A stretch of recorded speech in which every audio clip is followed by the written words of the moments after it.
2025, at approximately 2:08 a.m., the officers were in a parking lot of Reno's Bar, responding to a disturbance that had occurred at the business. While conducting the investigation, they heard a vehicle rev its engines multiple times, and the officers went to check on an individual inside the vehicle, but before the officers could check the vehicle, it took off at a high rate of speed, recklessly in the parking lot, and the officers called for an additional unit to search for the vehicle, and an officer responded. The defendant's vehicle circled the parking lot and returned to the scene, where the calling officer was able to initiate a traffic stop. The officers observed a strong odor of an alcoholic beverage and red glossy eyes. The defendant was placed into custody for public intoxication due to a miscommunication between the officers, and it was later determined a DWI investigation was needed. Standard field sobriety tests were conducted, HGN 6 out of 6. Walk and turn was attempted, but the defendant could not stand in the starting position and was constantly swaying. For the one-leg stand, 3 out of 4 clues were observed. The DIC was read, and the defendant consented to breath. The results were 0.154 and 0.149. What was the stop for? So they responded to a disturbance, and they heard a vehicle rev its engine, and he took off at a high rate of speed. So then they attempted to get it reach that vehicle because it took off in the parking lot from what they described a high rate of speed recklessly. And then it came back, and then they make Traffic infraction?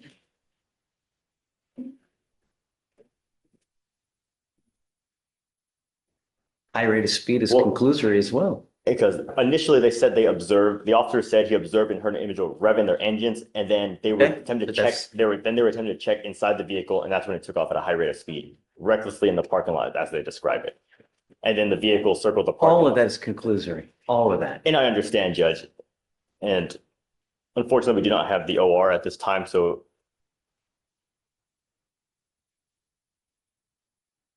we can, if you give us a moment, we can see if there is an applicable traffic infraction. Yeah, I'll give you a little bit of time. Yes, Judge. But can you give me maybe 30 minutes? Yes, We can sir. revisit? I'm gonna run somewhere else. I'll be right back. Okay, take a seat for me, Thank you, sir. Judge. We'll be back with you here momentarily. All right, Judge, next is page 21, Mutombo, come on up.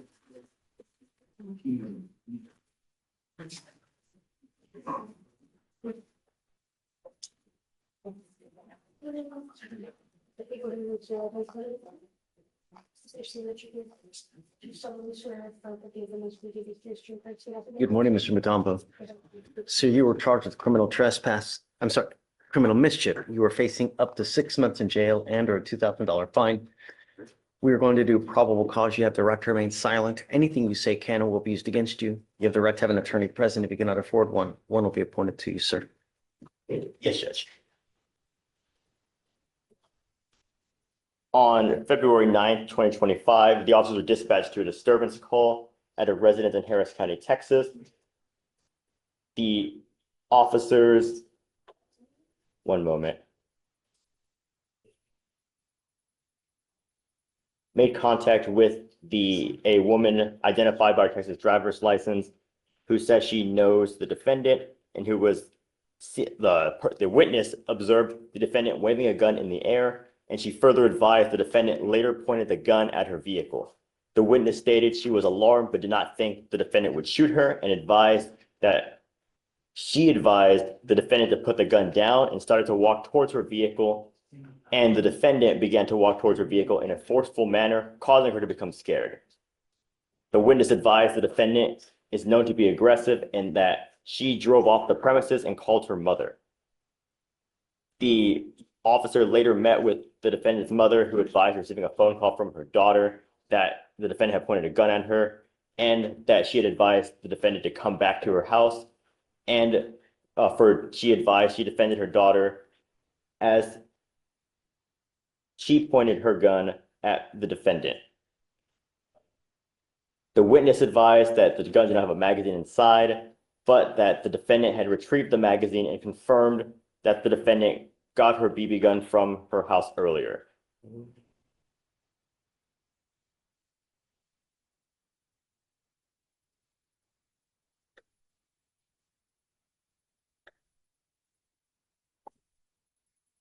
I apologize, Your Honor. It's okay.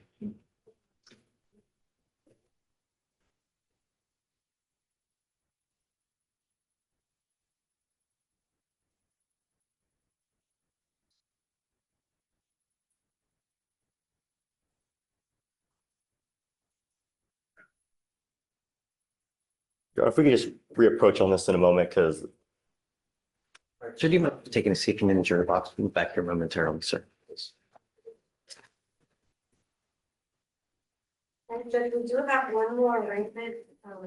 However, I don't see Michael Mercer here, so. Okay, Did you want to wait? yeah, we can, sorry. Counsel for reset? Any THAs? Yes, Judge, we have one. Okay, Yes. one. Hey, What's the last one? who's your client? Luis Suarez, Your Honor, is here on a. Is it DVR, right? What's the last name? Suarez? Suarez. Come up, Mr. Suarez. Juarez. Or Juarez, come up. He is going to, yes. Oh, okay. Okay. May I I'm just gonna admonish him that don't miss again, otherwise it's just not gonna go well. Hopefully he's, I talked to him when this happened. He's working at a ranch as a cook in San Diego, Texas. So that's about. just let us know so we know, Yes, sir. you know, because we don't know, and then that's why it's always happens. So just keep us in the loop, and then, so for future reference, if he gets called upon again, tell him to go to a Quest Diagnostics, wherever he is, get the results to you, get it to pre-trial, and then we're happy, you know? Thank you, Judge. That's what normally happens, and then, I don't know why I didn't think of that. it's okay. Just for future reference, that's how we normally would do it, you know? May I go upstairs and then come back out? Done, no rush. I'll see you in a Absolutely. minute. Thank you, Judge. Judge, did you want to start with the THAs?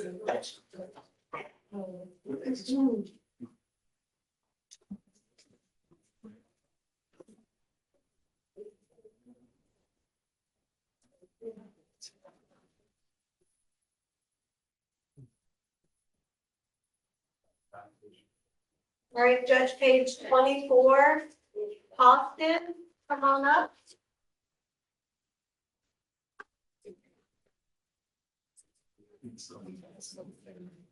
You have an application, do you not? Yes, sir. I'll turn it in. You turn it, okay, let me take a look at it and then, um,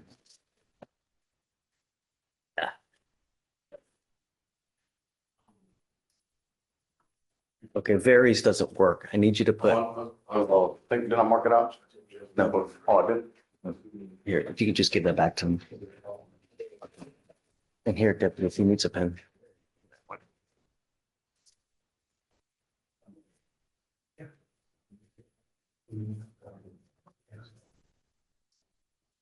I have one on Racinos that I'm granting.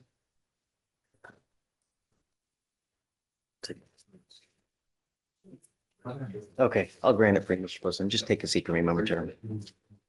I'm granting it on post on as well. That was it, Judge. That's it? Okay.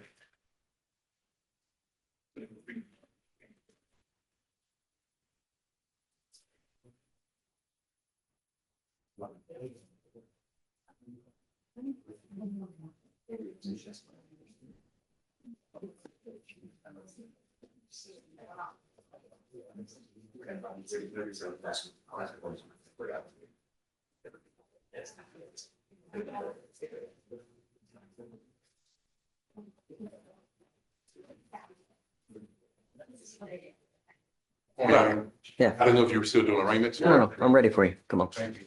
How are you this Hey, morning? what's up? Happy Monday. Happy Monday to you. Approaching on Miss Jacqueline Roberson. Okay. It's a deed of your first. So this is one, Your Honor, that she was on the fence about how she wanted to proceed, if it was going to be PTI, probation, or trial. She spoke this morning, she wants to proceed with PTI. I know it's getting a little long in the tooth, but It's 230 days. I can So get it done quick, you know. Give I you a mean, week. she already has an email to get the mitigation information to me. Once she gets that to me, I get her an application and get I'm an giving her a answer. week. She's got to have it in a week. That's fine, y'all. Okay. She has to be in the program in a week? No. I can get an answer. Get the program, get all her materials to you to turn in a week. Oh, we'll have an answer by the end of the week. Okay, go for it. Thank you. All right, Have a have great fun. day. You too. Thank You ready? Please. No, well, it's first. Good morning, Judge. Hey, How are you? what's up? Cespedes Ramirez. Cespedes with a C? Yes, I think it's under Ramirez on your docket. Counsel for reset? So Judge, the last time we were here, he did a walkthrough, a TRAS walkthrough for the DWI PTI program. We just waiting on the contract. So I just need to reset for that. Are they waiting on anything? Alex Ramirez? Looks like discovery is complete, Your Honor, and then let me see if there's any updates as far as PTI.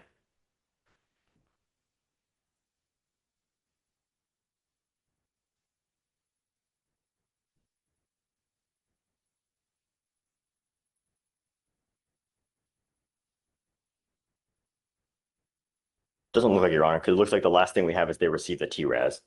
So I think they should be. You guys have the contract and everything? And then counsel, would you have already addressed back on the 30th of January, the ineligibility of your client's license? Because that was the last thing we have. Was that already addressed? Yeah, Okay, yeah, he would just get a portable device. okay. It is. And then You the signed note- a no driving affidavit on it? That would be signed once the contract, because all that's attached with the contract.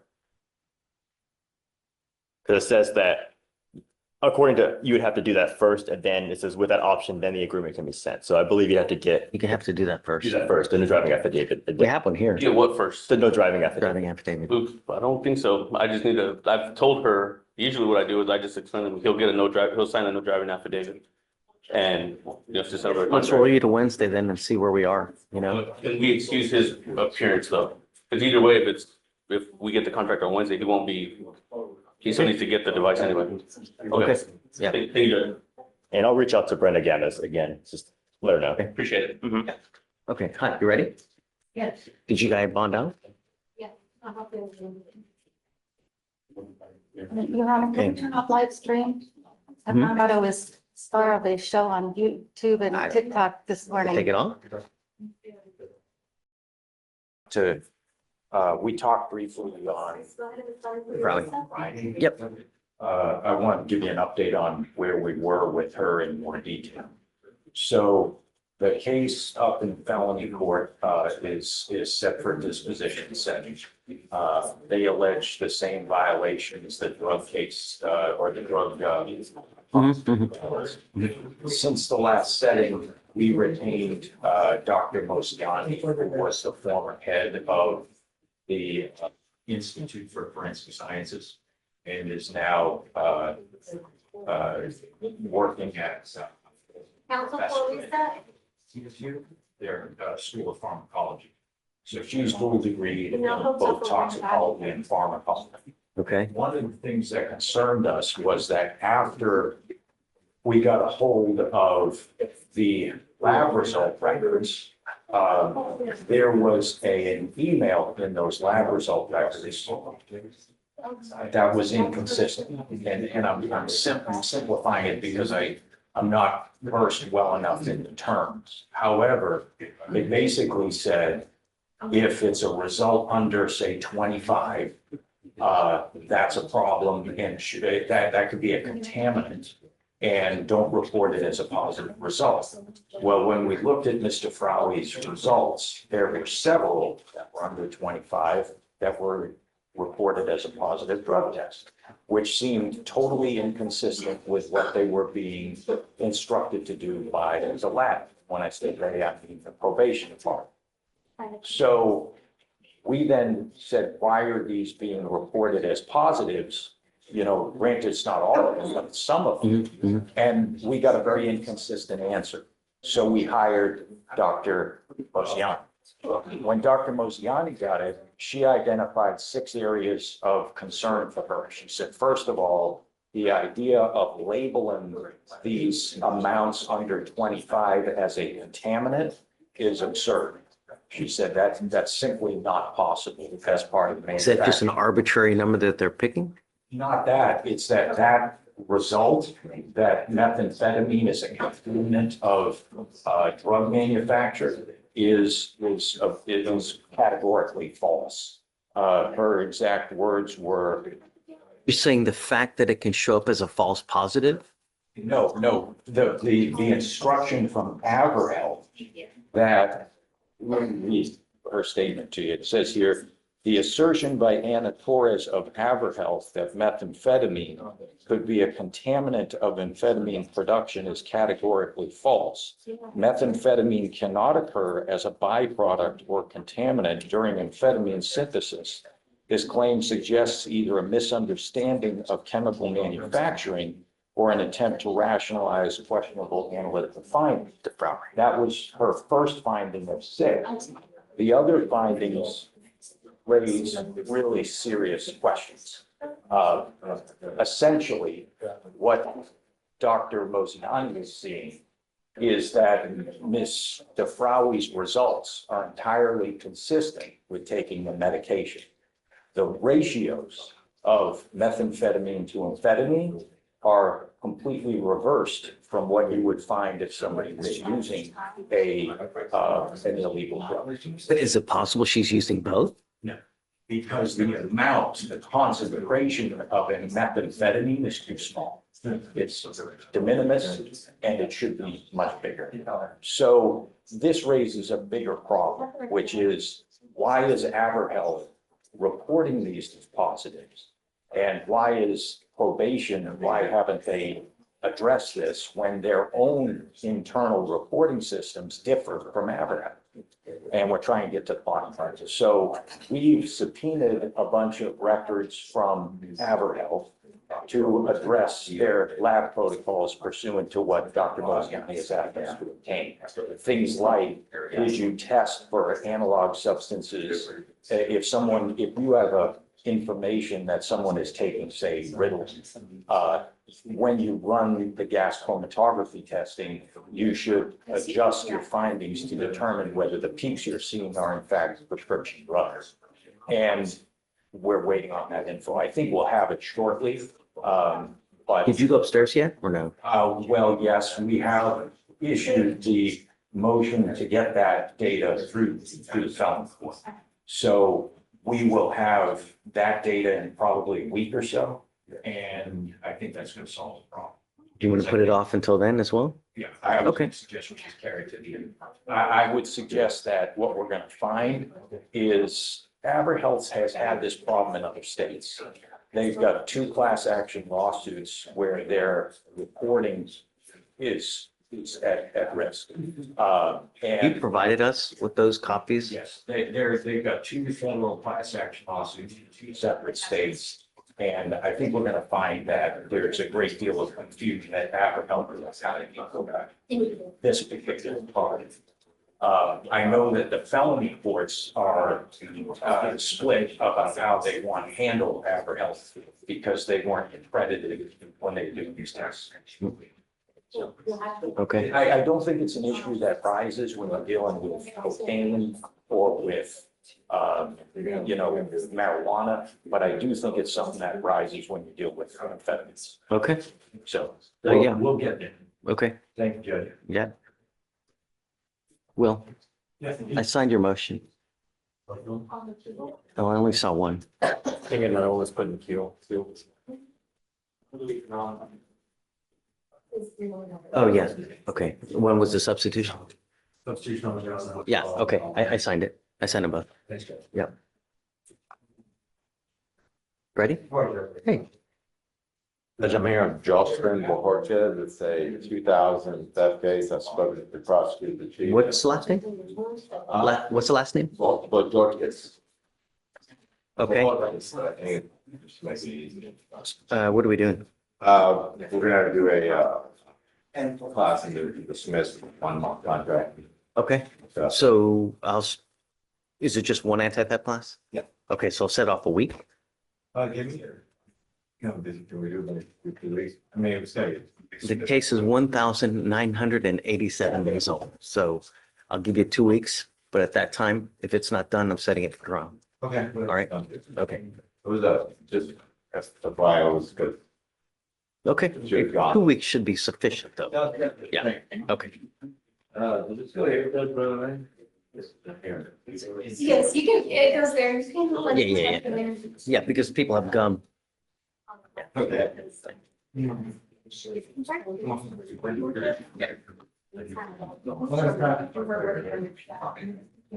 Yeah, I was just gonna say.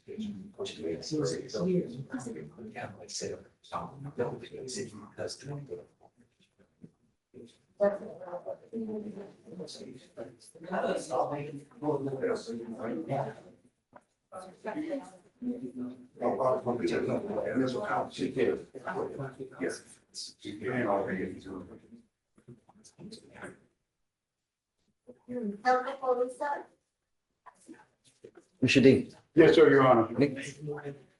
Your Honor, I am here on Mr. Kerry Malbrough. I was appointed to represent Mr. Malbrough on 12/26/24, at which time I had filed a motion for a psychiatric evaluation. He was supposed to appear on certain date. He informed me that we can't force him to go take a competency examination, Your Honor. Quiet. Is the schedule complete? Okay, so I guess what we can do, we'll just put on the record that he refuses to go, Yes, sir. you know, that way you were covered, Okay. you know? Yes, sir, Your Honor. I don't Am I know, going to keep on? I don't know if I have Ramona here today. I don't know if Ramona's here Am I today. going? I think she's gone, but we can do it tomorrow. We can roll it tomorrow. And then do you have an offer on this case? You see, Your Honor. No, Your Honor. You put one on there? Yes, Judge. And We'll is look at it. discovery complete? Discovery is complete, Your Honor. Okay, so if you can put an offer on there. Yes, Judge. What do you want to do? I want him to go through the competency examination. I believe that he really needs it, but if he doesn't, then that's. Doesn't want to do it, doesn't want to do it, we can put out a record that that's what you advised. He refuses to do it, so, Yes, sir. and then we'll, by that time, tomorrow, we can put everything on the record that Yes, there's an sir. offer, we'll give you 30 days, and then, yeah. Yes, sir. Thank you. Yes, sir.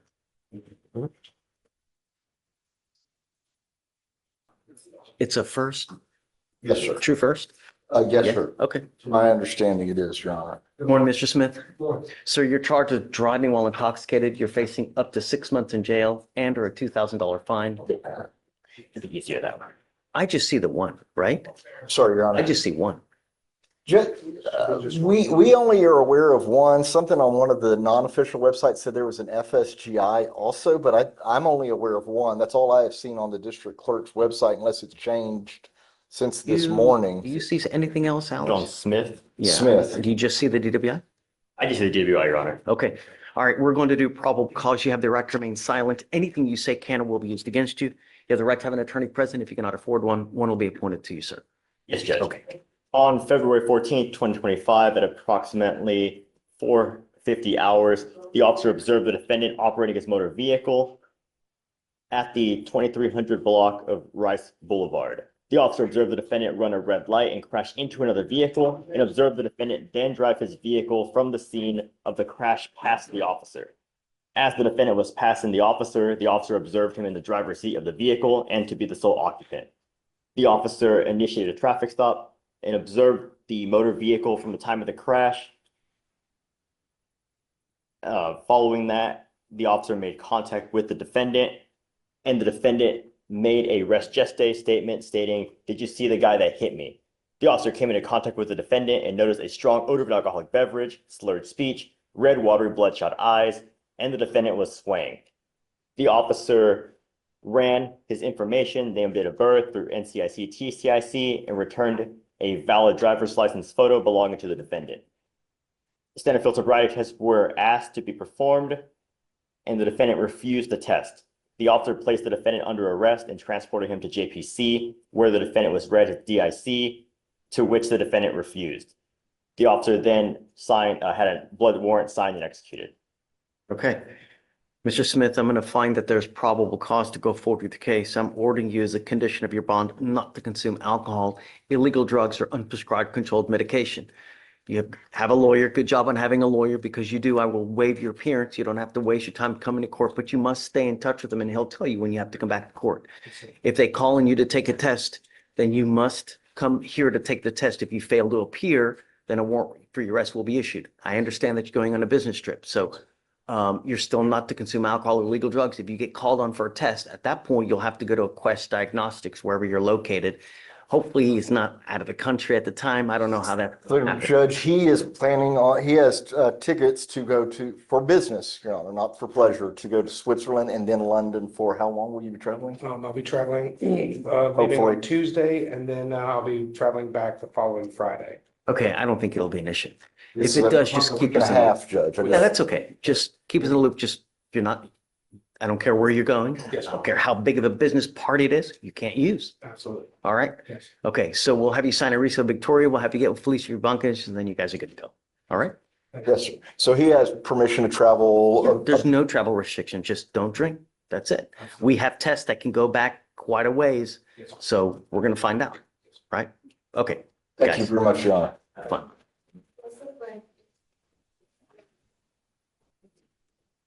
Council, how is April 22nd?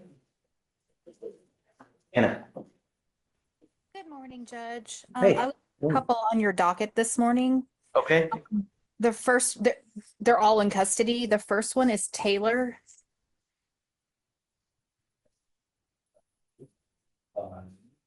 Taylor.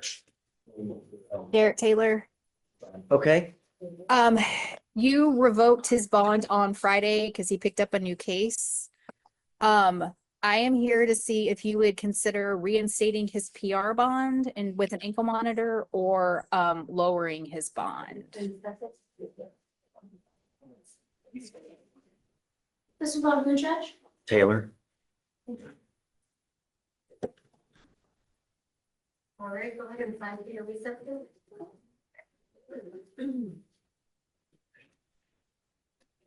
All right, go ahead and have. him- Yeah, I'll have to admonish him, but Anna, I'll give him another chance.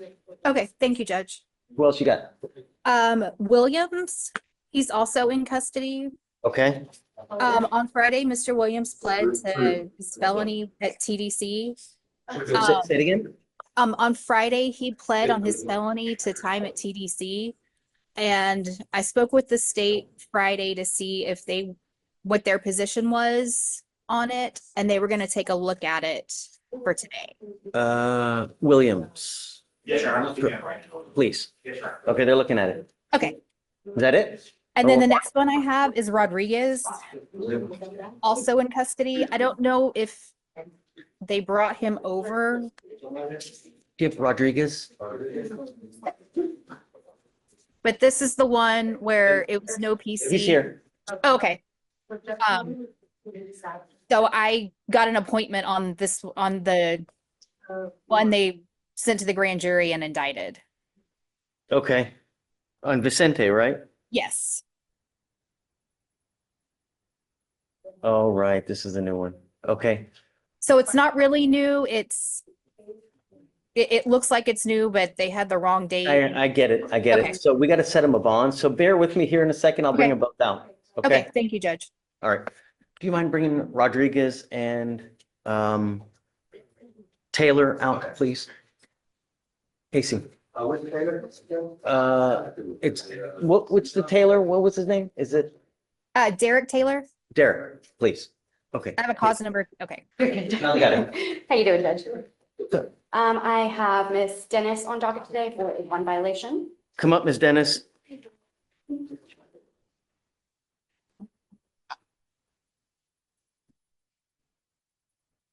That's why I can't find everything I'm on.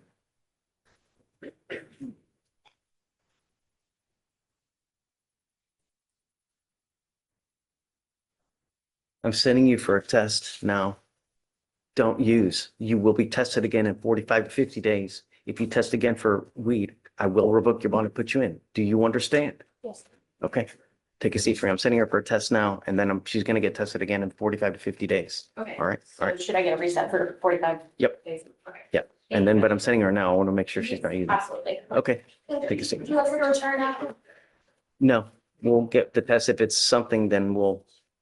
Okay. Okay, thank you, Judge. Penny, did you need me? I'm back on Billy Chapman. I did speak to the day and they said they're ready.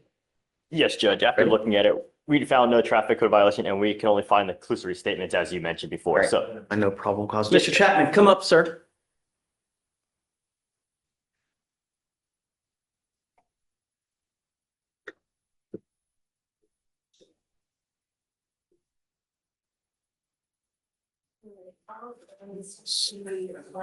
I'm going to find no probable cause in your case. You have to understand, they give out DWIs like it's candy on Halloween. You know why? We lead the nation per capita in fatalities with alcohol-related collisions.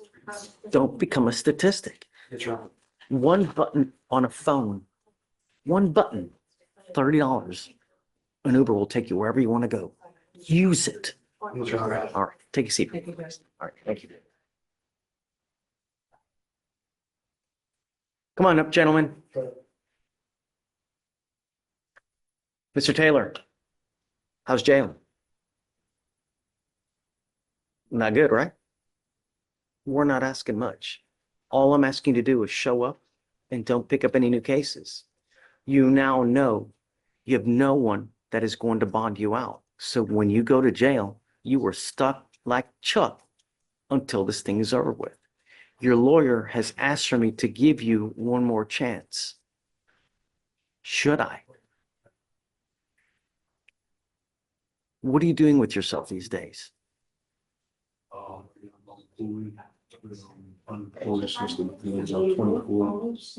Why?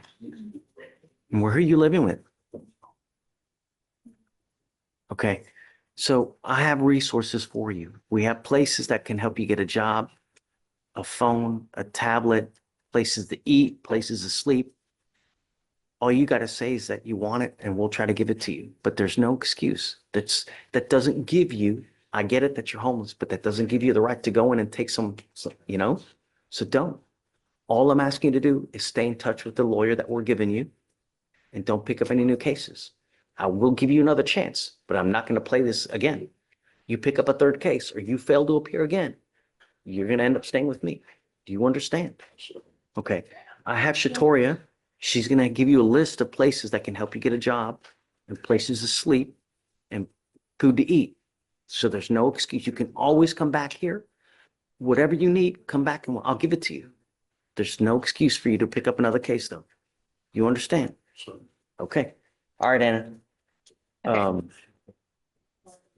Judge, are we reinstating? Yeah. And what about bond conditions? So bond conditions. So I don't want you to go back to any of the places that you picked up the theft cases from. You're not allowed to go back there. Do you understand? I don't want you to be in possession of weapons as well. As long as you can abide by this and get a job, you and I are cool and stay out of trouble. All right, Mr. Rodriguez, Yes, you have been indicted on the assault case. We're going to do probable cause. You have the right to remain silent. Anything you say can or will be used against you. Do you know which case we're talking about? the first one. So let me have them read it to you just to give you a bit of a heads up so you know what we're talking about. Yes, Judge. On December 24th, 2024, the officer was dispatched to location and made contact with the complainant. The complainant stated he followed his sister when she left the house to come get her back, and the complainant ran into the defendant, the complainant's sister's ex-boyfriend, and told the defendant he could not be around the sister. The defendant walked up to the complainant really close. The complainant pushed the defendant to get some space, and the two got into a physical altercation. The complainant stated the defendant bit the complainant's left arm in between the altercation and then ran away. The complainant complained of pain and was advised by EMS to get stitches. Okay, so I'm going to set you a bond now of 5,004, which is what all the other bonds are at. And then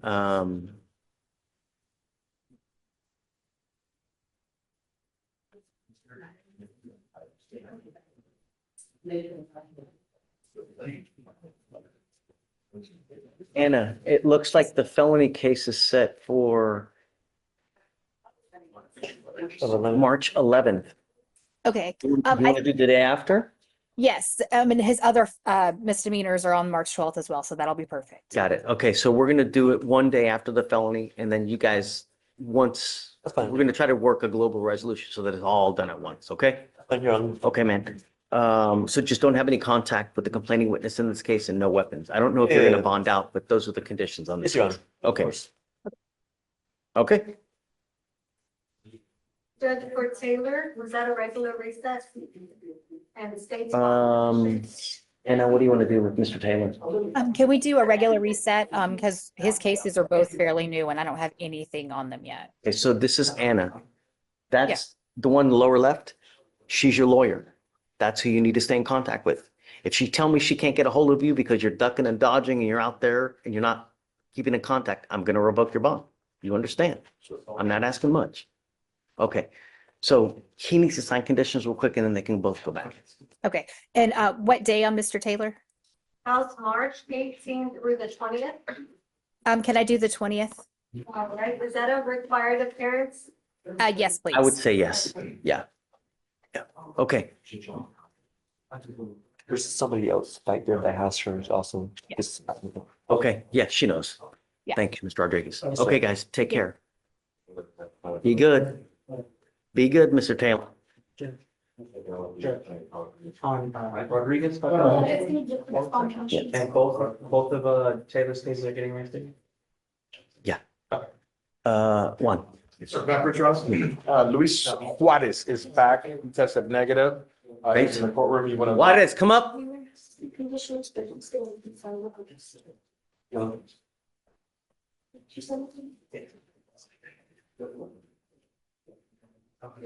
Good job testing negative.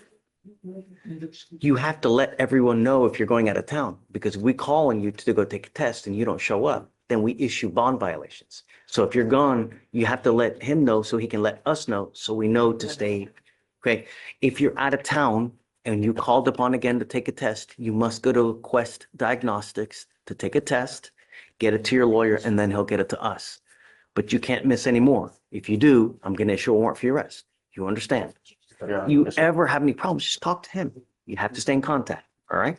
Okay, guys. Good luck. Yes, sir. You too.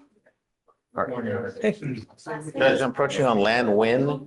We were here last week. Nguyen. Okay. You instructed the state you would give them one more week to try to get in touch with the complainant. One moment. State, great state. Clyde, I'll hit you next. Win, correct? Correct. You've been trying to get a hold of this person since October. We're now in February. It's time to cut ties if you can. Yes, Judge, and the last time we attempted was yesterday, and we required an interpreter, so we were unable to get a hold. So Yes, let's and we move forward without it then. Judge, That's it. we understand. All right, so see what you can work out, and then if not, just set up a trial.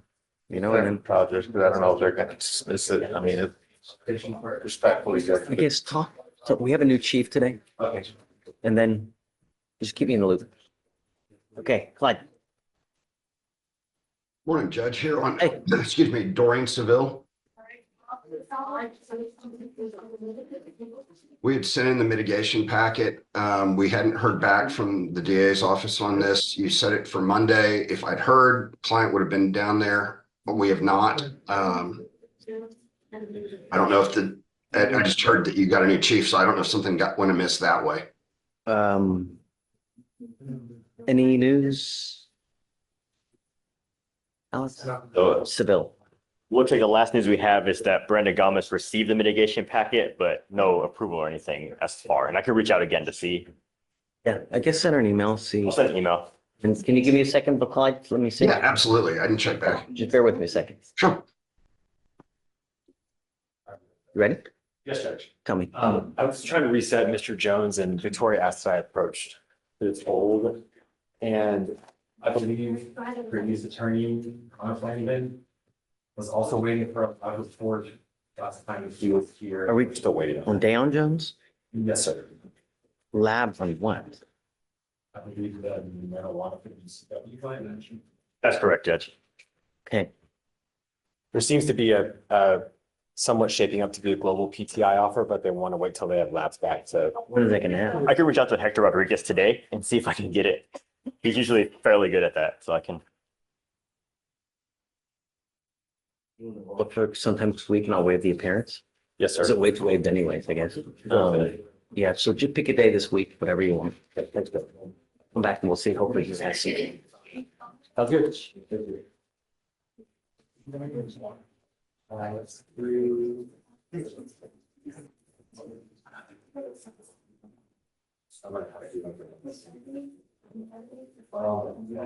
I guess we lost William as well.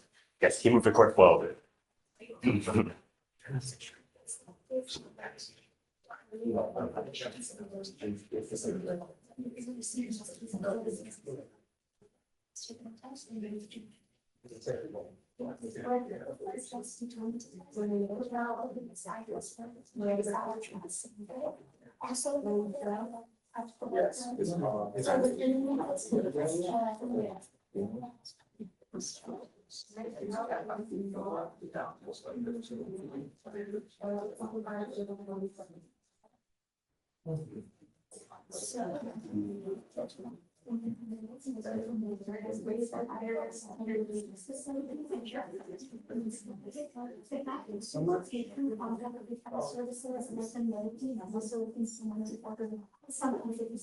Council for reset.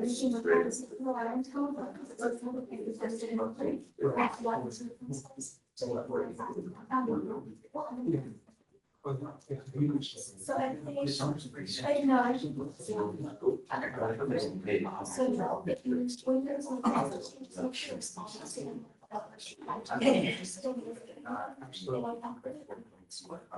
and here's something that's popular, it's just the art testing information. Certification of certified identification. And next, big here, it's kind of stuff in it, and that needs to be present in the council. You know.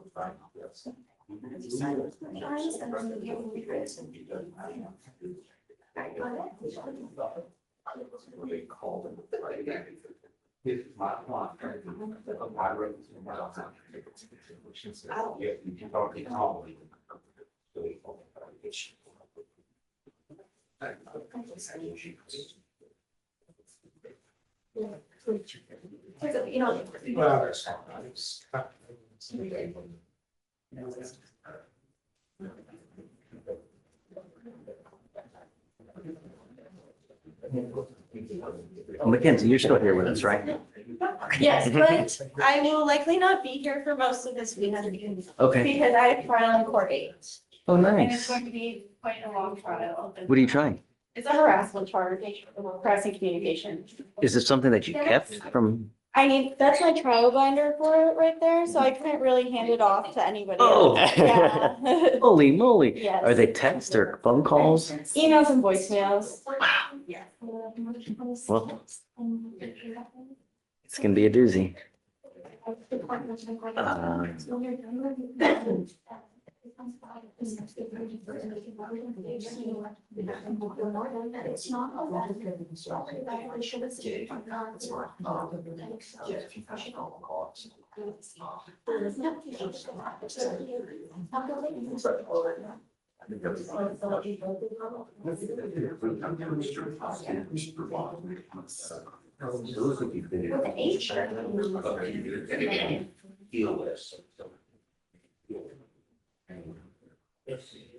Yeah, that's.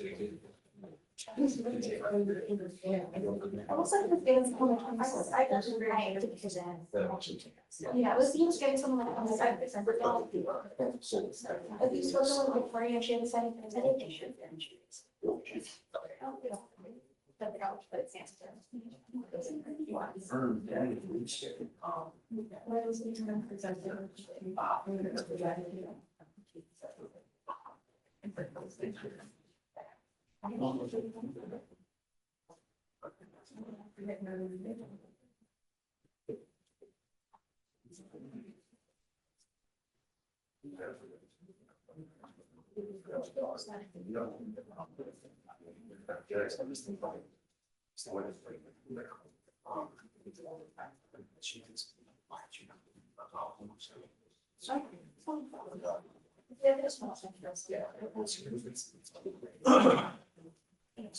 Hey,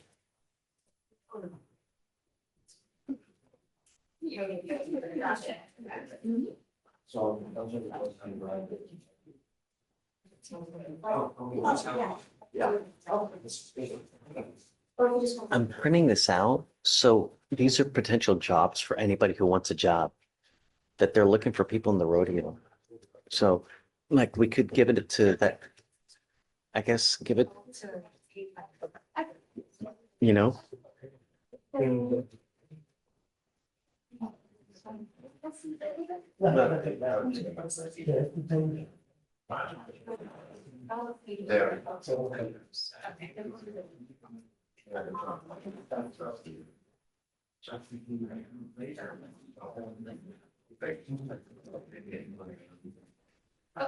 Yeah, we're in.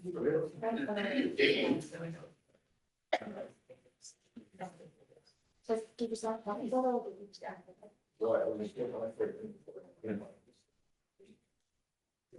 Did Diana Galindo show up? He's here, Judge. Diana Galindo, come up. Oh, I'm sorry. Okay, I didn't realize you. Are you ready? Sure. I will not really judge on it. Take your time, Hunter.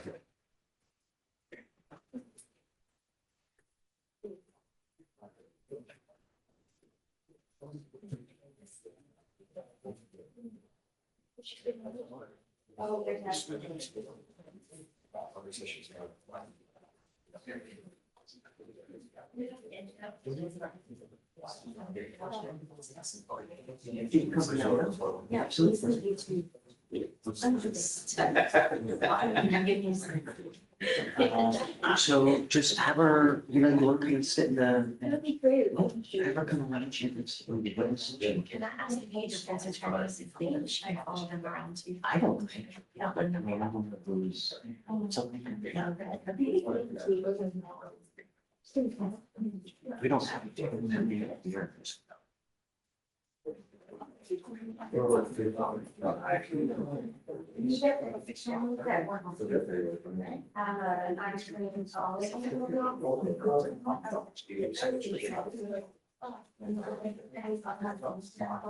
Yeah, that's fine. No, I don't have any busy days. Yeah, I better for James.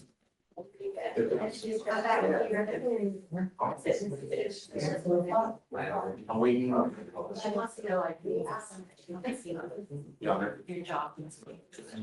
think we're with the judge. Great. On Ms. Nguyen, the chief justice. Okay. Thank you guys so much. Absolutely. Anytime you ask me, just feel free to sit in the witness chair or whatever you want. I said I would love to you. Yeah.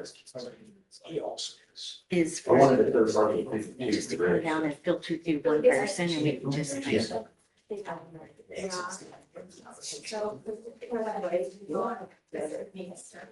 I was just bad. That's what the hearing is, of the custody, just get back. Yeah, anytime. Happy to have anyone.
And that was a big change.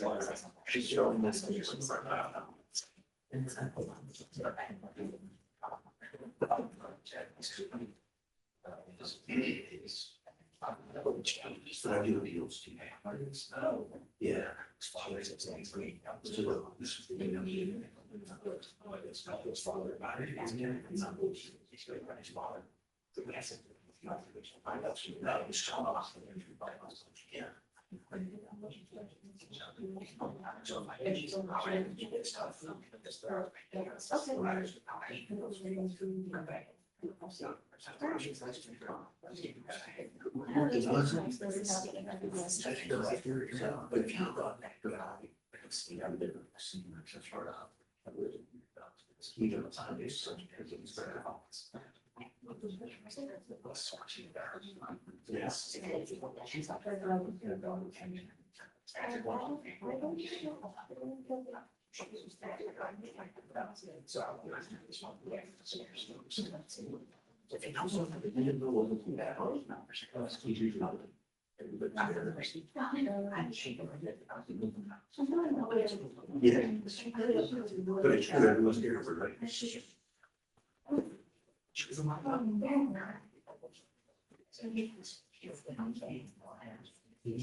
That's like you did on screen.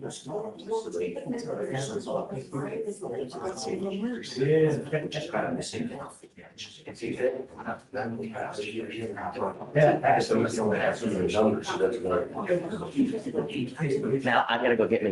What? What?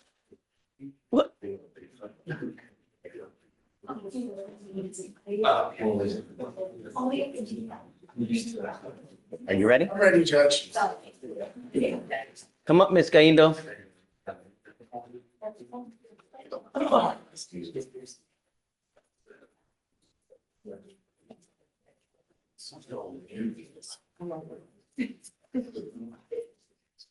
Judge, so it sounds like she missed her blows when she was working. She's clean. I don't know if we can go do a test today to prove that. I did notice that we're set for jury trial on the 25th. The only issue I have with that is I didn't realize that I'm set for an ag assault out of Orange on the 24th. So I would be asking for a reset of that jury trial date.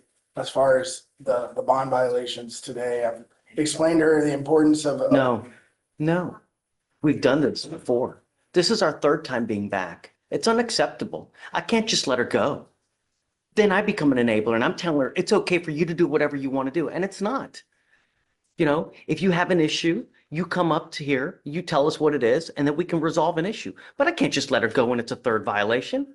No, you're skipping test after test after test after test. This is your third time back on bond violations. It's unacceptable. No. Which goes with you. Sorry, you're skipping tons of tests. It's your third time coming back for bond violations. Unacceptable. Please, my son's graduation is coming. My son's graduation is coming.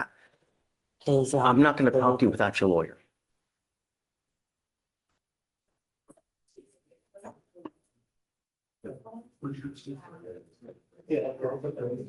$5,003.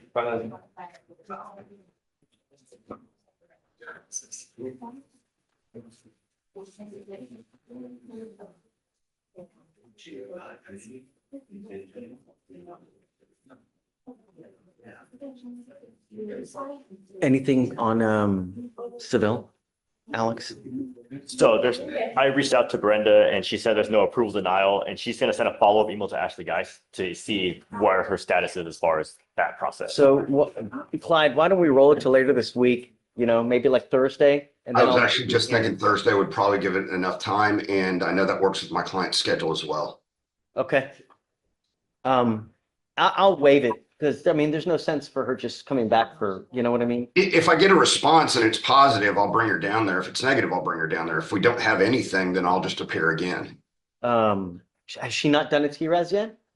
No, that's Okay, what we were waiting to do that, but that's why I'd want her down there if she gets approved, Okay. so we do the TRAS that day. Got it. All right, we'll roll you to Thursday then, okay? Do I need to do anything? Well, she's here, right? No, you've waived her appearance if we didn't have a response. Okay, so then let's make it her appearance mandatory for Thursday in the event that we have a yes, okay? Got Okay. All right, thanks. Sorry, Joe. It is bottom of page 29. We're still waiting on a response from Ashley. So if you want to roll it to Thursday, appearance required. So if they get the yes, she'll be here to do the TRES. Yeah, Okay, Thursday. yeah. Okay, sorry, Joe. That's fine, Jay. Anna, do you still need anything? The state was taking a look at Williams. Oh, right. What was it? What was the first name on it? Terrell. March 25 to 27.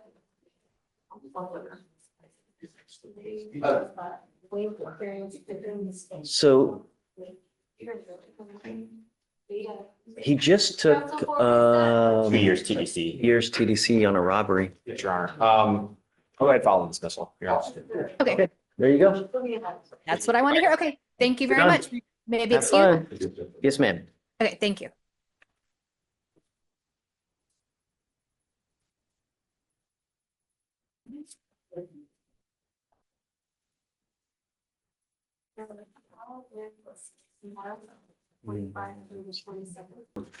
Yeah, this is on and off docket matter.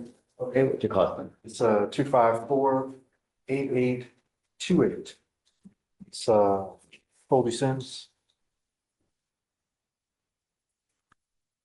Okay, Your Honor, he is here for arraignment a couple of weeks ago, I remember. and you remember? Okay. He took away his. He's got the first evading in a motor vehicle, right? He's Then he picks up Right. the reckless driving afterwards. Absolutely. Yeah, that's- I'm assuming you wanted to drive. Show. Got a little litigation here. Okay, He has since taken a driver safety course, an anger management course, and decision making. is he here? He is not. He's in school.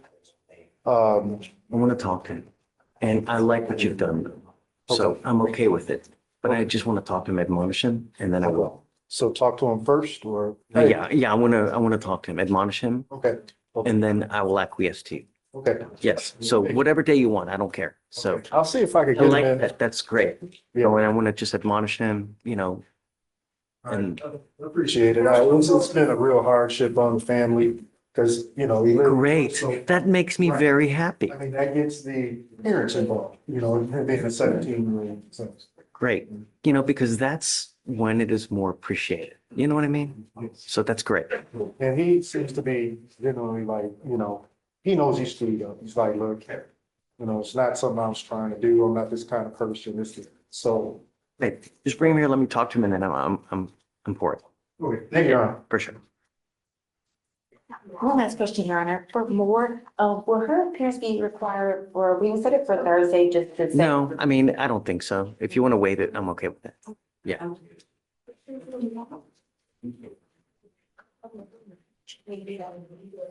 Lakeisha Harris. And I think because of the age of the case, we're gonna have to put it on the trial docket unless you would give us maybe 2 more weeks for the state. No. Okay. Harris's last name? Yes, Judge, it's Lakeisha Harris, and right now the state said they were just willing to go down to 20 years in jail, but we just can't reach an agreement.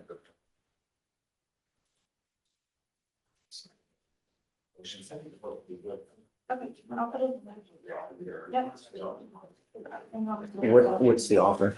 20 days right now. Well, it was originally 30 days, and the new chief said he would go down to 20. But I've spoken to her and She's not, no, then let's set it for trial now. Yes, There's Judge. no sense in delaying the inevitable. You know what I mean? And So it's 30 days out. 30 days out, okay, thank you, Judge. So pick a Tuesday, you know, It's every Tuesday, Judge? yeah. Okay. So like the 18th, March 18th? Okay, I'm in town. Okay. No problem, Judge.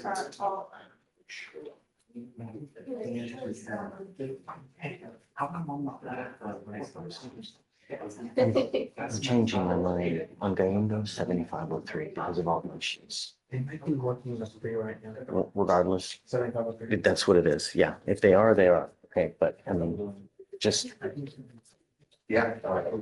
hi. Yep. I am Butcher, Ms. Contreras. Okay. There's some, Is it paid off? it's not, Judge. She had a medical issue. That's fine. Judge, can we maybe cut to the back to talk? Sure. Thanks. May I approach it? On Puente Carizales, Okay. just wanted to check in with you, let you know everything's in, should be on your queue here in a little bit for supervision order. Okay, great. Yeah. Yeah. Okay. I'll sign it and then just get whatever reset date I'll you get it got. reset. Yeah. Thank you, Judge. Awesome. Have a good one. You too. We're gonna get it.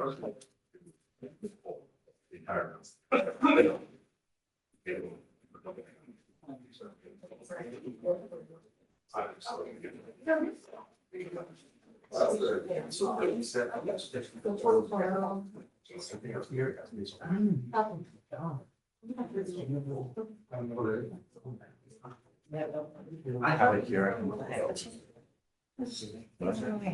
Hi. Coach, morning.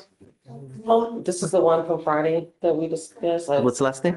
O'Quinn, he's not on the docket. House Oh, number. you're here for, yes. Okay. I'm ready when you are. Mr. Quinn, come up.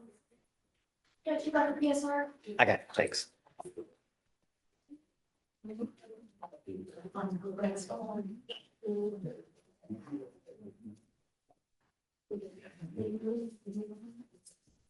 If you want to take a step back, or this is fine, Judge. This is fine. Yeah. Hey, Vic, do you have the cause number on this, on Mr. O'Quinn? I have it for you, Judge. Oh, yes, Judge, it You got it? is 254863. Yeah, okay, you have it. I'm just checking, make sure you got it. Okay, all right. So, Mr. O'Quinn, you're charged with assault of a family member. You're facing up to a year in jail and or a $4,000 fine. We are going to do probable cause. You have the right to remain silent. Anything you say can, we will be used against you. Okay, On November 3rd, 2024, officer made contact with the complainant witness who reported an incident from October of 2024. The complainant witness stated that she and the defendant were in a dating relationship for 2 years and share one child. The complainant witness stated that she and the defendant got into an argument in a car. The defendant pulled over and grabbed the complainant witness by the hair and pulled, causing pain, and then, quote, slung the complainant witness to the ground, causing the complainant witness to have a tooth knocked out and bruises to her face and shoulder. okay. Have you spoken to the complaining? I haven't been able to get in contact with him. Okay, so Mr. O'Quinn, I'm going to find that there's probable cause to go forward with your case. I'm now entering in what's called a magistrate's order for emergency protection. This is a court order that identifies Ms. Daruvala as a protected individual. You cannot commit family violence or an assault against this person. Commit an act in furtherance of an offense under section 42.072 of the Texas Penal Code, which is the stalking statute. Stalk, threaten, harass, use another person to communicate a threat or harassing behavior. You cannot be in possession of a weapon or go within 200 feet of where she lives or where she works. Do you understand?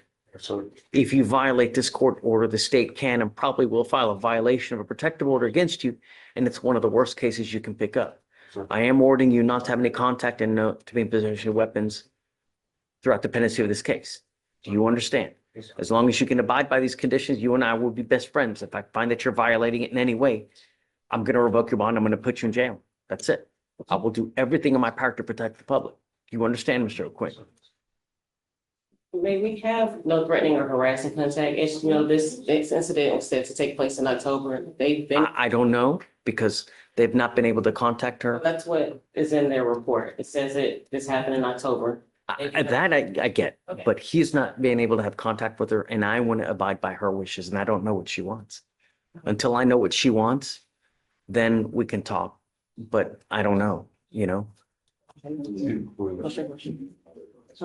right now, you're not able to do anything until they talk to her and then. Right, I want to know what her perspective is, whether she wants to have contact with you. How do I know that she wants to hear from you? I don't know that. So I always want to honor the wishes of a complaining witness first and foremost. So And I can just step out real quick and try again just to see if, I get an answer. it's up to you. I mean, don't rush it. We can always come back later. Well, hold on. We still need to work on the bond. So I don't see any. No. Well, let's do the bond first. So I don't see any prior criminal history. Do you? Yes, criminal history. He's been here 6 years. His family's here. The child is here. So you guys have a child together? Yes. How many? One or two? One. Okay, so I'll set your bond at $100, Mr. O'Quinn. I'll grant you a PR bond. This is the only one that you're gonna get. If I find that you're a danger to my public, you pick up a new case, you start acting a fool in the free world, no more PR bonds. I will revoke your bond. I will issue a warrant and I'm gonna put you in jail. You understand? You've got a great lawyer. Listen to her. She'll take care of you because you have a lawyer.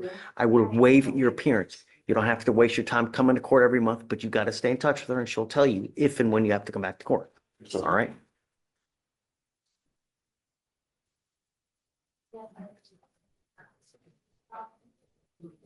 All right, now we're done with everything that I need to do. So you guys can step back. If you're able to get in contact with her, at that point, you guys can reapproach and then we can amend the MOA. But other than that, we're done. All right? Thank you. Right Please. this way.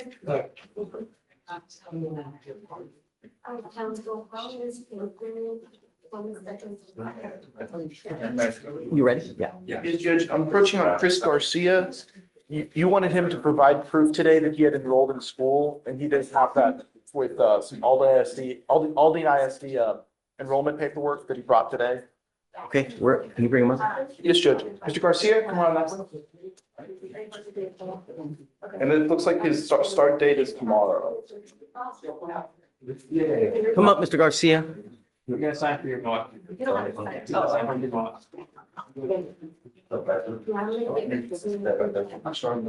Yes, sir. Great job. That's where it starts. Look at all these lawyers. Do you know how much money they make? Yeah. Sick money. Ferraris, Porsches, going to Bali, Fiji, extravagant vacations. It starts right here and it starts right there. That's what I'm trying to do. Knowledge is power. If you don't have knowledge, you don't have anything in this world. So you're right. Starts with school. Yeah. Finish it, get it done. I'm going to test you. You're not to smoke weed. If I find that you're smoking, I'm going to revoke your bond. I'm going to put you in jail. I don't want you to be in possession of any weapons as well. You understand? Yes, sir. I'm not asking much. Just make me proud. You understand? I will. All right. Thank you. got it. Thank you so much. Can I get a standard reset or? Yeah, absolutely. Yeah. But hey, he's going to get tested again. So be ready. Yes, sir. I'm going to call him to Yes, test sir. again. You Yes, test sir. positive for weed. It's not going to go well for you. Thank you, Judge. You ready? Sebastian had to step on. You still want to? So for reset, Do you still want to do it or no? Sure, but I'll do it after that. I'm not. Okay, it's up to you.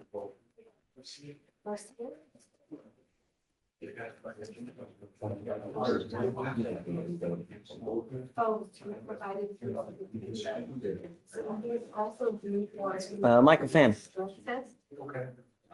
Yes, Your Honor. Good morning. I have Mr. Justice Herrera. He has a bond violation, Your Honor. What's the last name? Herrera.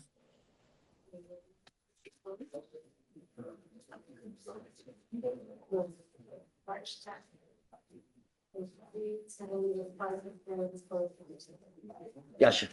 Yeah, come on. How are you, Judge? What's up, man? Not much, just running around. I feel your pain. Judge, I'm here on Mr. Corey Dorsey, Dorsey. Okay. I spoke with the chief and the state wants like a 2-week reset to try to get a hold of the CW. If not, they'll We've dismiss been it. there, we've done that, we've already tried that. It's 200 days old now.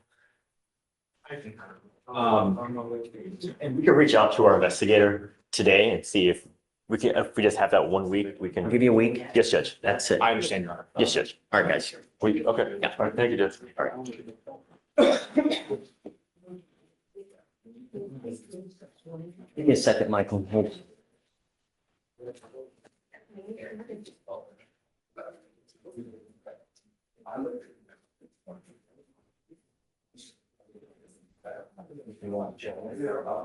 Moises Herrera, come up.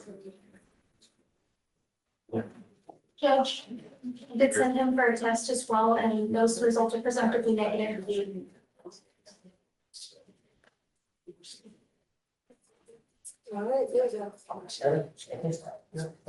This way. Come on. You speak English. Yes, sir. I do. To go take a test. Right. And you failed to go. If you ever fail to go again, I will issue a warrant and I'm going to put you in jail. Do you understand? I'm glad that you tested negative, but if it ever happens again, you will immediately get a warrant. Do you understand? Okay.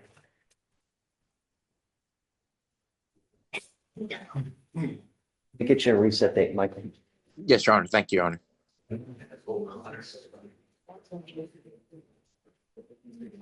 You get bottom of page 11.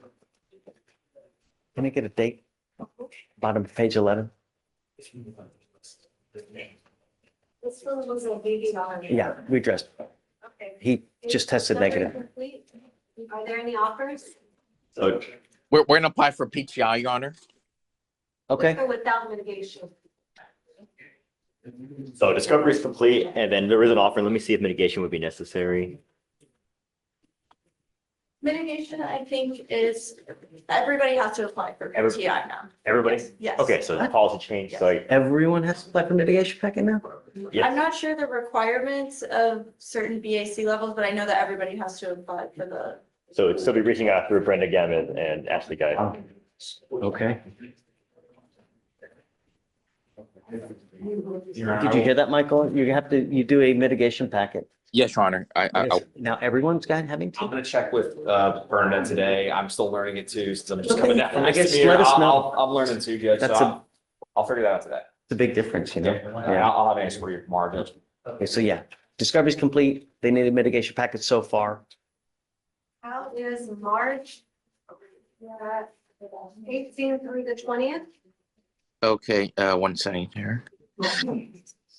Can you make it the 20th? Sure. Thank you, Your Honor. Okay, all right, Mr. Herrera, good luck. Come on, Right this way. you ready? Finally. Excuse me, I think I'm coming down with something this morning, so. No. Well, we'll get you out. We'll get you out now. So, Floyd Brown, come on up. What's your question? and I think the complaining witness is in the Zoom waiting room, should be Lori, Brown. She wants to- Have you spoken to her yet? No, because we didn't have a good number for her Okay, essentially. so I'm gonna have him speak to her first, because I don't wanna, because we live stream, I don't want it, you know what I mean? Sure. Mr. Brown? You got a number? Yes. Okay. Do you want to do probable cause? and- Yeah, let's do this real quick and then I'll let you guys. All right, Mr. Brown, you were charged with assault of a family member. You are facing up to a year in jail and or a $4,000 fine.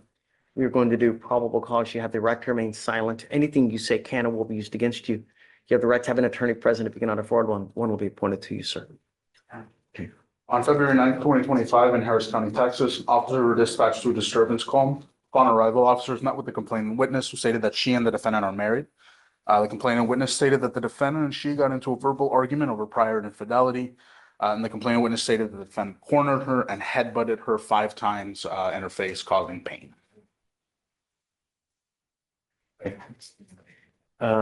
Any alcohol, anything like that as an allegation? Judge, I don't believe so. Mr. Brown, I'm going to find that there's probable cause to go forward with the case. It appears that a protective order has been issued in this case. Get to know it. If you do something to violate the protective order, the state can and probably will file a violation of protective order against you. It's one of the worst cases you can pick up. What I normally do is I order no contact and no weapons unless I know that the complaining witness wants to have contact with you. At that point, if they do, I order no threatening or harassing contact, but you have to understand what is threatening or harassing. Doesn't matter what you think is threatening. I could care less what you think. It's what the other person perceives. So if I go like this, is that threatening or harassing? It most certainly is. And it can violate this court order and land you in jail. I don't know what kind of relationship you have with this person, but if it's something where you're constantly butting heads, there's a lot of vindictive people in this world. You got to be careful because you're the one that's on bond for this case. If they call and say, hey man, you're the one that's going to end up. You know what I mean? So those are the conditions now. Are no threatening or no harassing contact. I'm sorry, no contact and no weapons. I'll have Sebastian reach out to her. If she wants to change it, then you guys come back, let me know, and then that's what we do. All right? Okay, guys. Now, hold on. You have a lawyer.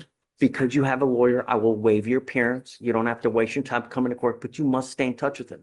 If he tells me he can't get a hold of you because you're ducking and dodging, or you pick up a new case, or you're a danger to my community, I only have one place for you. You understand? Just all I want, be nice. That's all right. Okay, please. Thanks, guys.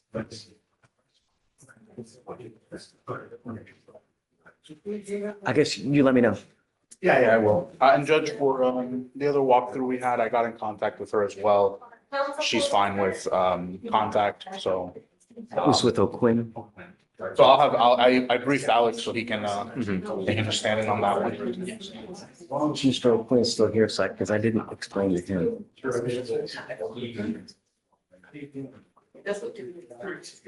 Ready? Yes, sir. Come on up. Yes, ma'am. Good morning, Judge. I have 2 new cases. Both are in custody, Judge. Okay, who's Both first? have immigration holds. And one case is a DVD case. Sebastian said he doesn't need any Whatever you want to bond do. conditions. No, And on the obviously, other case, counsel, state wanted to approach Yes, on, Judge, we're going to approach about a MOAP and no contact on. what's the last name? For a Nieto. Francisco Nieto, Francisco Javier Nieto. Page 43.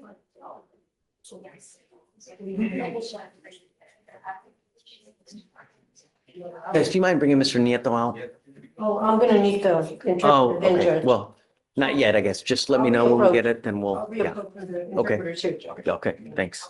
Guys. Hey, good morning. Hey, please. Hey, it's been a while, man. What's up? Good to Great see you, Like you, Mr. Harden? Been a while, guys. What's new? Come on up. Don't be shy. So let's go talking back.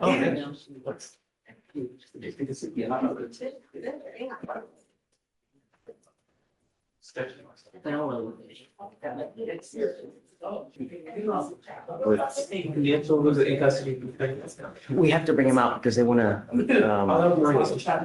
yeah, that's Maria. She wants to bring him out. Hunter, you ready? Yes, Judge. We've reached a resolution in Galindo. I just needed to sign. So she don't, no more trial? I'm sorry? No more trial? No. Okay, up to her. She's the one that's driving the bus. No.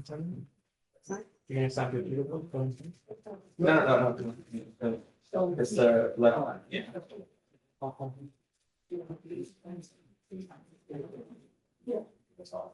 Is this a true first?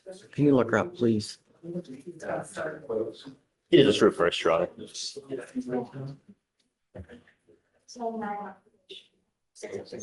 Yeah.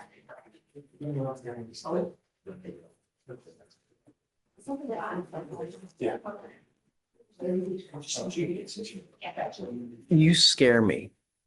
You know, all I asked you to do was not consume while you were on bond, and you were incapable of doing that. You know, the idea is that you learned something. I know that you say yes, I get it, but that you truly learn something because, yeah, this is the first here. How many times has it been in reality?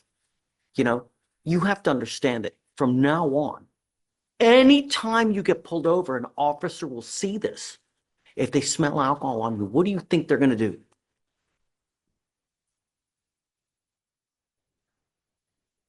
What?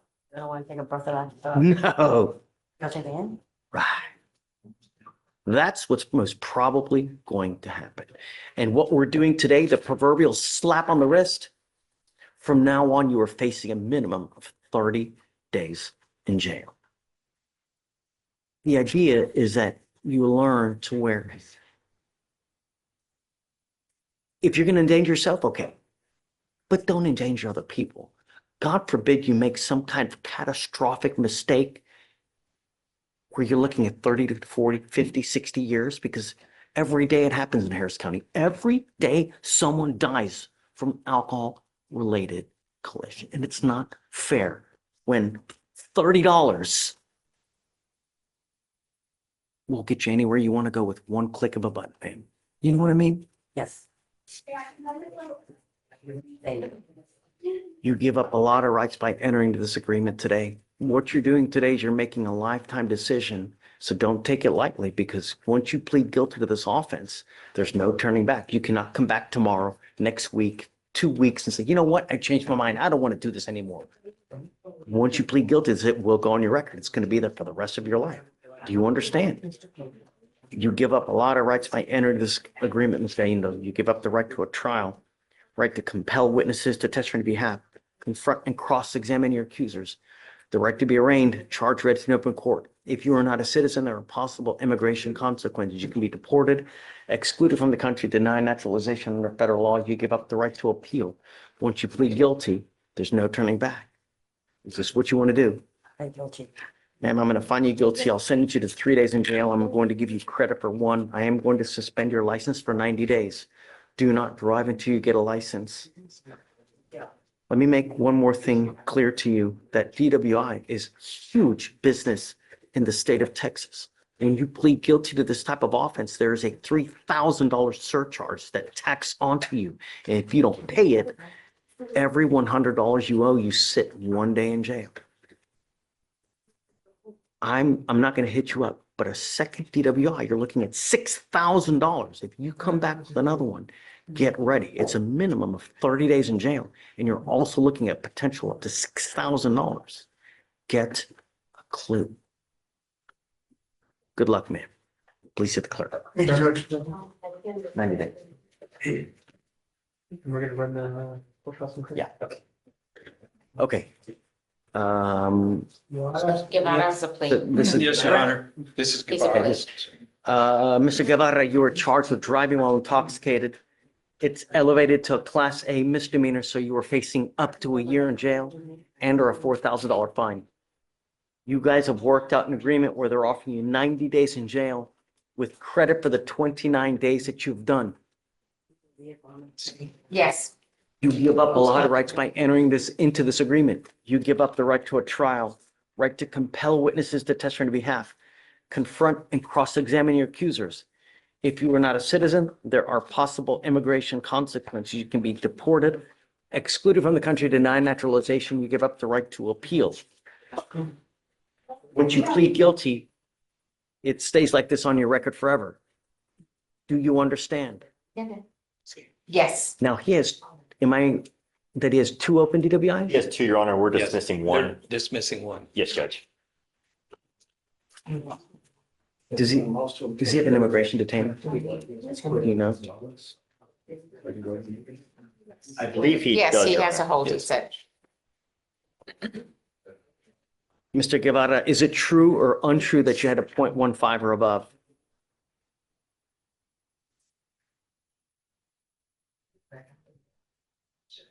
Yes, sir. All right, food and enhancement. How do you plead to the offense, or guilty or not guilty? Guilty. Fine, you guilty. I will send you to the 90 days in jail. I'm going to suspend your license for 1 year. Do not drive. You know, from now on, whenever you get pulled over, an officer is going to look at your record and they're going to see DWI, DWI. If they smell alcohol on you, the next time you get pulled over, it's probably not going to go well for you. A third DWI, you're looking at a third-degree felony, up to 10 years in prison. Do you understand? Get a clue. Good luck, Mr. Guevara. Thank you, Your Honor.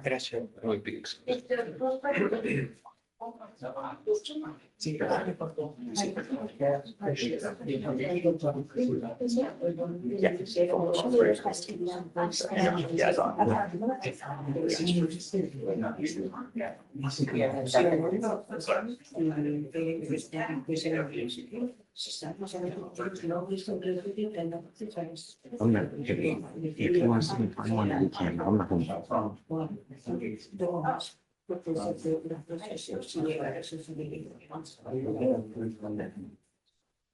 Okay. All right, you are Mr. Nieto.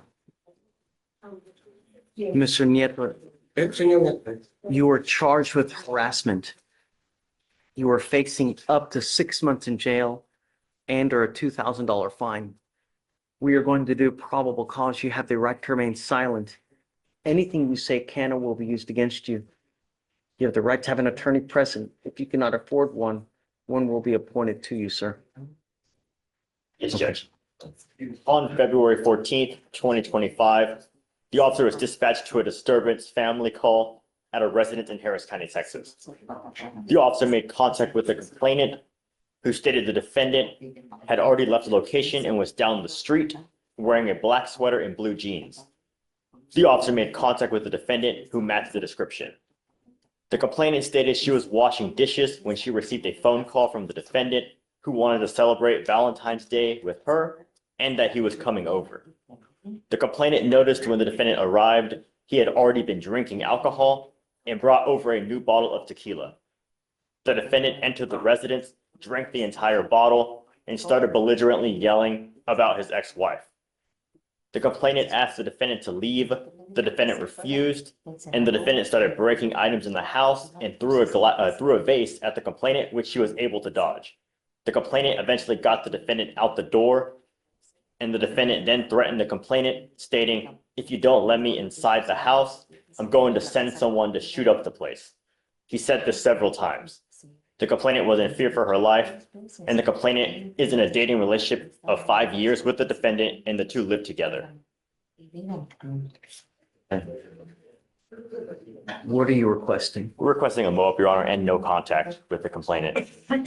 I see a protective order has already been issued. Has there been issued, Your Honor? Yes. So we're just wanting to make sure there's one issued. Okay. So understand, Mr. Nieto, that I'm going to find that there is sufficient probable cause to go forward with your case. As a condition of your bond, I'm ordering you not to have any contact with this person, not to consume alcohol or illegal drugs, and to undergo random testing. The protective order has been issued. I would get to know it. If you do something to violate the protective order, the state can file more charges against you as violation of protective order. If you ever have any questions about what you can and cannot do, you can ask your lawyer and she can tell you what you can and can't do. Just be careful while you're in the jail, as all phone calls are recorded. Anything else? No, Judge, that's all. Okay. We're waiving a bail hearing on both of these. Okay. All right, Mr. Nieto, good luck to you and good luck to you, sir. Okay. Thanks, guys. The first judge, back on the Quinn. I think they were able to speak to the complaining witness. Yeah, we were able to speak with him. Sebastian was able to make contact with her, and he's fine with no threatening, harassing as a condition. He's in the box. Come on.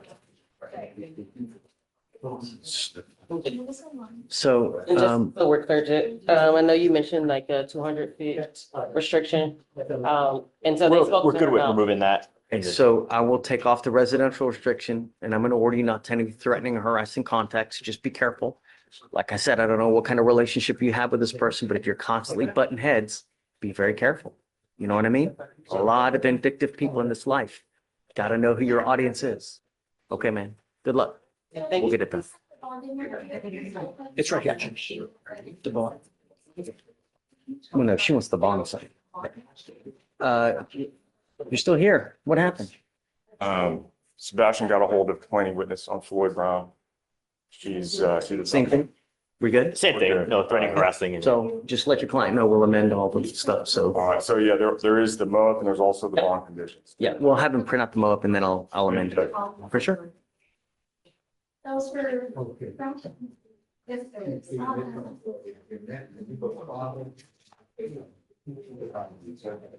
You ready? Hey, good morning. You all right? I spoke with your partner. He's got a motion himself on a Mr. Hugo Martinez. I'll sign it. Okay, and just So we do a status. for your knowledge, Judge, we got this individual out of immigration on a bond. He's had 3 separate ICE holds for some reason. The most recent coming after the bond's already been given. I went to the jail to talk to the officers there to see what's going on, and I'm not sure why there's still a hold on him, even though there's like a bond.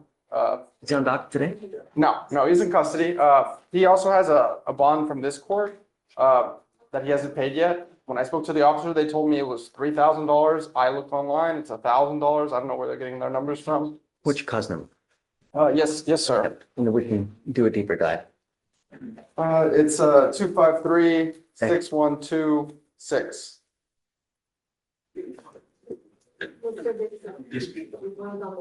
So, yeah, I'm showing bond has been made. Bond is set at 1,000. He made a cash bond on January 27th. Okay. So it looks like immigration put a hold on January 31st.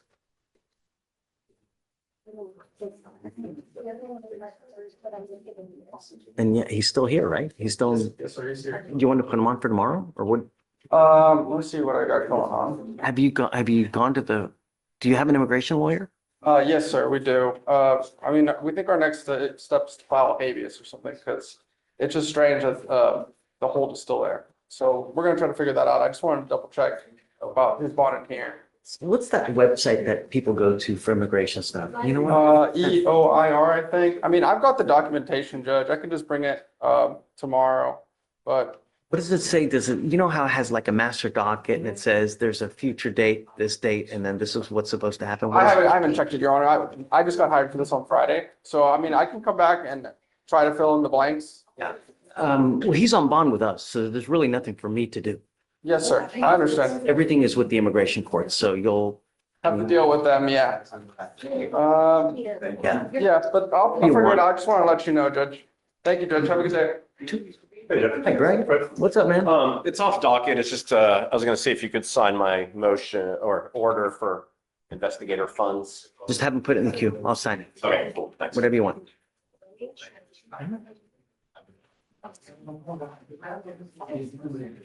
So, Mr. D. Yes, sir, Your Honor. What happened? Excuse me, Deputy. Your Honor, we're I believe the going to defendant approach wants the to talk to judge. We're going to approach him on this matter. There are some things that you need to know about relative to this case, what it transpired. Who's your client? Mr. Kerry Malbrough. What's the last name? Malbrough, Malbreaux. We're requesting a court reporter to put this on record. One is on the way. Okay. We have some MAC personnel that's going to be participants in the motion. Judge, I'm not really sure my role in the participation. I thought, Mr. Dixon was withdrawn from. No, Okay. I never would. Oh, that's what it- That's what That's I believe you judge. had indicated. Not withdraw. We were gonna let the judge know that he was dissatisfied with me as a. Oh, I see. Okay. I don't. So I guess what had happened was that he wanted to set it for a comp eval, and Mr. Malbrough just didn't want to do it. So we were going to put it on the record, just the fact that he didn't want to do it, that there was an offer on the case, and we were just going to set it off like 30 days to see whatever they were going to want to do. I think that's the most that we had spoken about what was in. That was it, Judge. So. But, and we'll go on the record. We'll have, a court report is coming. Yeah, I guess just give me a few, we'll. Since this is a bit sensitive to you, Judge, can we disable the? Sure. Yeah, absolutely.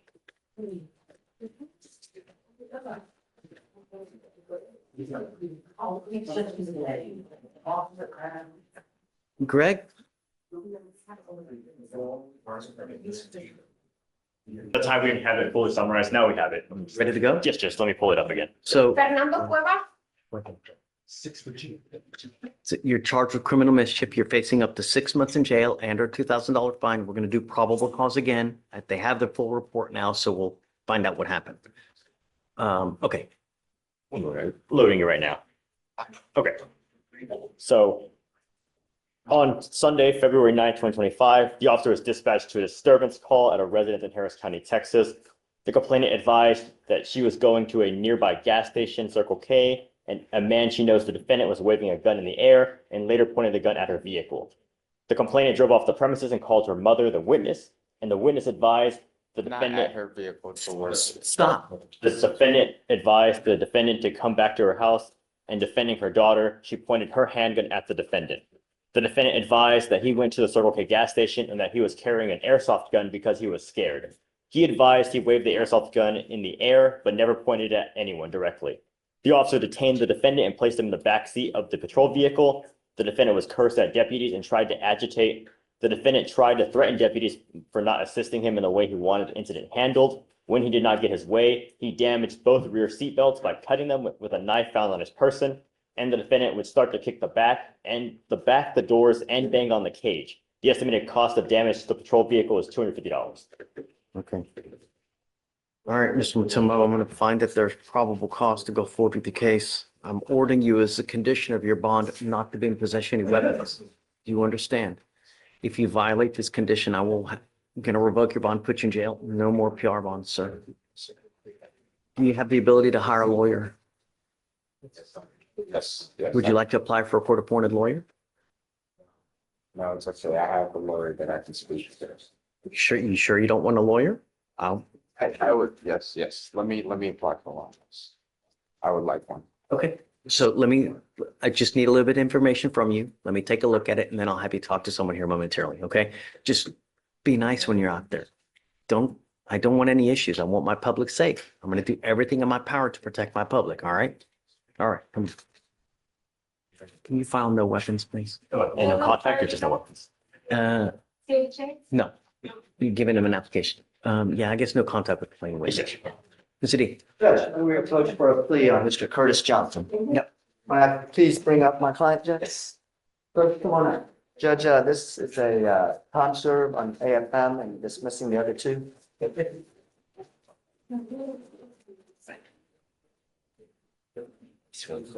Morning, Mr. Johnson. Mr. Johnson, you're charged with 3 total cases. You're charged with assault of a family member, failure to identify oneself as a fugitive from justice, and criminal mischief. It looks like you've worked out a plea bargain agreement. They're going to dismiss 2 of them. You're pleading guilty to the assault case. You need to understand that this carries many, many consequences.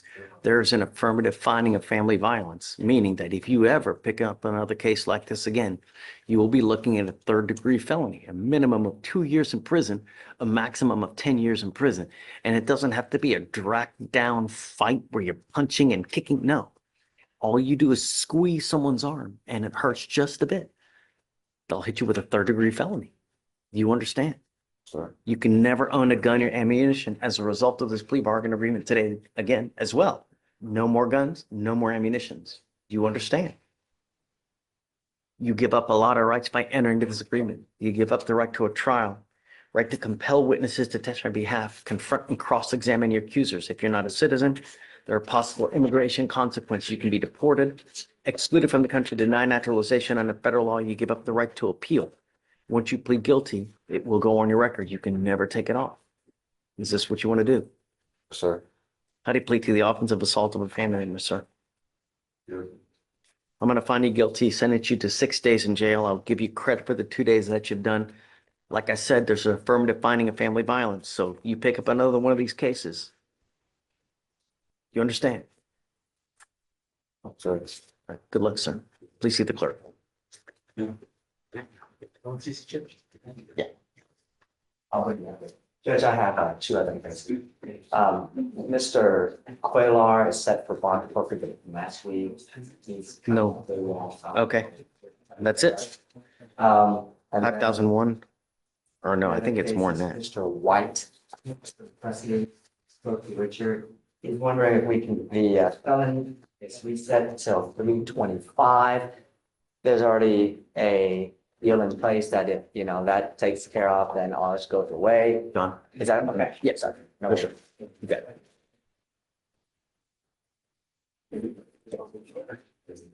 Okay, counsel.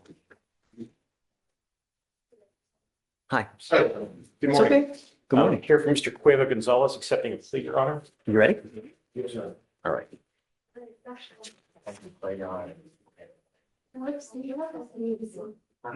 Cueva Gonzalez. So we're doing 90 days probated for 6 months, right? Yes, Your Honor. It's a straight. Great provision. Okay. Good morning, Mr. Cueva. Sir, you are charged with driving while intoxicated. You're facing up to 6 months in jail and or a $2,000 fine. Is this a first or a second? Alex, Your Honor. True first? True first, Your Honor. Okay. So you have worked out an agreement where they're offering you 90 days in jail to be probated for 6 months. You must do a DWI education class, a victim impact panel, and a TRAS. A TRAS is an evaluation to see what other conditions you may need. If they assess other conditions, you must fulfill those to complete this probation successfully. No drugs, no alcohol, guardian interlock, and 20 hours of community service. A one-time $100 donation to Mothers Against Drunk Driving. You need to understand something, that this DWI is going to go on your record. You will be looking at a minimum of 30 days in jail from now on if you ever pick up another DWI. And just the fact that you have this on your record, you ever get pulled over and you smell like alcohol, it's probably not going to go well for you. So I would never, even if you had a sip of alcohol, I wouldn't get into a car. You're taking a huge risk. Do you understand? You're giving up the right to a trial, right to compel witnesses to testify on behalf, confront and cross-examine your accusers. If you're not a citizen, there are possible immigration consequences. You can be deported, excluded from the country, denied naturalization under federal law. You give up the right to appeal. Once you accept this probation, it's a contract you're signing with us. You either complete it successfully. If you violate it, I'm going to issue a warrant for your arrest. I'll put you in jail and I'm going to bring you back out. We are only going to talk about if you violate it. If you do, you're looking at up to 90 days in jail. Do you understand? I know you're on our practice immigration law as well, but I also have Mr. Cuevas could all speak with his immigration attorney to make sure he understands if there's any consequences to this plea. So you have spoken to an immigration lawyer? Yes. Great. Do you have any questions? Okay. I'm not going to suspend your license. I don't know what the status of your license is now, but just be careful. If it's suspended, don't drive until you get it back. And you must have liability insurance as well. Okay. How do you plead to the officer? Guilty or not guilty? I'm going to find you guilty. I'm going to follow the agreement, sentence you to it. If you ever have a problem, just come back. We can always help you. We can always work through issues. Money is never a problem. It's doing the stuff that you say you're going to do and do it in on time. All right. Okay. Good luck, guys. Thank you, Robert. Okay.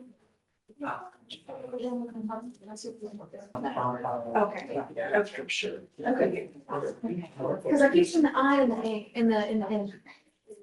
In my status. I know, Amy. It's. Oh, yeah. Okay, perfect. Yes, I think every time I go out of the room, instead of connected, it's not ever.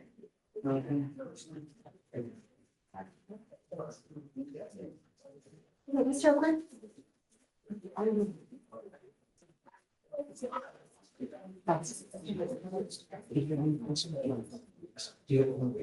I have Mr. Weather.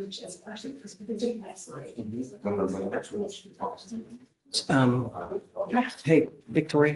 What is?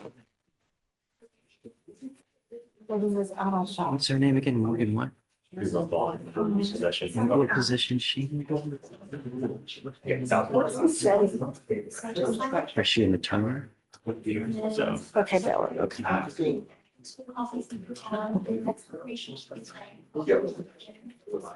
Okay. Morgan Rogers. Okay, thanks.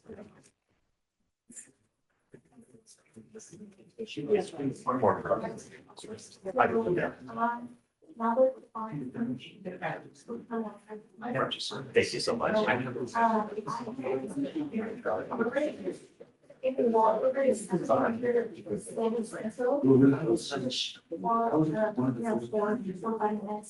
You're going to get it. One call data.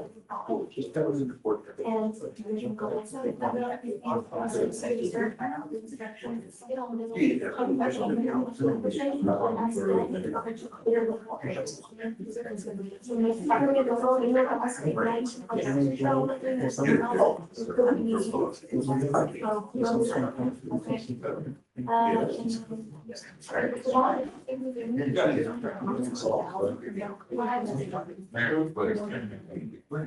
Yeah.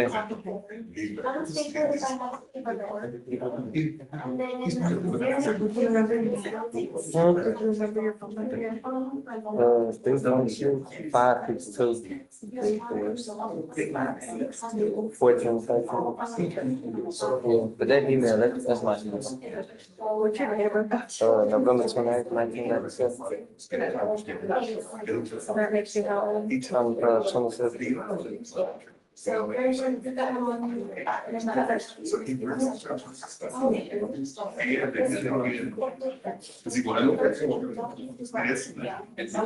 address and all that stuff? No, I can get it up. See, the thing is, I did a police your case, but I never got notice to come down to the court. So I just happened to be in there for something else. And that's why I did it. Yeah, I'm all right. But, Got the address of your friend, put the address in y'all. and I was actually on the report. Is it his house or where? Nah, it's actually a hotel. Yeah.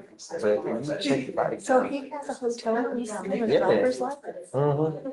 Weird. But I guess for that reason, I didn't give him. Nobody called the police on it. You know what I'm saying? He wasn't there. He was only there for like 5 minutes. Not only does it actually, the person who's far, at the lead, you know, that's good. Go out there and check everybody cam, and then you get a whole flood of them. Obviously, when they want to, you know, that's what they're. All right, I'll check it out and see what they have on the board. Yeah.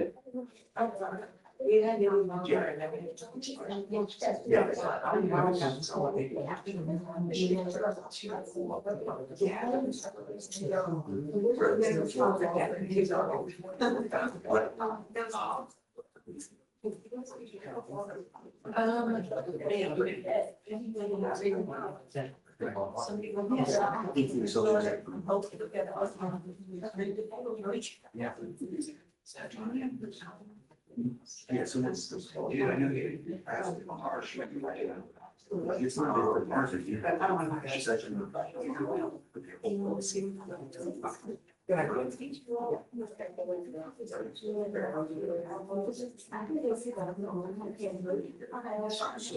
Are you looking at?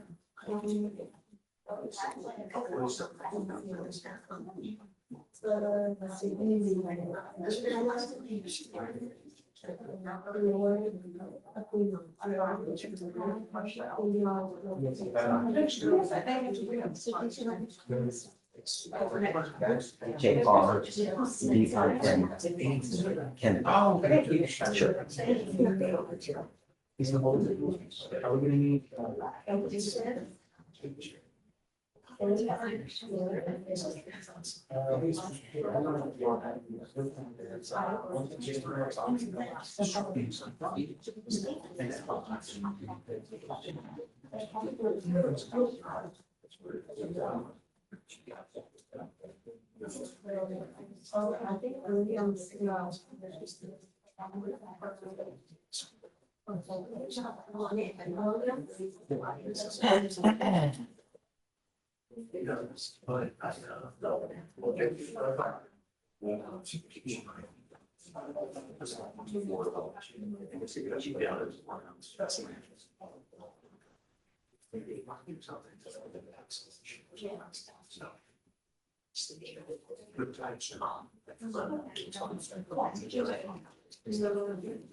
Hi, who do we have here?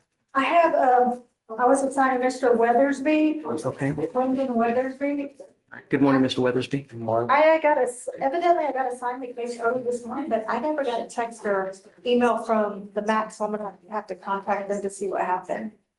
Do you want to stay on or no? Oh, yeah, I'm gonna stay on, but I just never, I mean, I was assigned to report today, but the reason why I'm just now showing up is because I never. Oh, I don't care. I'm glad that you came. There's no time. I'm glad that you came. But the only reason. Don't worry about it. In here, but I never got notified, so if I hadn't told me, then I would have never known. Hey, don't worry about it. We're glad that you made it. Okay, thank you. Yeah. All right. Good morning, Ms. Weathersby. So it appears that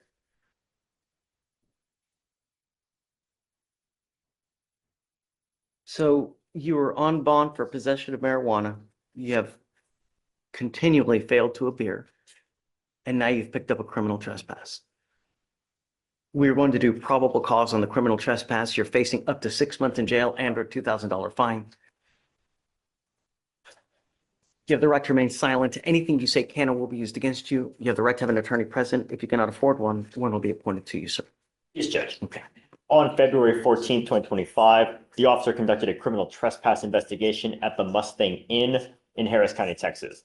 The officer was aware management often complained of people in the parking lot selling drugs, and no trespassing signs are posted on several sides of the property. The officer observed a black vehicle idling in a parking space with 3 occupants inside. The officer made contact with the occupants and could smell a strong and distinct odor of marijuana and could see a heavy cloud of smoke emitting from the vehicle. The occupants were instructed out of the vehicle, and the officer identified the defendant. The officer knew the defendant by name and sight from a previous arrest. The defendant had been previously arrested for possession of marijuana on the same property and had been given a criminal trespass warning on that same day and was advised not to return to the property. Okay. All right, Mr. Weathersby, I'm going to find that there's probable cause to go forward on the trespass as well. I'm going to order you as a condition of your bond not to go back to this place. Do you understand? Yes, sir. It is a condition of your bond. If you do, because I don't know if you're going to bond out, but if you bond out, this is one of your conditions. You're not to go back to this place. If you do, you will get rearrested, go right back in, and the bond is just going to go higher. You understand? Yes, sir. Okay. So can you follow those conditions, please? Referring to that. Yes, Judge. Okay, Actually, so it's set at 1,000. Would you consider a bond reduction, Your Honor? no, Okay. you're a flight risk. You don't show up. I mean, we've given you bond after bond. He just doesn't appear, does what he wants to do. So, All right, thank you, Your Honor. okay. Can I see them?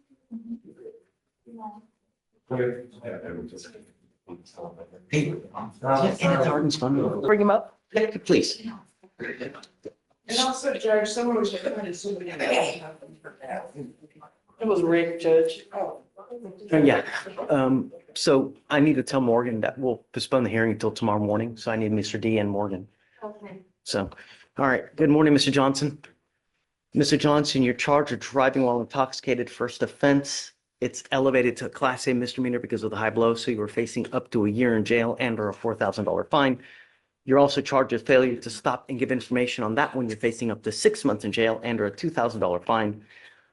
You are making a lifetime decision today. You are making the decision where both of these cases are going on your record today. You need to understand that these will have severe consequences in the fact that if you get pulled over, an officer is going to see this. If they come up to your car and they smell alcohol, they smell weed, they smell anything funky, it's probably not going to go well. So don't give them the tools. You know what I mean? It's really easy with one button on a phone. $30 will take you anywhere you want to go with an Uber. It's so much easier, you know? You have to understand that what we're doing today, this proverbial slap on the wrist, I mean, from now on, you're facing a minimum of 90 days in jail on a DWI. Do you understand? All right. You're giving up many rights. You're giving up the right to a trial, right to compel witnesses to testify on behalf, confront and cross-examine your accusers. If you are not a citizen, there are possible immigration consequences. You can be deported, excluded from the country, denied naturalization under federal law, and give up the right to appeal. So once you plead guilty, it will go on your record. You can never take it off. This is what you want to do. How do you plead to the offense of both of the cases? I will find you guilty and I will sentence you on the DWI to 6 days in jail, credit for the 2 days that you've done. And on the failure to stop and give information, I will sentence you to 12 days in jail, credit for the 4 days that you've done. Should be 6 and 6. No, it's 12 and 4 and 6 and 2. You didn't see that? I think it's same thing either way, right? It's time served. Yeah, it's time served. Okay, It Donna, doesn't I'm matter. sorry, I didn't see that on the You know, paper. That's my bad. You're allowed to make mistakes every once in a while, right? But if you continue to make the same mistake, when you endanger other people's lives, there are very serious consequences. There's a surcharge of $3,500 that would tack on this DWI. I'm going to roll it for you today. But you pick up another DWI, it's a $6,000 surcharge. Get a clue. It's not hard. I am going to suspend your license for 90 days. Do not drive until you get a license, and good luck to you. Thank you, All Jan. right, And Tim. he can come back here if he needs to get occupational and all that other stuff. Correct. Yes, sir. Yes. Thank you, Jan. Okay. And we both be excused. Yes, ma'am. Good luck, Mr. Johnson. Oh, Let me just let them know. I'm going to put this on the record. of course. We needed the order for the ignition interlock to be taken off. I don't know. Once everything is signed, all of the paper, you can go over to 29, and they'll just need to see that your signature on Yeah. the judge and everything, and they will send it over. Thank you. Thank you, Jan. Okay. Yes, please. All right. Give me 1 second. Hey, Morgan, Mr. D, can we go back on the record real quick? Yes, sir. All right, guys, we're going on the record. Please do not talk. If you need to talk, go outside.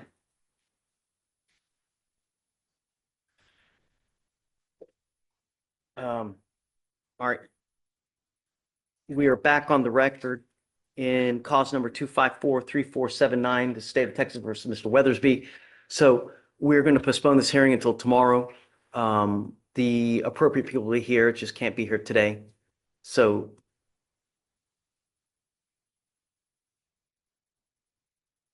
Sorry, Judge, I'm trying to do for the coordinator what you requested. we're going to postpone it till tomorrow morning, 9:30 in the morning. We can reconvene.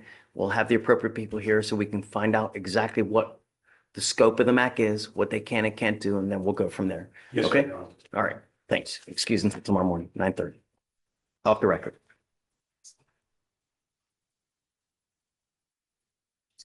Okay, counsel, you ready? Good morning. On the Melania Smith matter, there's a issue about an extension of her probation. She sounds like the direct program judge. Oh. They requested a 3-month extension. Where is Miss Smith? She's here. Come up, Miss Smith. The request was sent last week. They wanted 3 months for her to complete IFC SOP. She completed it over the weekend. Ashley granted a 3-month extension. Wasn't sure if they want to wait or.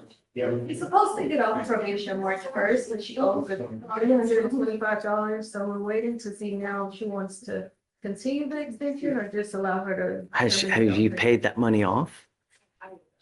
Yeah, that I just looked at was $240 and recently, like in the last 20 minutes, just paid that. Oh, great. So everything's paid off. Well, they're delinquent.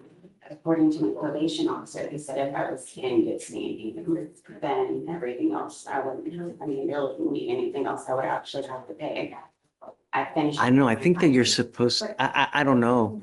He's supposed to get off March 1st. Initially, the extension was requested for IPS. They said that she's satisfied that, they're okay with allowing her to terminate. Great. But because she has a $325 balance, they didn't make a decision on a 3-month extension. But now she's satisfied that, right? So, I don't see that on my end yet. I can double check. so why don't we do this? Why don't we postpone it till later in the week? Because it takes so, $240. I have my bank account that I can show. no, but it has to reflect in the system though. Don't worry. Don't worry. It's not the end of the world. I'm sorry. I can waive your appearance. Don't worry about it.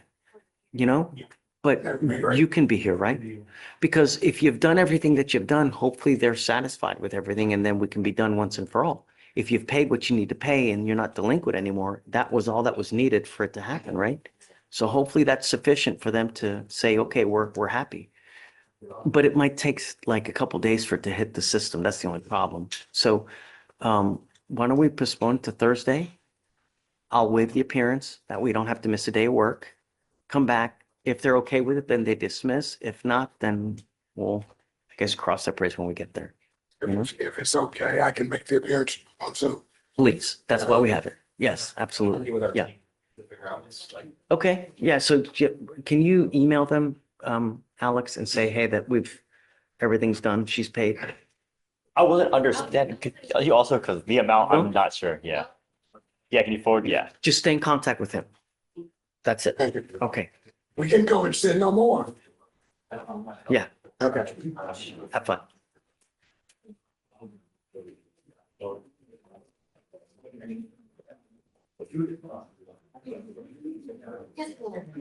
Judge. Tell me. If I may. Yeah. I guess for tomorrow, does client need to be here? Because. Well, I don't know. That's something I need to talk with Mr. D, whether he wants to do it, you know? Well, for the scope of the hearing, it seemed like it moved. I was asked to approach for client's desire to have new counsel on the case, which was why I was approaching with Mr. Dixon. He indicated he wasn't withdrawing, but that client could express to the court that he did not want Mr. Dixon as counsel anymore. We didn't get there. We're obviously happy to appoint at any point if that's what ends up happening. No, I mean, I want to go because I think that now we have more issues that need to be addressed to see what the scope is and what can and can't happen. I mean, because that's, Does I see somebody floundering in need in court and they're like trying to get attention of an appointed attorney that we have appointed with the back and they're asking for help? I'm not gonna stand by and watch. that look, person. I don't want to do this now. But for tomorrow, it doesn't sound like client has to be here tomorrow. Does he need to be here tomorrow? Because Let me talk with Mr. D because Mr. D's representing him and then I'll find out. again, there's been a total breakdown in communication. So it's kind of becoming difficult for client to express what it is that he desires. So we can, I don't even know where Mr. Dixon is. I don't know if he has a reset. I don't know. I think he stepped out, but I'm sure he'll be right back. And then I can ask him. Okay, because he has a caretaker and caretaker is not available, and he may not be able to be physically address report tomorrow. Okay. So I just would like to. Well, let me talk. Mr. D's representing him. You know? Yeah, see, I don't think it's appropriate for counsel to be approached on this case. I can go out and see if he's here though. I think I need to sit back there for. Right. No, Okay, no, okay. you're okay. All right, Judge. Ready? Yes. Your Honor, I'm approaching on Rudolfo. Last name is Galle. Galindo. Yeah. Okay. We did submit the proof of enrollment. Date. Gallegos. We submitted. To do what? What were we Because doing? you asked for him to get enrolled into, get a GED. Did he enroll? Yeah, he did. We submitted the proof to the state. Wonderful. Did you email it to? Yeah, they uploaded it. Great. Okay, so Ms. Okafor, we'll just give you a normal reset. Okay, thank you. Have fun. Ready? Yeah. Yeah. Judge, I'm back on the cases that we can't get dealt with. Rubio and Rodriguez, these are the illegal dumping cases. I got an email from Mr. Goldberg indicating that we were in the program, but he didn't put a date on it. I responded, I said, what day? Judge wants to know what day. And he never responded.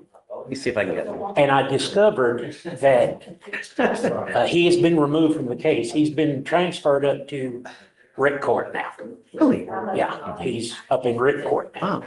So It's I okay. don't know. Look, it's never the end of the world. You know, there's always a solution. Really. Thank you, Judge. Not a big deal. I can catch up with environmental, the new person on it. Who is new environment, do you know? Elizabeth Eakin. I don't know the I think person. she's new on it. Dealt with her before. I wish I Several could, times.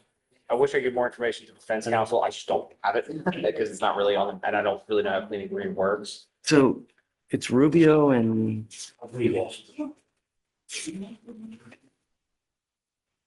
I guess let's set it off a week. And that's, Are you okay with that? We waive their appearance. They've been here every time, Judge, and I'm okay with it. they're losing pay and it's my fault. So Yeah, it's okay. Thank you. So, and then hopefully by then we'll If we can get a date. I'll contact her because I've had her on other cases. I Okay. think I've got her email. So I'll contact her. Find out what he has actually done because if the court would like to take the time, I have the email where he told me. I have enough drama. Everything's good, but he didn't put a date. I have enough drama. I don't need. I know, Judge. I know, Judge. Just see you in a week. I understand your position. Approach it. Judge, there seemed to be an issue with the client coming to court tomorrow. I don't know if his appearance is required. I But can what we wait. want to talk It's not a about. big deal. And he wanted me to also address whether or not you would give him another lawyer. I told him that you have a right to request that. What's going on? Yes, I just would like to request another lawyer. The problem is though, is that, you know, if I give you another lawyer, is the same thing gonna happen? I don't, you know, No, we didn't do it. We didn't try it yet, so you can't say that's what's gonna happen. I don't like get into these things with people because most of the time people are compliant with federal law. they have their way of doing things, right? Exactly, I understand. And so when you start getting into federal law, this and that, it may become an issue. And that's, When people come to your court, do you care whether they respect what you're saying or not? No, they just have to follow the order. I have a federal judge's order based off of my life, and she made a decision, and it never gets respected. That's why I'm in here. The laws were violated to get here. And I'm a person too. A federal Judge Carolyn Beers, this is her decision. That her. what is he alluding to, Mr. D, about this federal decision that? I have the paperwork. I can show you. I tried to give it to you last time and you said you couldn't accept it, but I have it. I can go get it. for I you. don't get involved with the minutia of. I understand, but it's your courtroom and you're responsible for the court procedures. So I just don't want you and your court to get in trouble because, but I can show you, or I can show him. No, But I'm not talking to the prosecutor, sir. You can't do that. So I- my only issue is understand that if I give you another lawyer now, Yes. right, if we end up in the same No. issue, You have my word because it's gonna be better communication. okay, so let's, Vic, let's go ahead and reappoint, okay? I still want to go through the hearing though tomorrow though. So I will waive your appearance for tomorrow. You don't have to appear tomorrow, but you have to meet with a new lawyer now so that you can get the information, so you can get together with whoever that person is. And then I want to continue this hearing tomorrow. Am I supposed to be here? Chris? Yes, yeah, because you were the one who's privy to this whole thing, right? I was just informed that you wanted someone. I understand, but I don't think that she understands what the scope of everything is, and I want to get to that. Yes, sir. Okay. All right, so just go ahead, take a seat. I'm going to appoint you to someone else now, sir. And can I say something about that? Don't. Just, you have the right to remain silent. Exercise that right. Yep. Mr. Riggs here. Okay. Okay, on your docket, criminal mischief and failure to ID judge, and he is pleading on both. Okay.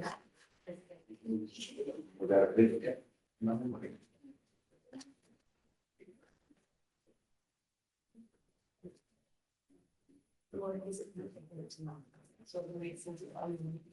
morning, Mr. Riggs.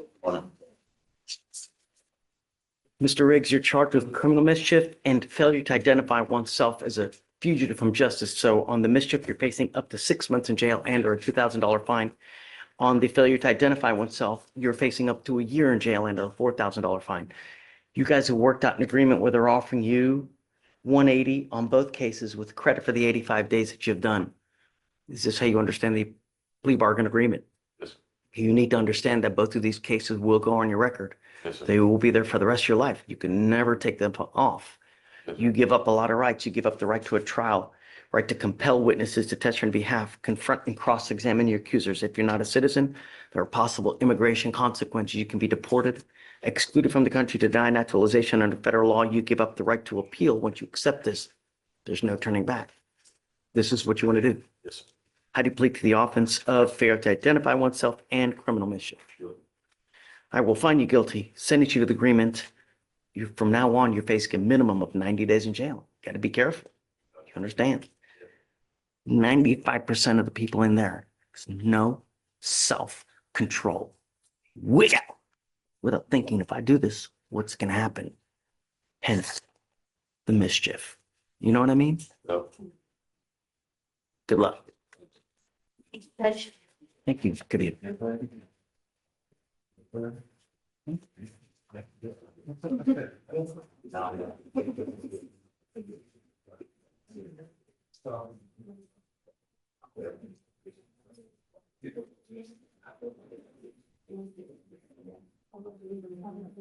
She never responded. There is another thing to. Thank you. Thank you for trying to say that. Yes, please. Yes, Michael, I don't have much, please. Mr. Slider, Judge. always a pleasure. Monopoly, you say this mat's still open, isn't it? How are you? How are you? Doing great. I need to come back down tomorrow. You do. Things wrong. Top of How you page. been? Oh, you have another case?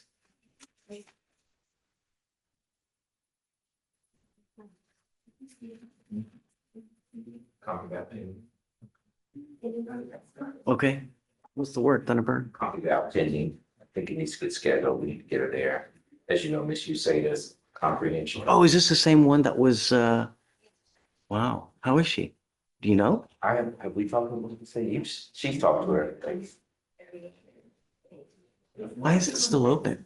That's what I was just asking. That's the Monopoly money case. That was from way back when.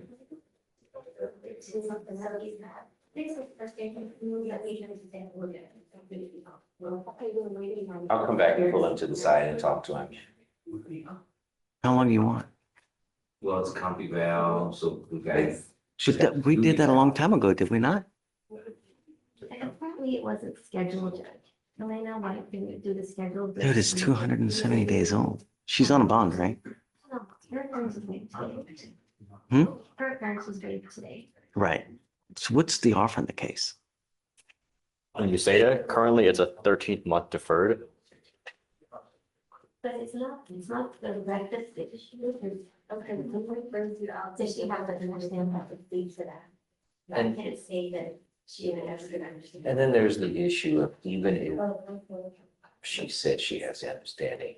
When Luke talked to Ms. Usain in regards to the monopoly money, we know that Ms. Usain may not be able to do that. Or, or needs to be some type of simplified version of that. If she couldn't have a consecutive conversation with you about monopoly, how do we expect her to do her team about it? And look at that. A good conversation can say here and say that she understands that we know what she's doing. Okay. I guess set off 30 days and we'll see. But can you make sure that it happens then? Please. Okay. All right. Okay. Back. Great to see you, Mrs. Snyder. I'm sorry. Hey, Rick's been, I'm so sorry to keep you waiting, Rick. No problem, Rick, Judge. Just yell at me next time because I forget about you. I've got like 5 windows open, man. No problem, Judge. I'm here on Sorry to keep you waiting. no, that's no problem, Judge. I enjoyed the process. Tell me what you got. John Melendez, Judge, he's there on a BVR. And I think the GPS device has been, the whole issue has been rectified, but I'm not sure. We can check with PT pretrial services there. What say you? Judge, I did reach out to the case manager this morning to see Mr. Melendez did check in on the 10th of February to have the device inspected. It was then from the date of the BVR when we lost cell, that cell was then regained on the 10th. And then to my knowledge from the case manager and the device inspectors themselves, they stated that no issues with the charger device were found on our end. Where's Mr. Melendez now? Come on. He's there, Judge. Thank you.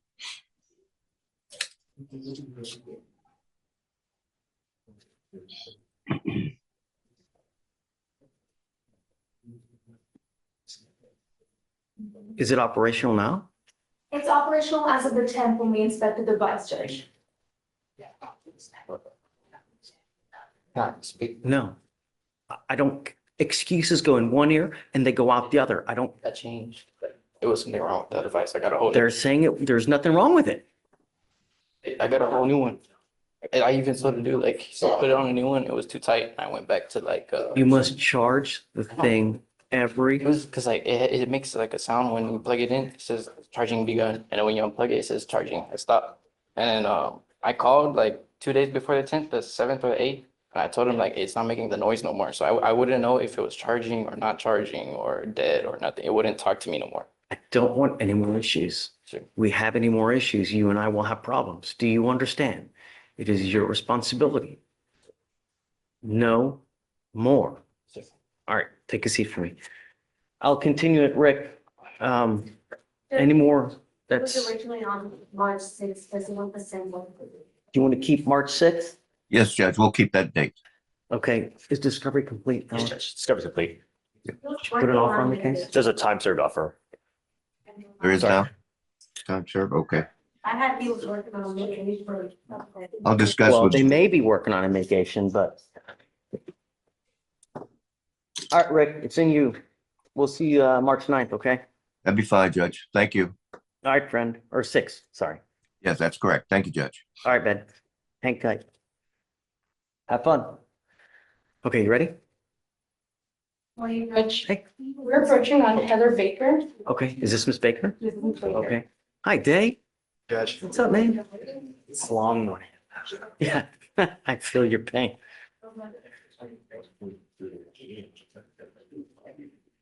Is Miss Baker wanting a bond? Yes, Your Honor. Okay. So, Miss Baker, you're asking me to set your bond. I don't know anything about you, and I have about 15 seconds to get to know you. The only way I get to know you is how you are on paper, because that really tells me who you are. Right? Everybody tells me it's little bunnies jumping in the woods and this and that, but really, papers tells me who you are. Okay, Day. Your Honor, she's wanted out of Terrebonne Parish, Louisiana for 1 charge of illegal possession of stolen things and 1 charge of felony theft.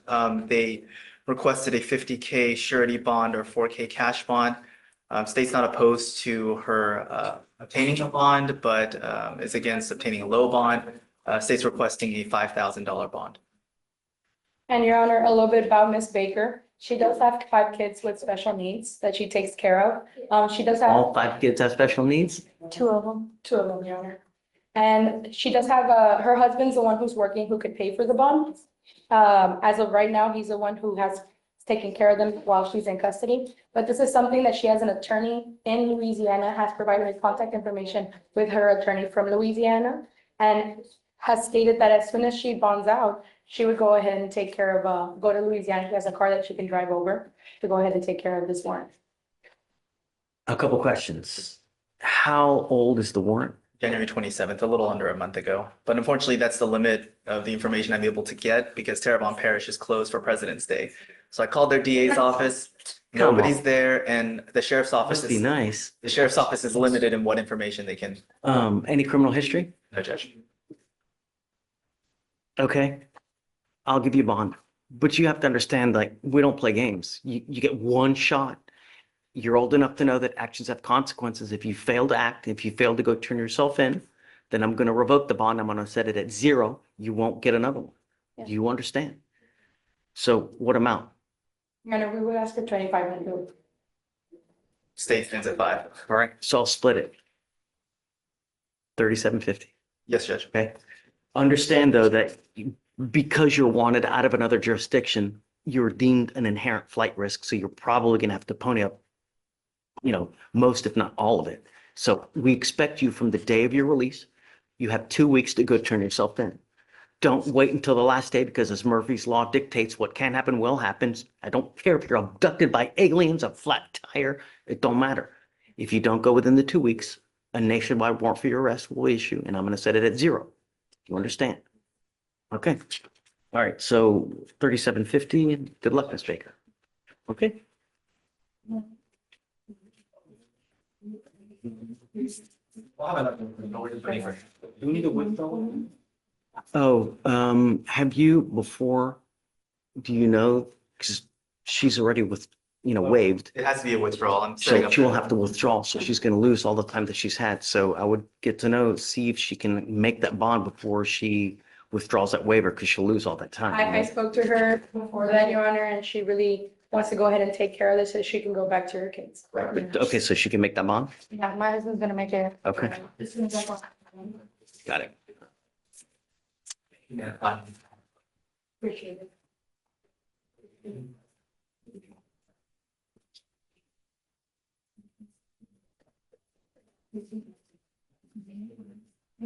Okay. Hey, did you appoint him earlier? I did, I just not one slider down. It's not you. Okay, guys, thank you. And Your Honor, she would sign it over here? Yeah, Bring it out. Dave, you got the withdrawal? Not the withdrawal. I'm doing the reset first because that's the defendant Do has you to- generate the withdrawal too? I do too, but that one only the council has to. Printing it out first right now.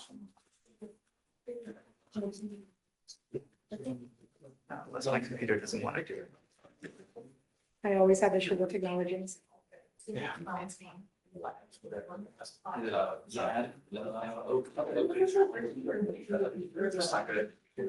See this paper?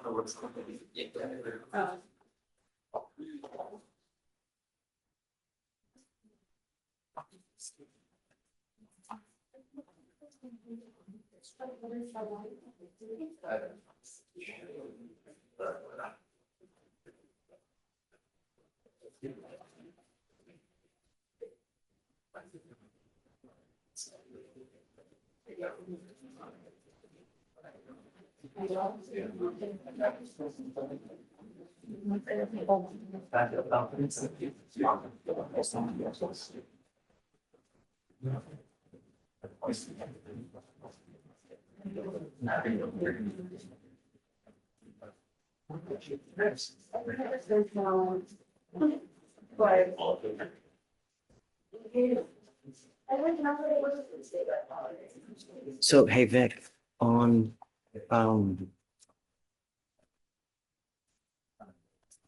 Hoffman,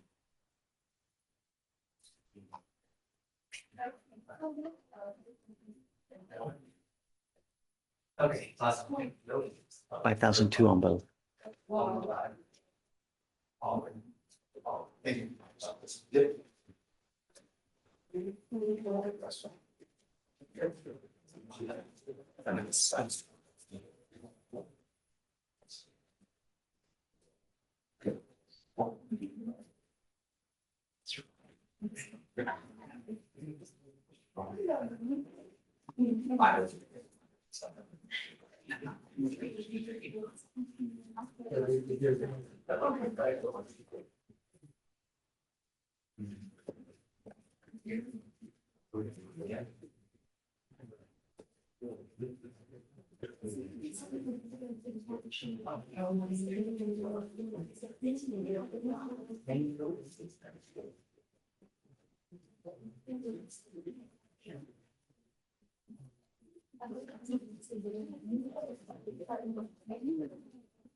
And this one has to be entered into the judge. And this is pretty much expense if you are reading your extradition. Yeah. Don't y'all. She doesn't have to sign that one. It's just you and judge. Huh?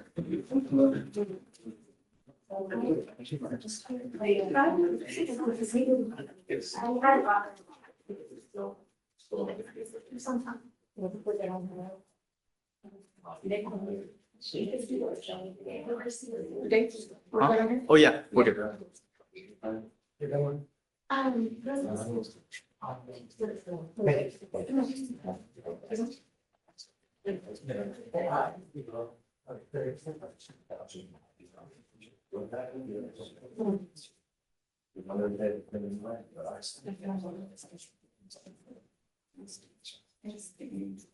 Hey. Good morning, Judge. Parece que, por favor, conteste todo a voz alta. Permíteme un segundo.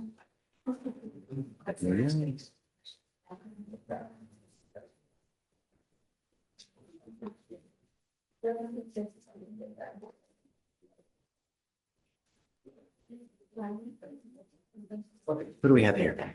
This is Rene Velasquez, Your Honor. Velasquez.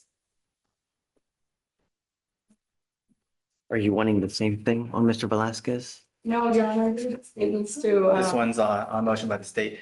So he originally waived on February 14th, which would give the demanding jurisdiction until March 3rd. However, they are unable to pick him up until March 7th. And so we want to enter in a pre-signed waiver, as he is wanted out of Arizona for a probation violation on an aggravated assault with a deadly weapon and a dangerous instrument involved in domestic violence. And I have a copy of it here along with the order. Understand, Mr. Velasquez, that when you get on probation or parole in certain states, you need to read everything that you sign. In some states, they make you sign what's called a pre-signed waiver when you get on probation or parole, meaning that if you ever take flight and become a fugitive from justice, you waive extradition by signing and by entering on the probation in and of itself. In fact, I am going off of Amy's review. I want to double check that that provision's in there.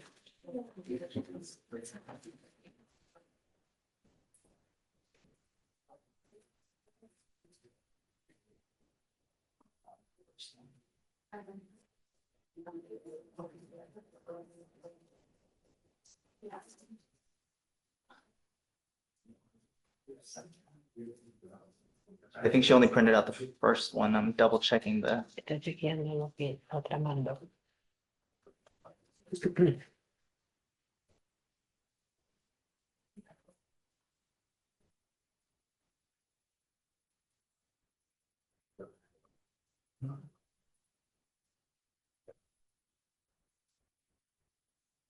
Wait, is that another? I don't see it. I don't see it either. Was she trying to figure out if this is an interstate compact? Actually, may I have don't a see moment, it. Judge? May I have a moment to review? I mean, unless it carries a term of life. No, I don't know if she meant for this to be under the interstate compact. May I have a chance to review Yeah, it? take your time. Thank you, Judge. Rush. I might need a second.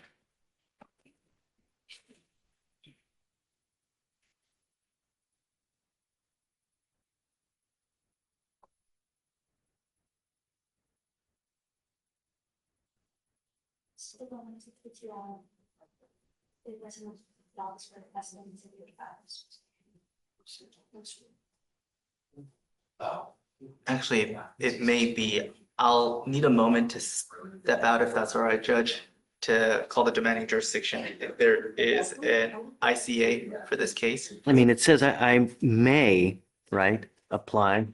Well, no, sorry, I'm not going off of that, but it's because I don't know. Well, that's for the transfer, but I don't know where the originating state is. And so I don't know if it's absconding from whatever agreement probation he had with another jurisdiction. As I was saying, at times when you sign up on a probation or parole, on the agreement that you sign, you say that if I ever become a fugitive from justice, if I ever take off, then I will waive extradition. And you do that by signing the agreement. The state is saying that you have already waived by signing your probation or parole agreement. I don't see it in this document, so I guess we're gonna need just a little bit more time because I don't see a pre-signed waiver here. Because on the bottom of the document, Judge, all the way at the, it says interstate compact process and application fee. I just don't know if it applies to this state, so that's what I have to check on. In that case, then obviously, on the last page where it states the financial sanctions, do you have that page, Judge, or no? Yeah. So all the way on the bottom on the third asterisk, it says interstate compact and then all that. And so that's, no. But my point is, it's not on this document, but I'm saying if one exists with Texas, then obviously I'll be putting that in it. Maybe that's what Amy was trying to convey. I don't know. Yeah, this isn't it. Right, so if I may have a moment to check with the demanding jurisdiction. When was he due to get picked up? It was the 3rd, but they need until the 7th. I'll make it 1 week because it's a Friday and it wraps around the weekend. So obviously that's The 3rd of last month or this? No, so originally he waived, let's see, he waived on February 14th, which gives them until March 3rd. Okay, so I mean, you can roll it to tomorrow if need be then. It's not, I'm not opposed to that, Judge. Are you okay with that? I'm okay with it. Okay. I mean, because it's now nearly 1 o'clock and then, by the time you get a hold of anyone in a demanding jurisdiction and they're off today because of President's Day, Well, this one, you're not gonna get a hold of them. yes, Judge. I'll make sure to see if there's a ICA because So- if I play the ICA. We do things the right way. We're not gonna do things the wrong way. We want to make sure that all the documents and I's are dotted, T's are crossed. So I'm gonna give them till tomorrow to see what they can come up with and then we can cross that bridge to see whether they get an extension or not. We usually give an extension if they want one, a little one, but not anything, more than 3 days. So And if you could send me that Q-day because I don't see. Yeah, I'll send you. here, I'm gonna go back to you. Yeah. Oh, wait, hold on. Back to the day, I'm gonna get that back to you. The order from them. Well, we'll have to redo it anyway if it applies. Okay, I'll see you tomorrow. Okay, thanks, Tony. Mr. Harden. Hey, coming up. Yeah. I did see your email just briefly, and I'll be happy to I think I can solve this fairly easily. As far as my understanding is what the max role is, what it isn't, when it deals with relating to clients. I want to continue this on the record though, because I want to make sure that everybody has a good understanding and that just because it's a big issue, at least, the role and the nature of the role, what you can and can't do, it's big, and I don't think that, I don't take it lightly, and I get things when it gets done the right way, but it's still a process, That's why I want to So prioritize can it. we? I know Dixon's here, one's here, so I'll be happy to answer any questions. I don't have a Put anything on the reporter, though. record whenever. I don't have a reporter. Ramona's gone and it's, It's 1 o'clock and I don't want to ask someone now. So can we reconvene tomorrow, 9:30? I can't judge. This week I'm gonna be attending a training, and so I probably wouldn't be available to next week. I mean, can have somebody can tell folks what, I guess, can Natalie be here tomorrow? yes, I mean, Natalie or maybe Seth. Okay. But it's just really putting on, everything that we will put on the record is public document. Plan of operation 2604 subsection C that talks about feedback. That's already been given out to the judge. So I mean, I'm just saying it now for anyone that has any questions. And basically what it is 2604 subsection C requires us to have a plan of operation. That plan of operation was distributed back in August of 2023 with the most latest revisions. It does talk about client feedback. My understanding now, this is not solicitation, right? Not advice. But if a client reaches out to us, right, if they reach out or flag down, that's receiving. Didn't happen here. So I'll just clarify. I don't want to do this on the record. I want to do this on the record the right way we've been doing it. So let's, that's not what I saw and that's not what transpired, right? It was something else, So, yeah, I don't know. I mean, if you can't be here tomorrow, then Natalie said she could be here. We'll do it with Natalie. Okay. Yeah. I'll speak with Natalie or Seth and give them the same information. Well, they already have the information. It's just really bringing it to the court's attention. Okay. So, yes. All right. Thank you.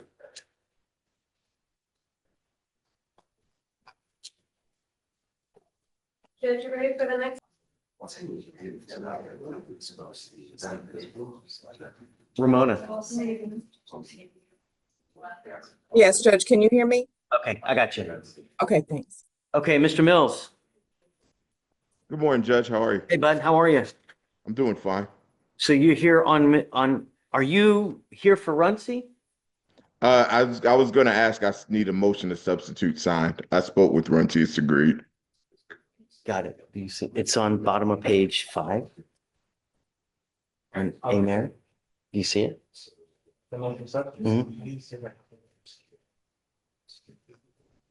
My client's appearance was waived, Judge. It shows on the. Sure. And I mean, conditions already done, so there's nothing that we need to do, so we can just give you a normal reset.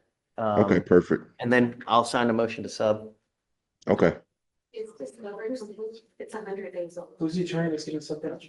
Mr. Mills. Sorry. Which case is this? Amen. EHI.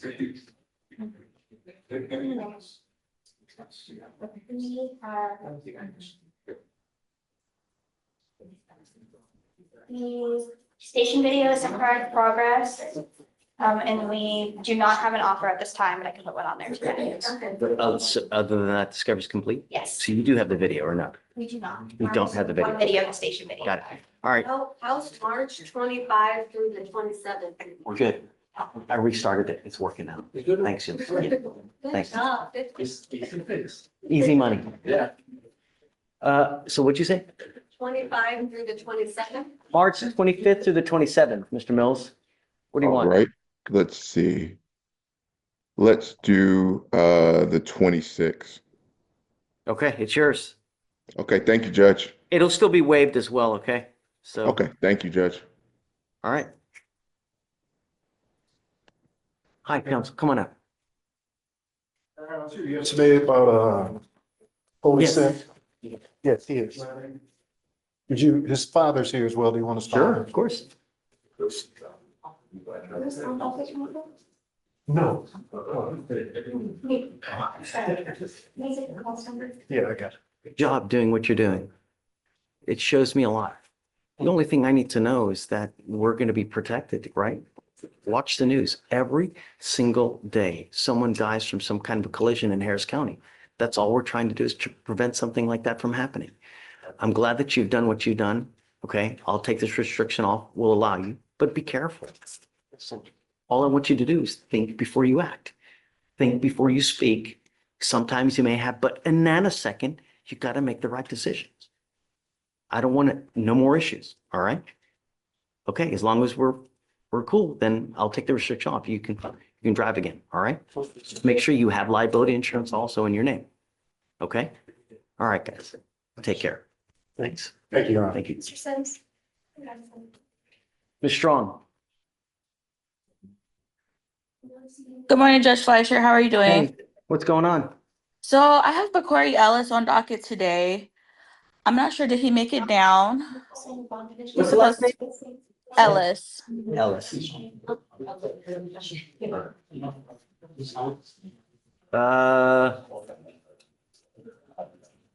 Looks like he's being held on the theft upstairs at no bond.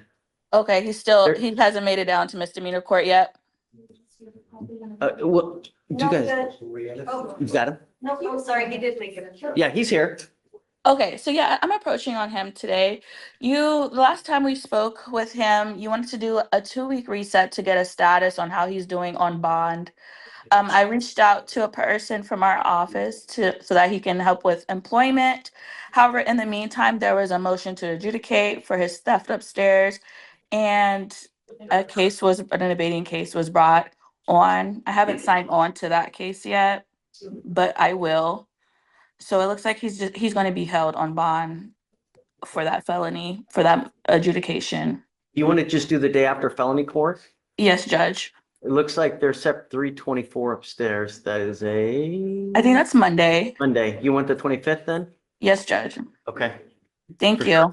Yep. Judge, were you gonna do anything with the bonds since you picked us already? Page 29. I have no argument for bond, Judge. Yeah, I mean, I'll just raise it up $1 from what Okay. it is now. Because, I mean, it's high right now as it is. He made that bond, but I'll revoke it. I'll just raise it up $1, Ms. Strong. Thank you, Judge. And then I guess appreciate just it. keep us in the loop with whatever happens upstairs and then. Of course, he's supposed to, I spoke with felony attorney yesterday. He's supposed to be getting a TRAS done, so I'll be in the loop with her and Got it. we'll Okay, just track it. got it. Okay, thanks. Thank you. All right, goodbye. Yeah. Yeah, hi, Josh, you ready?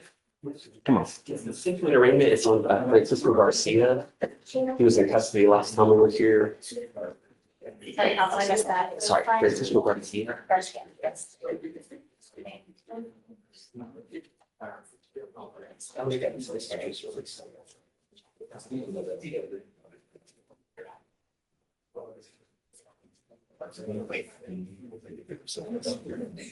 So the case upstairs got dismissed, I see, huh? Is that what happened? Okay. Francisco Garcia, come up.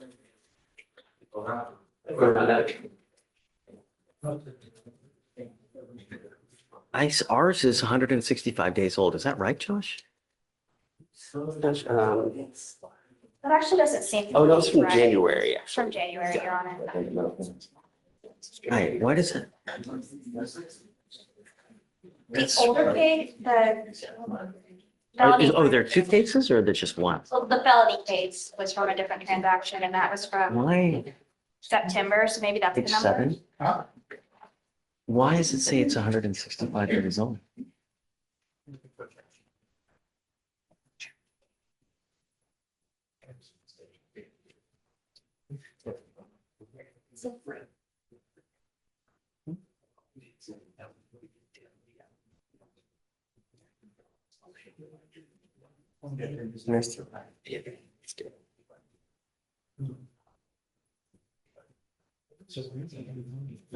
Mr. Garcia, you were charged with assault, bodily injury. You are facing up to a year in jail and or a $4,000 fine. We are going to do probable cause. You have the right to remain silent. Anything you say can and will be used against you. You have the right to have an attorney present. If you cannot afford one will be appointed to you, sir. Please. Your Honor, bear with me, here's a little bit of a longer summary. That's okay. There's no rush. On January 3rd, 2025, a witness reported that at 1200 Baker Street in Harris County, Texas, which is JPC, the defendant was assaulted the complainant by punching him multiple times in the head, by kicking him in the upper body area. The officer observed on surveillance video the inmate Elijah Ibarra, inmates Santiago Trevino, and inmate Nathan Garcia, and defendant Francisco Garcia exit the B cell and approach the complainant, who was standing in the day room in front of the PODS control center. Inmate Trevino positioned himself to the right of the complainant, while inmate Ibarra and inmate Garcia moved around the pillar to stand directly behind the complainant. Meanwhile, inmate Vasquez, inmate Jasso, and defendant Roberto Garcia exited their cell and walked towards the day room table where the complainant was located. Inmate Vasquez positioned himself in front of inmate Trevino and began speaking with the complainant. Inmate Jasso stood to the complainant's left while defendant Francisco Garcia and defendant Cordova and defendant Modello stood across from him on the other side of the day room table, and defendant Roberto Garcia, who had his left hand wrapped in unknown material, walked behind the pillar. Inmate Vasquez grasped the complainant's right wrist, and inmate Ibarro and inmate Garcia began to deliver several closed fist strikes to the back of the complainant's head. The complainant jumped up onto the table to attempt to get away, but was pulled down from inmate Trevino as he delivered a right strike to his head area. Defendant Francisco Garcia, defendant Roberto Garcia, and defendant Cordova were then observed striking the complainant with closed fists to the head and torso areas as the other inmates participated as the complainant attempted to get away. The complainant fell to the ground, and inmate Jasso and inmate Garcia and inmate Ibarro and inmate Vasquez began striking him with closed fists and kicks to the head and upper torso. The complainant attempted to get away by crouching on the day room tables. Another inmate walked around the day room table in front of him and began striking the complainant with closed fists as the other defendants continued to strike him in the head and upper torso area. Around 9:29 p.m., the complainant ran quickly to the control center window as inmate Garcia continued to strike and assault him. The defendants and inmates cornered the complainant by the window and began to deliver closed fist strikes and kicks to the head and upper torso area. Inmate Marmogello grabbed the waistband of the inmate county issued uniform pants and began dragging him towards the exit cell door as he was beginning to get assaulted. Before dragging him to the floor, the inmate struck him with a right closed fist in the head area before walking away. After assaulting the other identified inmates, inmate Ibarra walked towards the complainant and used his left foot to kick him in the upper body area before walking away. The officers went to 5B to interview the complainant and was translated since the complainant did not speak English. The complainant stated that he was assaulted to intimidate him and reported that he felt pain and discomfort to the left side of his face and the left side of his upper body. The officers observed small bruises over the complainant's face and a golf ball-sized knot on the left cheek area. Mr. Garcia, I'm going to find that there's probable cause to go forward with your case. I'm ordering you not to have any contact with the complaining witness in this case, not to be in possession of weapons, and not to have any contact with the co-defendants. I will protect my community at all costs. If you endanger my community, I will revoke your bond, put you in jail. Do you understand? Yes, sir. It is your responsibility to stay in touch with counsel as well. If judge tells me he can't get a hold of you, I will revoke your bond. No more PR bonds. Do you understand? Sir. Okay. I'm going to have you sign a receipt with Victoria. We'll have you take a seat in the jury box while we get your bond conditions. We'll have you sign it, and after that, you get free to go. Thank you. Okay. Thanks, Josh. So do you mind following me? Absolutely. So is this from January? It's not right. I don't understand why it says that. And that's what we were looking at earlier. The case is from January. Right. Yeah, that is weird. I don't know how they got that. So it's just a normal reset. Just to make sure I understood you correctly, were you ordering no contact? Oh, yeah. Yeah. Okay, I didn't know. Right. No contact with complaining witnesses, And the co-defendants. co-defendants, no weapons. Just why it says 165. Where does it say that? Mr. Garris. Is Ryan here?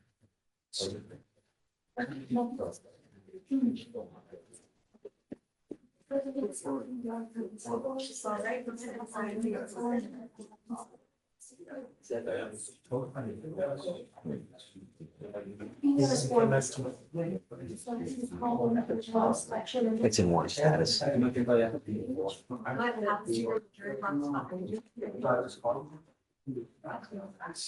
Before reset.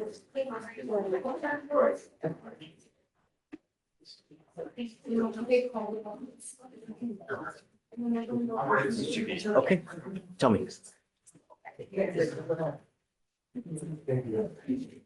Who do you want to talk about? Martin first? Yes, Your Honor. Okay. Please. Say it again? I think one of these meetings. Really? Okay, go for it. So they're both same transaction, Your Honor. Law enforcement officers observed a vehicle with a temporary tag Law enforcement officers ran the tag and found that it came back returned forged as well as unconfirmed in NCIC and TCIC. Defendant Martin was the driver and defendant Harrison was the passenger.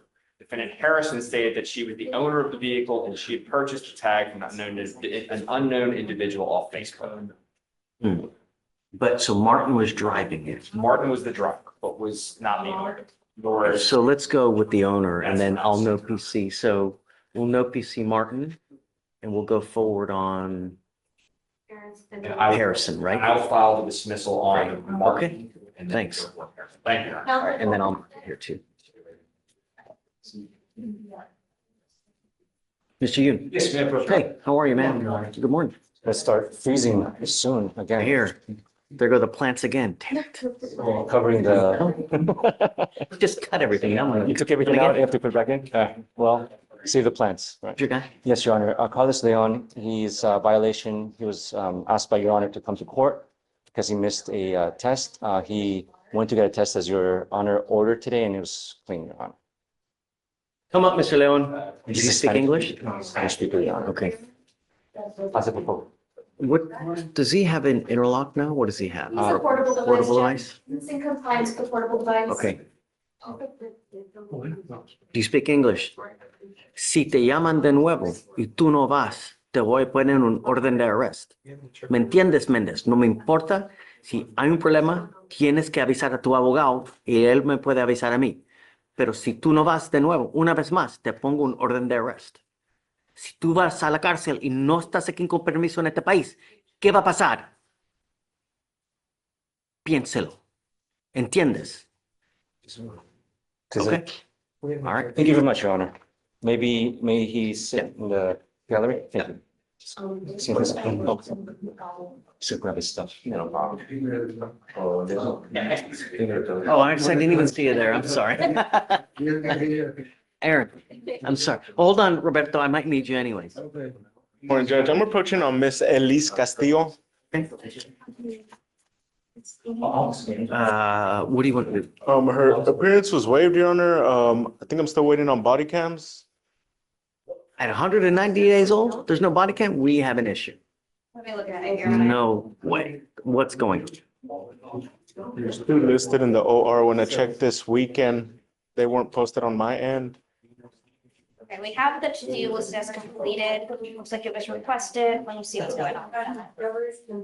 If it's not here, I'll set it for a 10-day. There is no video or radio in this case, so No body cam? no body cam, Your Honor. No videos. It's what we have from the agency. Okay. It was a, So if it, I mean, at today, discovery is complete. So if, should something pop up later on where it shows up, then we'll have an issue, Aaron, right? Just remind me and then, do you have an offer on the case? No, Your Honor. I was told to supply PTI today and potentially mitigation and potentially PTI would be offered. and it looks like in the absence of that, we do have a time served offer on there. So we'll set you off for a couple weeks. It's 190. So we'll give you, 2 to 3 weeks. She's got to be here. No more waived appearances. Then 2 to 3 weeks, have the packet turned in and then we'll see. Yeah. Yes, Your Honor. And separate matter is just on Monday's docket. It's the only case I have. I'm trying to just roll it one day because yeah, son's first day of school. Frank, hey, man. I believe on your docket, it would show Arlene Segura. Okay. On yours is Arlene Sanchez. Appreciate it. Thank you. All right, where are we at? From what I spoke with the two, discovery is complete except for waiting on the restitution amount. Said that you try to contact him this morning or yesterday and That fits the case I am thinking of. We've been waiting for restitution since November. Right. So I guess let's do this. I'll set you off for a week. Absolutely. Right? Do whatever you can. If it's not here in a week, then they just don't want to be found. And that's it. We'll move on without it. Okay? That's good. Right. I'll waive it for one more week. Thank you, Judge. After that, we got to start moving. Yes? Sounds good. Thank you. You got it. Hi. Council for reset? Who do you have? Hi, good morning. I'm here with we're here for PC for today. Hi, Sebastian. How are you, man? Montoya Lara, do you have him on? Montoya? Montoya Lara, yes. Yes or no?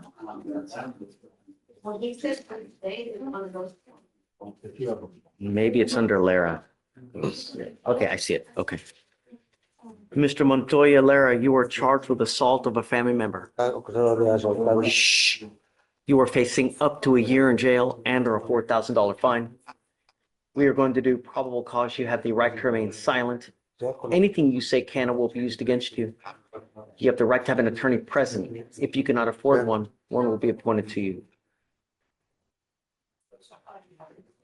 On December 25th, 2024, officers were dispatched to a disturbance in Harris County, Texas. Officers met with the complainant witness who stated that the defendant saw messages on her phone sent by an ex-partner, which caused the defendant to become upset.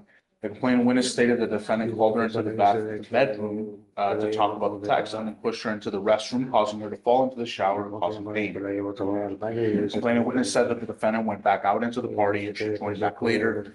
After the party, the complainant witness said that the defendant grabbed her arms as he was screaming in her face, put his hand on her face and pushed her onto a bed. The complainant witness stated she was in fear for her life because of previous physical altercations. Defendant stated he had been arguing with the complainant witness after drinking. The defendant later stated the complainant witness put her hands on him. Officer noticed red-like markings on the defendant's left shoulder and lower back. So you're saying there's a history of violence here? Mr. Lair, Not with my client, Your Honor. The previous domestic allegation was for her previous boyfriend. That's right. Yes, yes, so she did say. Okay, so there's no history of. Not. That's it. Mr. Lara, I'm going to find that there's enough probable cause to go forward with your case. I'm ordering you as a condition of your bond not to consume alcohol, illegal drugs, or unprescribed controlled medication. I'm going to randomly test you. If I find that you're consuming alcohol or illegal drugs, I will revoke your bond, put you in jail. No more PR bonds. I'm also ordering you, so has a written. Yes. Contact. So even though she's not on board, Judge, they are not together anymore. I don't see any reason for there to be any sort of contact in this case, so we would ask for no contact. I am ordering you not to have any contact with the complaining witness in this case, not to be in possession of weapons. There is a protective order that has been issued. I would get to know it. If you do something to violate this protective order, the state can and probably will file a violation of protective order against you. It's one of the worst cases you can pick up. I don't know what your immigration status is if you're not in this country with permission and you go to jail and immigration finds you because they sweep it every 4 to 6 hours. They will put an immigration detainer on you and you will be stuck like Chuck in there until the case is over with and then shipped off to immigration. Do you understand? No alcohol, no illegal drugs, no contact, and no weapons. You must also stay in contact with your lawyer. If she tells me she can't get a hold of you because you're ducking and dodging phone calls or text messages, likewise, I will issue a warrant for your arrest.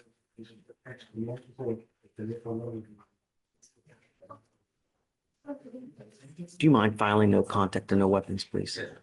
I will have you, or you know what, don't worry about it. I'm gonna have a monitor, so you don't need to. So pre-trial will get it done.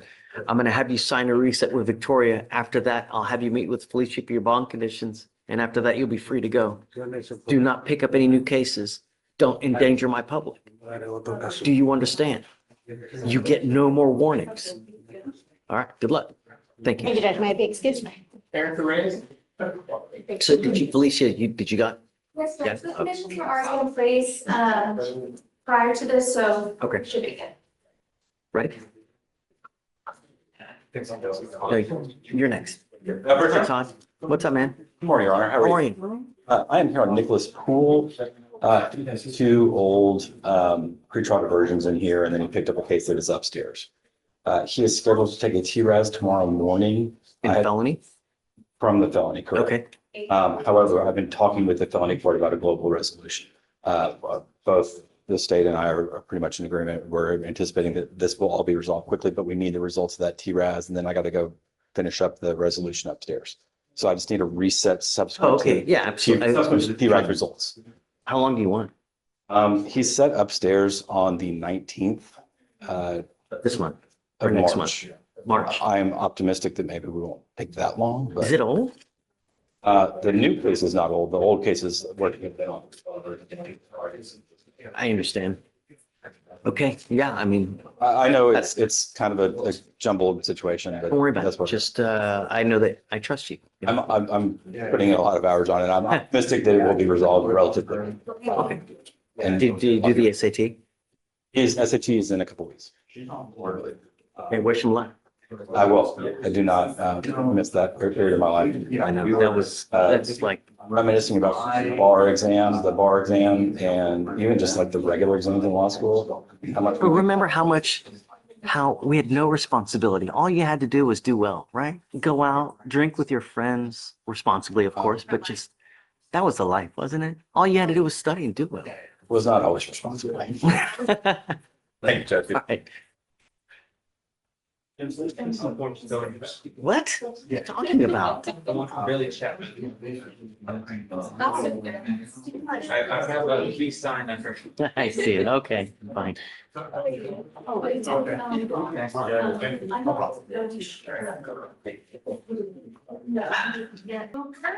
Come on up. Are you here for Frank? Yes, Okay. we work together, Your Honor.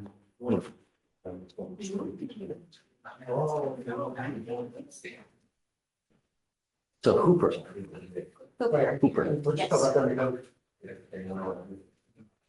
And Your Honor, we'll waive probable cause.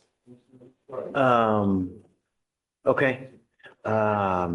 Anything aggravating? No, About the case? Your Honor. Just standard FSGI? Mr. Hooper, you were charged with failure to stop and give information, which is leaving the scene of an accident without exchanging information. You were facing up to 6 months in jail and or a $2,000 fine. You guys are waived for probable cause. So can you run his license to see if he has a Texas driver license? It is eligible. Okay, I am also ordering you not to drive without valid liability insurance in your name. If you do not have car insurance in your name, you are not allowed to drive. It is one of your bond conditions. Do you understand? Yes. If I find that you do, I will revoke your bond, put you in jail, no more PR bonds. Likewise, if you pick up any more cases, it's just not going to go well for you. You have a lawyer, because you have one, I will waive your appearance so you don't have to waste your time coming to court, but you must stay in touch with counsel and they'll tell you when you have to come back to court. If they tell me they can't get a hold of you because you've gone AWOL or you're ducking and dodging, I'll issue a warrant for your arrest. You understand? All right, so I'll have you sign a receipt of Victoria while we take a seat, while we get your bond condition, let me sign it, and then you'll be free to go. All right? Thank you. Your Honor. Please. So no driving without a Texas driver license and liability insurance.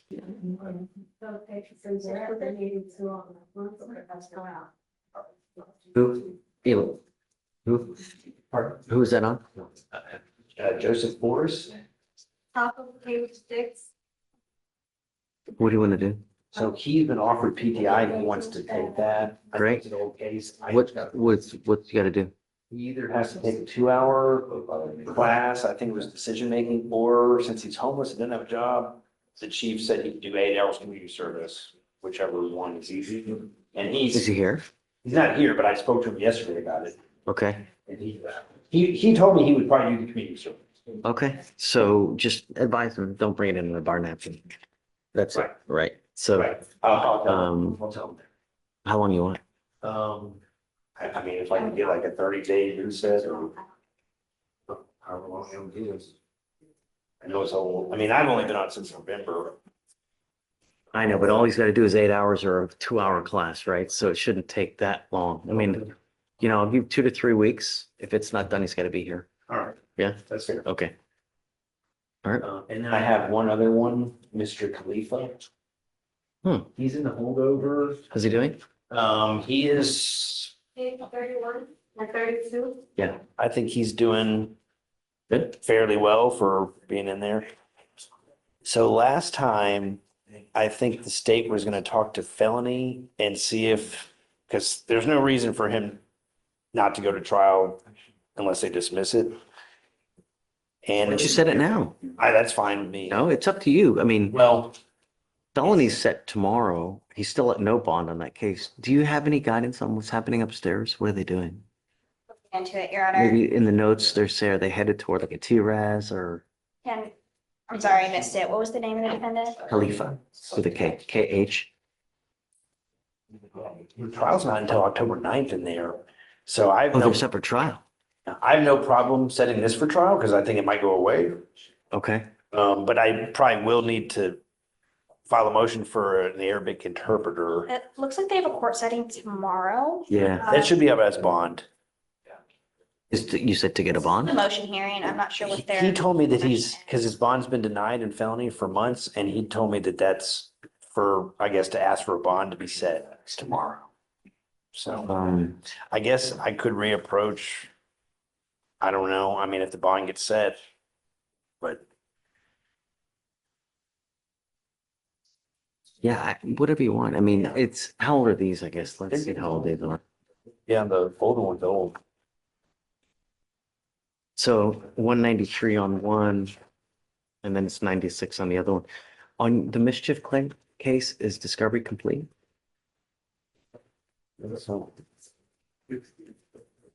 Yes, it is. Okay. So I can give you another setting at that point if you want to set up a trial, you know.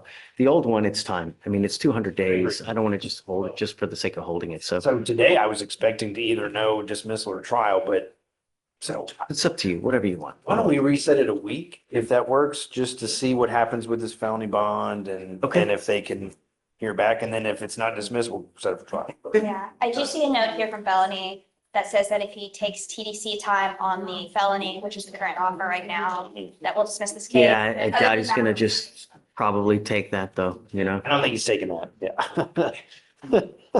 We know, yeah, you know what. In your honor, it is the same, I don't know if it is the same complaint, so I think. Yep. Obviously that puts us in someone hard spots and felonies. Like, so that's why, you know, if he sets it, it's probably, yeah. I will be on the horn with felony today. Okay, man. For who? Yes, they're signed. Okay. Hi. Good morning, Judge. Okay, what's up? I'm here on Adrian Lumumba. Okay. Yeah, I'm just gonna need another reset, so. Isn't it today, the day it's supposed to do something? We're supposed to send in a packet. We got that packet sent in. There's a lot of stuff to get together because he has like a mental condition type situation. So I sent that in. I just need a short reset. How long do you want? 3 weeks or so. Have you submitted it yet or no? Yes. You submitted the packet? Who did you sub to them? No, to whoever the versions actually guys and. Okay. I mean, it's 210, so let's do 2 weeks for them to get a reply back to see whether they're gonna accept or deny. And then, yeah, let's see. Okay? Thank you, Judge. Good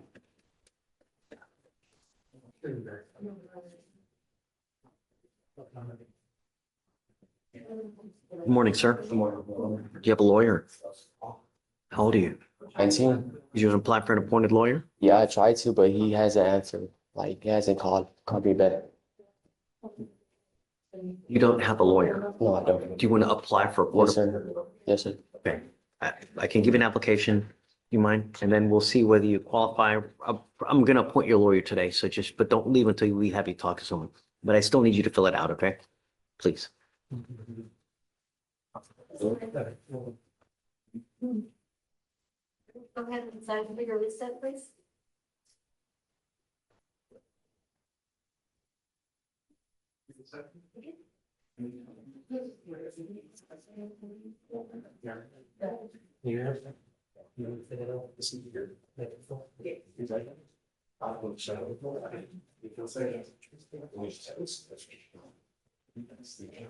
Hi, good morning, Judge. May I Hi. approach? Yes, ma'am. Judge, I'm here to introduce to you one of my interns. He's a student of U of H, All right. Hi, nice to meet you. How are you?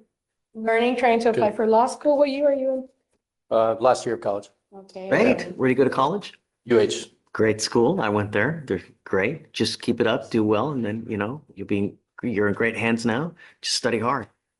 It doesn't get easier. I mean, if it was easy, everybody would be doing it, right? Right. Yeah. So just keep it up, study hard. It'll pay off. Thanks, Judge. Yeah. So Judge Fleischer actually handles one of the fugitive dockets in this courthouse. And it's pretty great, Judge. It's the first time I'm on it. I enjoy it. It's interesting. Yeah, it's pretty interesting because you see all types of different cases from all over the country, right? Because anybody who gets arrested in Harris County that has a warrant out of another state, they all come here to us. So, and it could be a capital murder, it could be whatever it may be. They all come to us, even though we're still a misdemeanor court. So do we have anything today? Yes, Your Honor, we're going to approach on Rene Velasquez, and he's the one that we had rolled over from yesterday. We're just okay. waiting on the interpreter on that one. And I don't remember what happened. What were we doing on that? Oh, that was a pre-signed waiver, it was a pre-signed waiver. They found it on page 2. but there is no pre-signed waiver. There is, But we have no judge. So they found it on page 2 at the very bottom.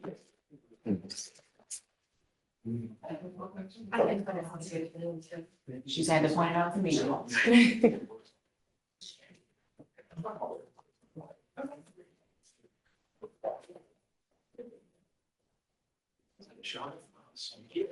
Yeah, yeah, I mean, that's it.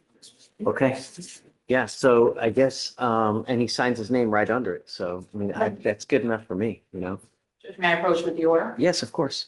So now, I guess you want more time, I'm assuming, right? Is that what it is? We agreed to reset to March 8th, Judge. Okay, Yeah, yeah. because it's a weekend. So that following Monday then? Okay, got it. He's here now. Our translator, so, did you guys, do you want me to admonish him? Sure. Yes, Judge, because I know he was a little confused about it yesterday. Rene Velasquez, please.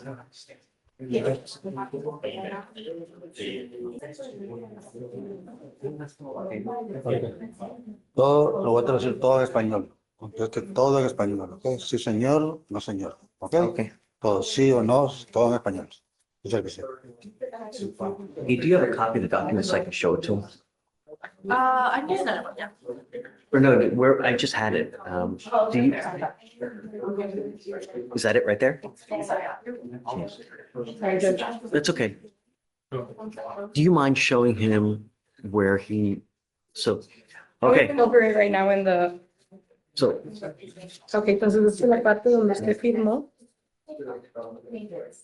donde dijo que lo pueden llevar a Arizona en cuanto hay una violación de probation. Ok. ¿Y el papel de los 14 días dónde queda? Ellos lo tienen en la corte, pero como esto fue lo que firmó usted, es lo que extiende el 14 días. O que puede, ¿verdad? Mr. Velasquez, you need to read everything that you sign when you get on probation or on parole, as I advised you yesterday. Sometimes you sign agreements stating that you will waive extradition future if you ever take off and abscond from the jurisdiction that you were in. Here, it appears that this has happened. We have now arrested you here. There is a warrant out of Maricopa County, Arizona. You have waived extradition by virtue of you signing this agreement here. What that means is that it gives them a little bit of extra time to get Arizona to come here, to pick you up, to take you back to Arizona. Do you understand? Yes. So we will set this case now. Did you say for the 21st? March 10th, Judge. March 10th is when we will set this in hopes that they will be here by that time to come pick you up and take you back to Arizona. Do you have any questions? Una pregunta. So the que ellos tienen para ir a traerme March 10 is going to be the day. esperando yo They're aquí. going to be the No, day. they have up until that day to come Tienen get you. hasta esa fecha para Well, recoger. so Y si no vienen a that's, traerme, And, that's just the day after the extension. It's not the whole 30 days. I can calculate that right now. Okay, well, what day do you expect? Do you know what day they're gonna come? They want to come to know on the 7th. March 7th. Yeah. It looks like they're going to be here March 7th to I have come a pick you question. up. If they don't come, what's going to happen? If they don't come by they have up to 30 days to come 30 get días you. para venir. If they don't come get you by that 30-day La fecha de 30 días, time limit, Harris County releases you. entonces ellos te van a soltar. Que viene siendo un día 10. That's gonna be the 10. Right, the 30 days is it the 10th? Well, they're gonna calculate that. But you need to understand, you need to understand, even if on the offset chance that Harris County releases you because they never come pick you up, that warrant will always remain in effect. So even if you walk out, if they file another document, they can rearrest you right on the spot and put you right back into jail. That warrant will always remain out and in effect until you go back to Arizona and take care of it. Regresé a Arizona y tomes cuenta en Arizona. Es que de hecho yo lo que quiero es regresar lo más pronto posible. Well, really, what I want is to go back as soon as possible because I have my family over there. DAs are in contact with Arizona to try to get them get you so that you can go resolve it. So that's what we're trying to do at this point. So the 30th day would be the 16th, so the refund would be on the 17th, which is the day. Ok, entonces el 16 va a ser, el 17, hasta esa fecha van a tener. Ellos van a venir acá a recoger. Ok. Ok. All right? Bien. Okay. Good luck, Mr. Lewis. Suerte. Gracias. Thank you. Thank you. Yeah. Hi, Jim. Judge, Sean Jefferson, I was appointed him while he was in the Fort Bend County Jail.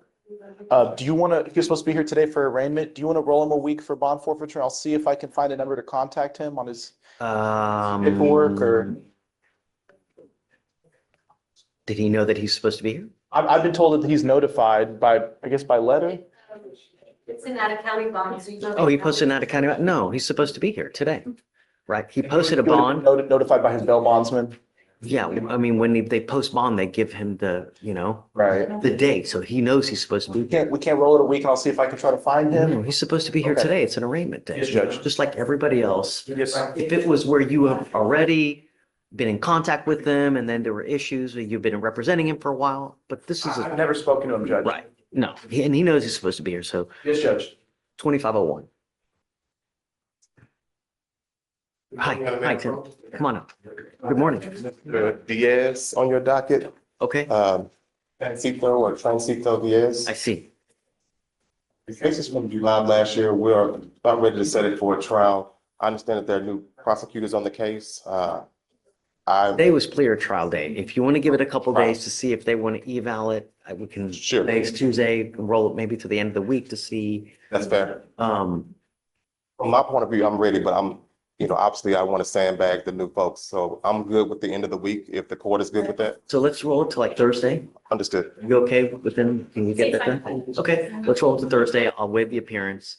But your client's ready in the event that they don't, you're ready to set Yes, it. Your Honor. Right, it's okay with it. Yes, sir. He's ready for trial. Yeah, let's roll it to Thursday and let's see what they say. Thank you, Judge. Yes, sir. Bottom of page. For people set for, a comp eval.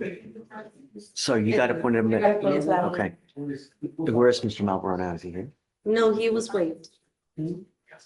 Yeah. I have contact information. I spoke to him yesterday and we exchanged information. I did sit down and talk to him a little bit about the case, but I haven't done a full in-depth interview. So we had a hearing over this today. I don't know, did she tell you everything that transpired? I was sitting in part of the hearing yesterday. Be patient, because I think that he, like him and Mr. D just didn't get along. And Mr. D just wanted to get him evaled. And Mr. Malboro just wasn't having it, didn't want to do it, just has this one idea of a federal state. Do you mind joining me so we don't ex parte, please? We're talking about Mr. Malboro from yesterday. Oh, yes.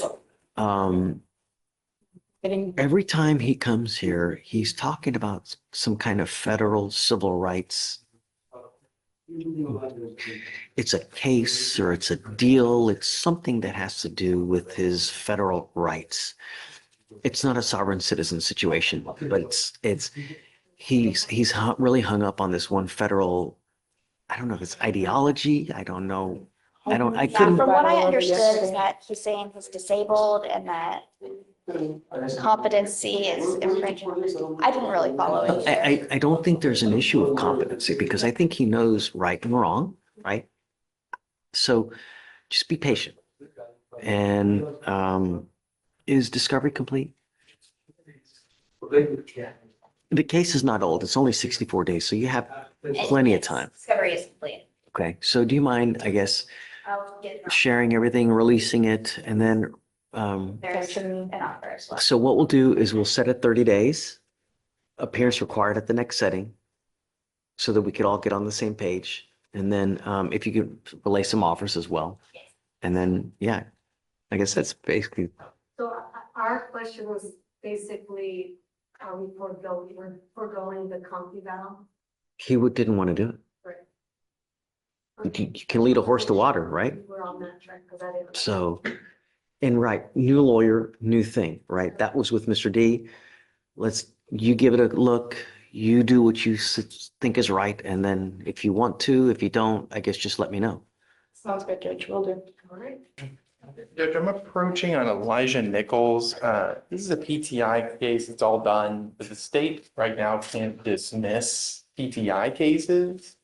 Apparently they changed the dismissal form and they took out the PTI option. So they're working on. What? So this was an issue this was an issue we had yesterday, Your Honor, as well, where they changed the dismissal options over the weekend to not include custom, which is normally how we would dismiss those PTI cases through custom to the FBI. That was taken away. Bernadette, our deputy chief, knows about this. I actually spoke with her this morning to say, hey, what do we do?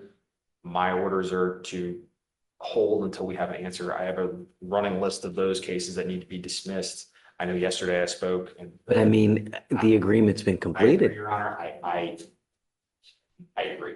I'm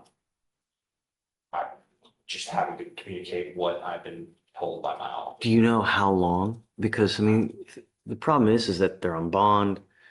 They have to comply with bonding companies, and bonding companies can be really arduous with their. I understand, Your Honor. I guess can we roll it just a couple days to see, maybe like till Thursday? All right. I've been told. Oh, Thursday's fine too. I've been told we should have an answer today.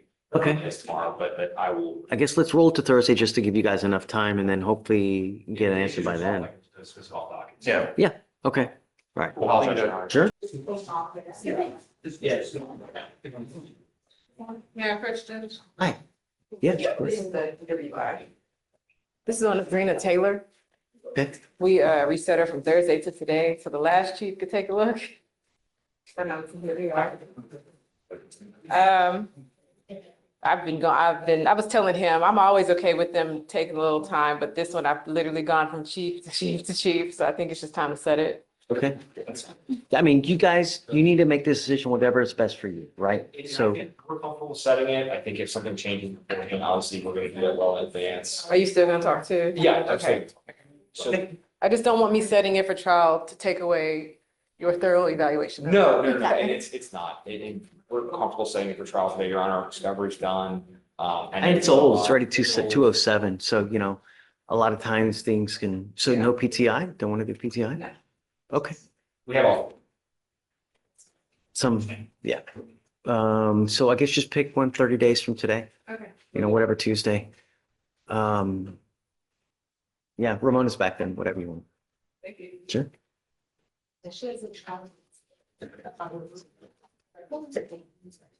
Hey, good looking out on HB. I was there, Was I it think half like, off? Cause I only it saw. was it like, once. I think it was 25% off. Okay, that's a little better. It used to be half off like the next day. But now they just like, oh, $1 off. What the hell? I want to win groceries for a year. Huh? I want to win groceries for a year. Oh, I've been like Yeah. going, like buying one. Uh-huh. Whoa.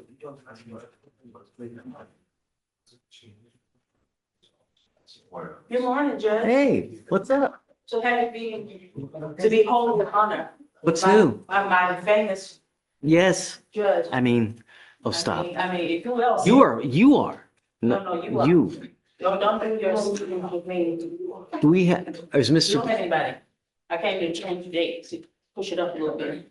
Whatever My you want. birthday's that weekend, I love it. To celebrate it the whole month?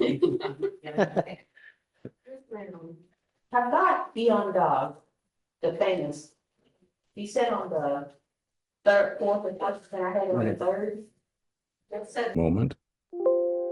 Is discovery complete, Alex? Let me check, Your Honor. Delgado. No, Judge, it's not. No, still waiting on videos. 27th would be great. Okay. It's getting kind of old, so Sure. I guess by the next time, if this videos aren't here, we're gonna have an issue, so Yes. just, okay. All right, we got you. Okay, Judge, thank you. It'll still be waived for the next setting as well. Okay, thank you. All right, take care.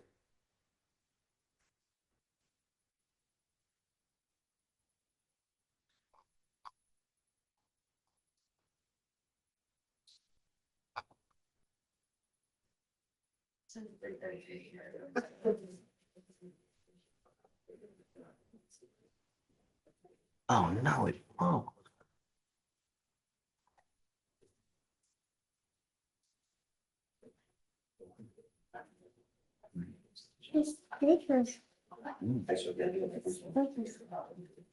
Yeah.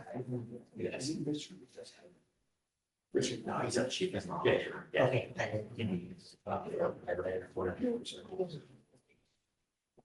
Okay, you want another one? Let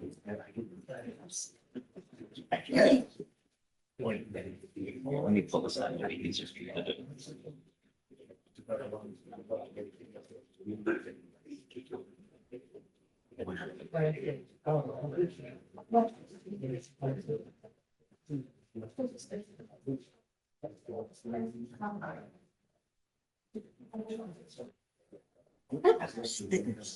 Wow, I'm old. that's nice.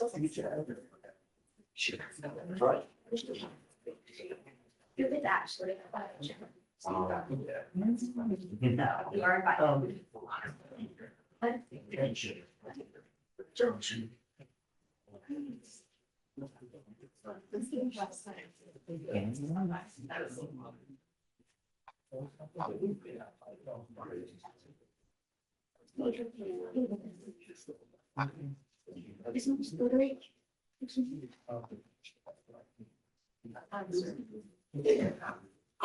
Oh, bless you.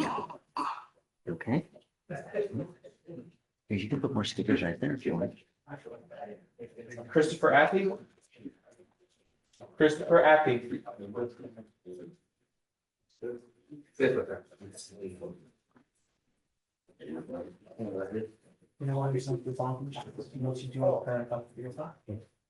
Yeah, I still do. Yeah, bro. See if you can stick it back on there. Look. Put right on, right where it's a bit. Yeah. That looks good.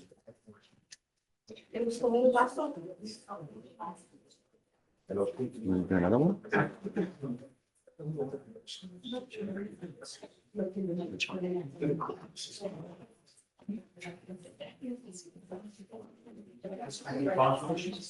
Oh, you're fine.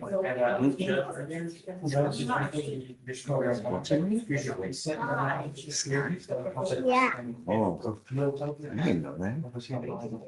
No, not on me. There's no more room.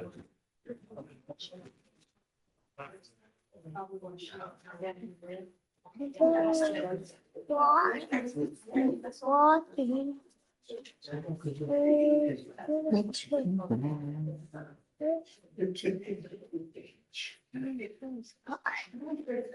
Another sky? There was Guy and Jake. Sorry, Sky and Chase? Yeah. Right.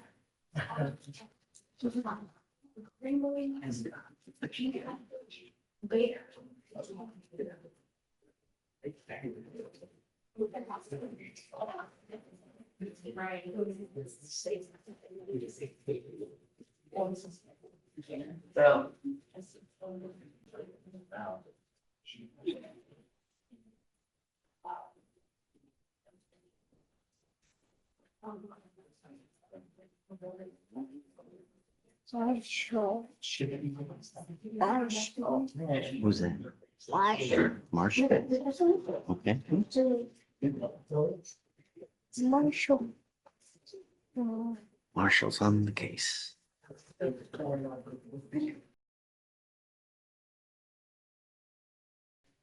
I fired up. Marshall said, I'm fired up. I'm fired up. Fired up. There's another Marshall.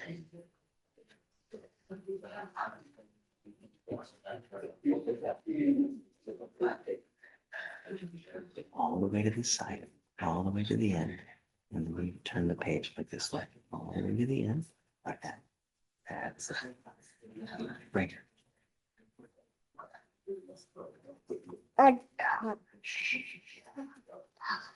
Okay.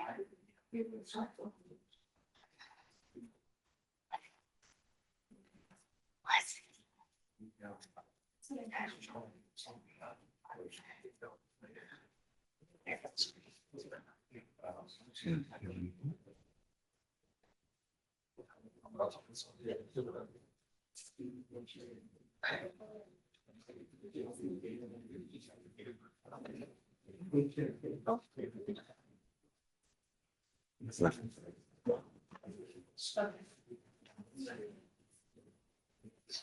Bring to. No.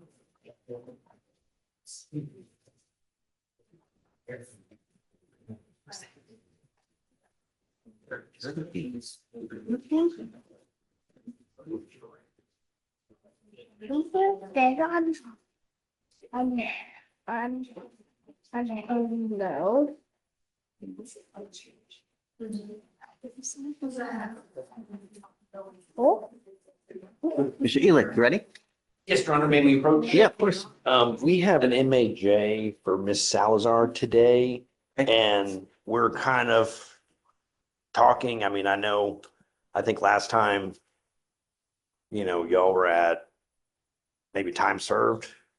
And that's what's thinking. I'm okay with that. I mean, but that's she's, does she want to do it? That's the question. Because last time she she didn't want to. Right, I mean, she doesn't have court until March 11th. She has a month of credit. And I mean, What do you want to do? You want to do it? I'm game. I mean, it's her choice. She has a lot of credit. She does have a lot of We're staying willing all the time, sir. She's already. The thing is that I think last time they wanted me to unset term, and I'm okay with it a lot of times, but in this case, we have just assault after assault after assault. We've already had a couple that have been dismissed, and I can't just continue to do it. Not when you're picking up felony assaults. It's just at some point, we got to say when.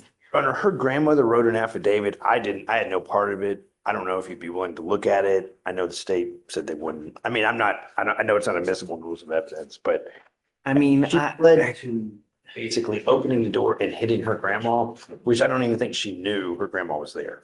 She what? So the injury to the elderly is what she's undeferred for, what she pled guilty. That case, she was against grandma. Was against grandma, and she had an infant, and for whatever reason, there was an argument. And she was like, "I'm leaving the house," and grandma was like, "No, you're not leaving." And I think she didn't even know grandma was there. She opened the door and then allegedly hit the grandma, and her grandma wrote an affidavit basically saying, I understand, but I just nevertheless, we still have, and I don't even know what happened in the felony case. What are they alleging? So, Your Honor, in that one, officer dispatched an assault. Complainant one is the defendant's grandmother who didn't complain on the case she pled to. Complainant one and defendant got into an argument over care of the defendant's child. The defendant was outside the back door, and complainant one was standing in the doorway when the defendant pushed the door hard, throwing complainant one to the ground, causing pain. Complainant one is 80 years old. Officers observed 80. Yes, right. Officers observed injuries on complainant one's arms, or arm. Defendant then left the scene and went to her house where complainant two was, and there was another allegation. You're lucky that we didn't sustain any, serious. You're 80. You're falling down. Well, I mean, grandfather broke his hip like that. Yeah, I mean, she just basically said, She left angry, slammed the door. She didn't realize I was holding the door. I lost balance and fell, and she's basically saying, yeah, she didn't even know. I don't know. I mean, if She's not don't here. do the time served, we can do it. Otherwise, we can just go through with the hearing. Okay. It's up to you guys. Let me go, and what time do you think we should start? I know the probation officer's in And I another. would probably postpone it to later in the week because I've got him with me now and, just he's sick, so I couldn't take him to school. So, I mean, it would be like later this week. So tomorrow or Friday? Can I offer just something? So could we maybe, and defense, this is up to you, can we maybe bring her out to have her admonished on what's going on? Just see where we're at to try to see if we can get it resolved. If not, then we can go for the hearing.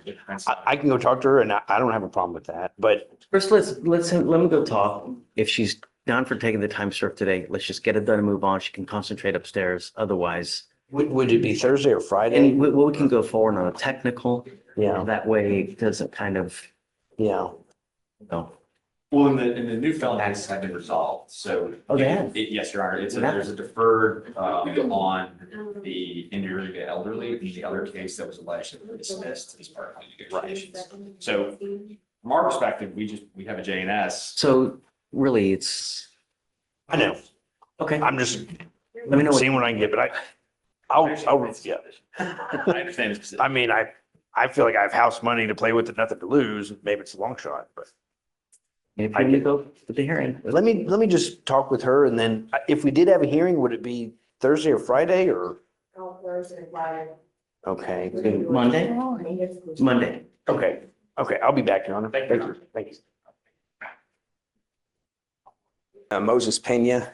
Okay. It is quite old, but we finally figured out the problem. It was an order that was not sent to DPS. So he's going to send that as soon as he leaves. So we kind of put the pieces of the puzzle together. Anytime you get DPS involved, it takes weeks to months for anything to happen though. So sad. It's so sad. Like we're at 190 days. So I mean, I can't keep it open for another 3 months waiting for DPS to do. No, 30 days max, maybe even 2 weeks. You want to do, what's the? As soon as he leaves for DPS, I just want him to get his license reinstated. Because at the time that he had the DWI, the order for the removal of the interlock was not sent either by him or his lawyer. So for all this time, he's. I don't think that they send an order for removal to interlock to DPS. I don't think it ever, one of those, they don't send. We send, once it's entered, we. They send, you guys send Yeah, order they of do. removal to But it wasn't DPS? entered till 2 weeks ago, and that case is before. Right, well, I mean, someone has to come, let us know. Usually lawyers at the time when the case is over with, or they Right. plead or whatnot, they'll Ball get was it. dropped. It wasn't my ball, but I just want to bring this So to what a resolution. get done for him to, has he reinstatement fees been paid? All that's been done.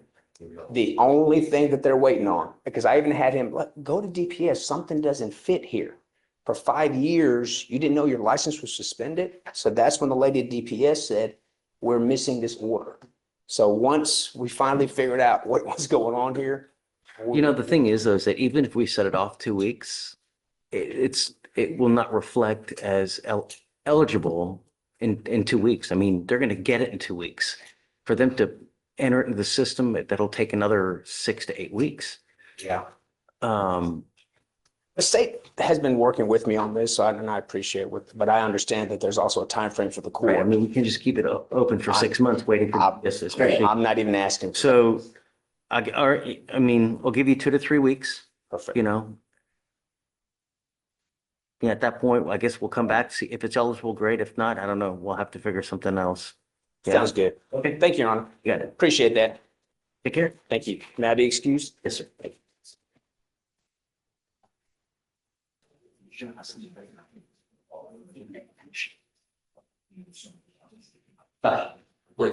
Come on up.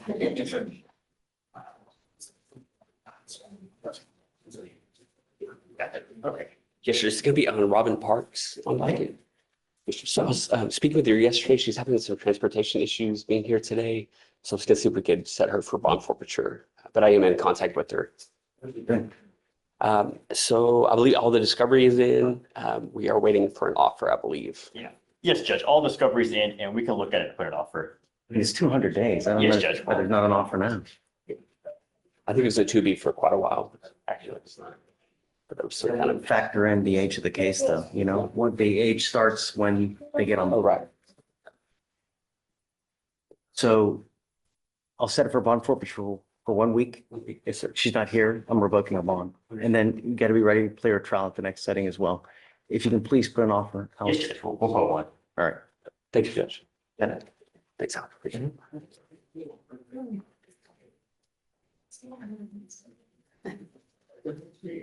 And Josh Collins.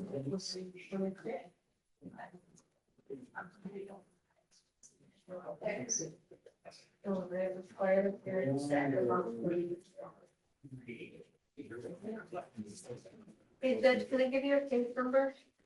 Yeah. 2533973. Okay. Go to appear January 24th for his arraignment. He's here now on the phone.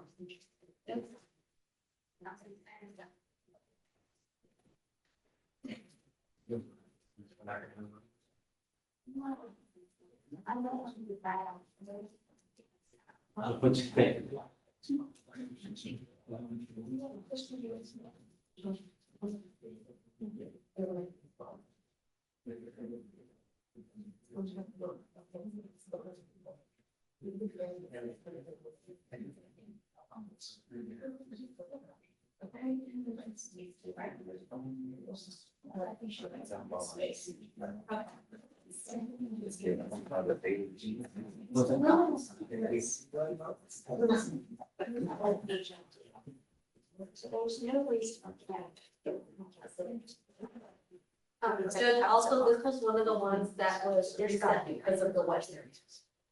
And then. Come up, sir.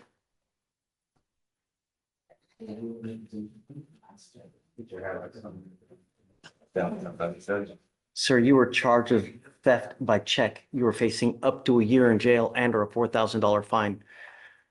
Probable cause has already been found in this case. Do you have a lawyer today? No, Your Honor. I see that we have 2 missed court dates. Is that right? Judge, the bond paperwork, put him to come to court on the day that, what was it, the 21st, which was the first. I will give you the benefit of the doubt today and I will reinstate your bond, but it's not going to happen again. You ever miss court again, you will end up going to jail. Do you understand? Okay, do you have a lawyer today? No, Your Honor. Okay. I'm pretty sure I know what that case is about. It was I a, don't want to talk about the case. You have the right to remain silent. Exercise that right. Anything you say here, they're going to try to prove guilt for you. You have the ability to hire a lawyer. yes, Your Honor. Okay, so we're going to reset your case to give you time to hire a lawyer. So I'll have you go to Victoria, get a reset, and then after that, we'll get you on your way. And when you come back, please have a lawyer. Yes, sir. Okay? All right, please. There's no bond condition. No, it's a theft by check. Is it to Ann Harris Bennett? Because that's what it looks like they've been used. Your Honor, sir, is there a cause number for that? Yeah, sorry, 2533 973.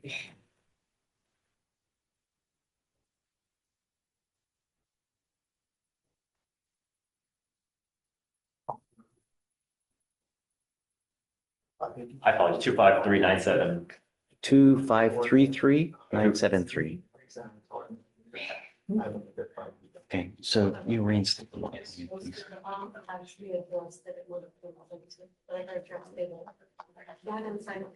Yeah, it's, I heard back from her. I asked her if she could come in one day this week to approach. But our issue is that a witness isn't available. you get one continuous. That's it. Yes, Your Honor. So you get one crack. That's it. So if It's they come back. and- notoriously hard to track down and get in court, so I was. Okay, but you know, like I said, like if you get a Yes, and on I a did, date and then, being ex parte, Your Honor, I did, when I called them, I made sure that the next day.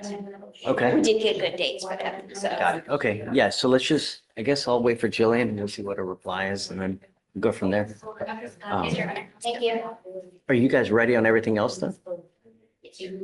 All the other trial cases, you ready? Working on them. I just got this for yesterday. Yeah, okay, take your time. No rush. Yeah. Your Honor, also looking at this case. Right, so.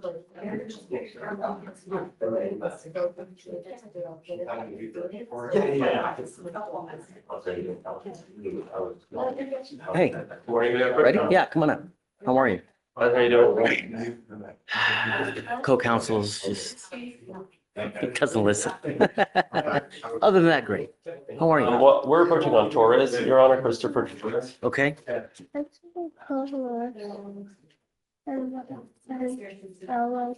Okay, what are we doing? Well, this is where we're at is, I don't know what your position is on approaching without an agreed rec. That's why I'm approaching. Okay. Or how you work that, or do you do that? Yes, You know? yes, but not, no, I'm gonna time serve on a second. Well, So, to give you some background, my client has a prior intoxication assault that he had a probation for. Yeah, in 2013. So he's completed that. And so this is filed as a DWI second. It's a 1-6. It was an accident. the intoxication assault was the first. I don't think he has any other criminal history, does he? Not, double check. A Class C public intoxication 2010, but nothing In else. 2010? Yeah. So this involved an accident, and the RIP call says there was just some damage and they just wanted to be paid for that. I submitted an insurance document to the state that showed that he had insurance and they were paying. And I think in the RIP call, the guy says he hasn't been out of pocket. And anyway, so the state. Oh, not even, no deductible or anything like that? So, and that's what the complainant stated that the insurance was supposed to be taking care of it. I don't have the information on the deductible. I can get that. I want to make sure that, I mean, before we do anything, I want to make sure that this person is made whole. Of course. I don't want to, And I'm all right with the reset too, Judge. I'm not. or, you know, We talked to them on 2/3, and I can follow up today just to see what kind of out of pocket are we looking at? Did insurance take care of it? Which I would agree, they're probably deductible. you know, my concern is that we have a prior intox assault and now we have another one. So he's just not getting it. So how do we do that? We need to monitor him for a while to make sure that he understands what's going on and perhaps fix any issues that need to be, you know, potentially fixed. So I would say if he wants to do anything, you know, like do a TRAS, let's set him up for a TRAS and see what it says. Okay. That's what I'd like to do. So, yeah, let's set him up for TRAS because I don't, you know, it's concerning the intox Yes, assault. I Now understand. this, let's see what a TRAS says and then we can go from there. Okay, thank you, Your Honor. Really like to follow the advice because those people usually really nail it on the head as to what we should do. Okay, thank you, Judge. Thank you. So let's set it out. Is he here now? Yeah. You want to send him now since he's here? We could do a walkthrough and then we can reset it like 2.5 weeks to get results. And then in the interim, that gives him time to work on the rest. Okay. The state's offered, instead of doing the full GED course, to do a decision-making class. She's indicated to me that she does want to, you know, keep pursuing the GED stuff. But like we talked about before, she's kind of having to learn all of high school right now. Sure. So talk to her about it. She wants to do the class. She's asking for 1 week to get it done. So the top of page 7. Yeah. Zero. Yeah, I know. I know. It's okay. Yeah, we'll give you the week for sure. Thank you, Judge. Yeah. How much? 1 week?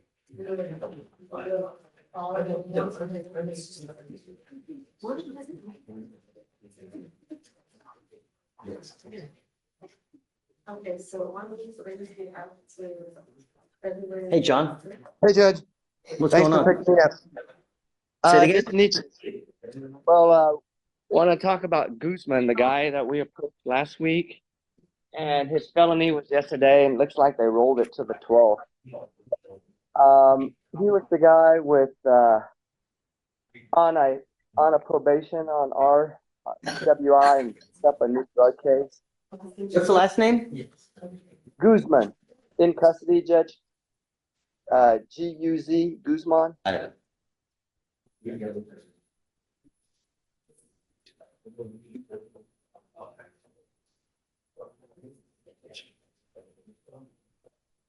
I guess you will carry it to the 13th, the day after the felony court. What do you think? Yeah, that's what I was asking for. The other thing too, Judge, is it looks like he got some sort of bond on the felony. Because when I looked at Jim's, it looks like the bond was made. The only thing that was outstanding is our $10,000 bond on of course, on the probation case. I was wondering if maybe you would consider lowering that.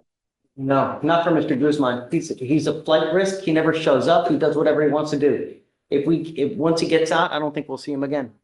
He's shown that over and over and over. That's why we have it at 10,000. Okay. Okay. Then Hold, we'll give me a just roll second. it Give me till a the, Did we do a new TRAS on him? They came this morning. She said she should have it done by 12. Okay, we did a TRAS on him, John. We're waiting for. right, I remember, I mean, we fought hard to get him the whole, because he had a UCW that we worked out. So, I mean, it took a lot of work to get him that DWI probation. I remember that. So, feeling is they're probably going to want to do residential. You know, my feeling is they're probably going to want to do residential, John. The only problem is the case upstairs, because that kind of like puts everything on hold. And no, I understand, and I will check upstairs and see if we can maybe, work something out with them, because it's Rick Court, Judge. Okay. Is he in Rick Court up there? Yeah. Okay. Yeah. So let me just have some time to reach out to the people up there and his felony attorneys, and we'll see if we can put something together for the whole thing. Do you want to set it out? Okay. So that'll be. Yeah. On the. So, John, when do you want to set it? Do you want to set it the day after the felony court? Yeah, that's fine. The 13th is fine. I think his felony is reset to the 12th. Right. And then in the interim, when we get it, I guess, and to me too, because I'd like to see it as well. This is the probation officer for Samantha Salazar, the MHA here. Got it. Okay, give me 1 second. Let me just finish with him real quick. John, I have an arraignment with you real quick. Yeah, I have Mr. Hunter, and also me. Well, who's the arraignment, Vic? Please. The arraignment is on page 17, Lopez, and he's here. Brian Lopez, come up.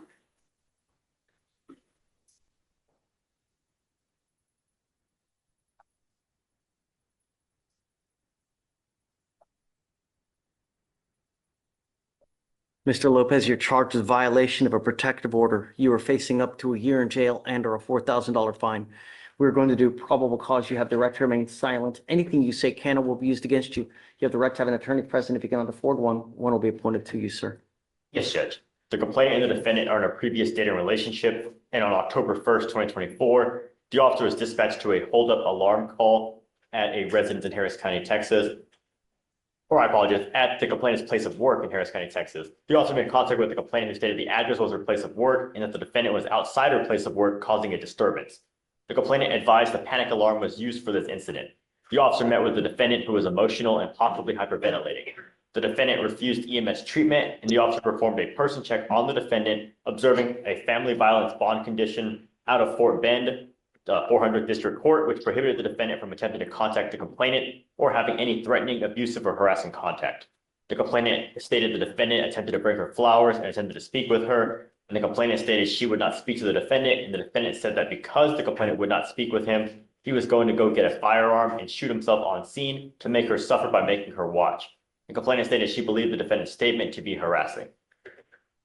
What does he have open now? So he has. Can you run an NCIC? On the floor, NCIC, Your Honor.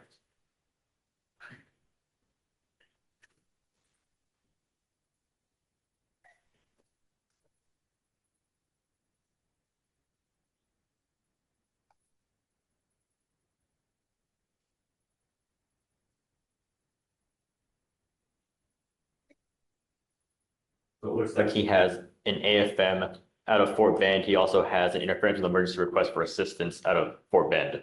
Both of those open at this time? Yes, Judge. And then it appears he also has a VPO out of Fort Bend. That's also open as well? No, I apologize. So it's just, all we have is just the AFM and the interference. Do you have a prior violation protective order as well? It was rejected, Your Honor. He does have a fail to ID open right now at Fort Bend as well. So a fail to ID, an AFM, and an interference.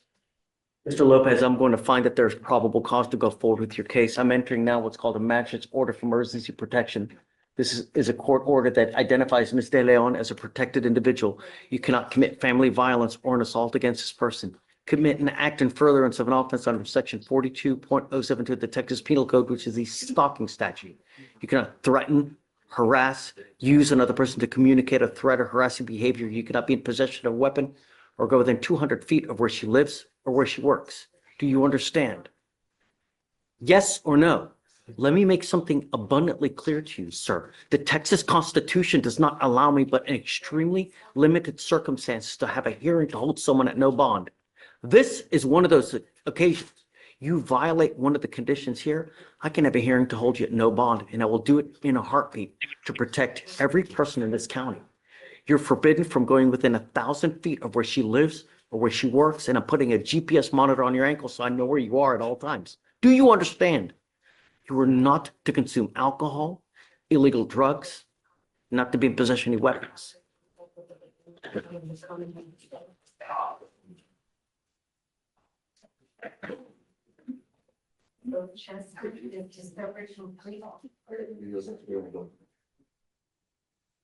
Were there any offers?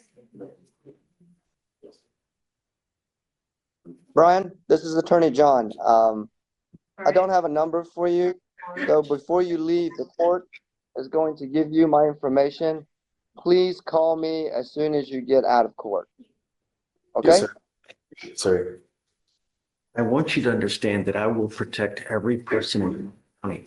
And if I have to make your bond $50,000, $2 million, I will do it in a heartbeat, Mr. Lopez. If you don't believe me, ask John. He's been doing a lot of work here and he knows. Do you understand? I'm not asking for much. All I want you to do is stay away from this person. That's all I'm asking you to do, and don't pick up any new cases. You received videos on that one, you said? You must remain in contact with him. If he tells me he cannot get a hold of you, or if you pick up a new case, I'm going to revoke this bond and I'm going to set it high. Do you understand? Yes, sir. I will have you sign a recess, Victoria, and then we're going to have you take a seat in the jury box. I will get your bond conditions. We'll have you sign it, and then after that, you'll be free to go, sir. Yes, sir. Thank you. All right, right this way. Judge, the last case I have is Mr. Hunter. He's relatively a new case that I'm just hoping to just get a reset. Judge, for this one, Lopez, was that state farm condition? No, he's going to be monitored pre-trial. And then are we doing a regular reset? How old is this case? I guess I didn't even see. 92 days old. Yeah, normal reset. Was discovery complete? Alex? We're still waiting on 911, Your Honor. All right, Judge, a regular reset for this one brings him out to March 25 to the 27th. March 25th to the 27th, John. Gotcha. How about the 27th, Victoria? Okay. Thank you, ma'am. Any other questions? On Hunter, Yes, Judge.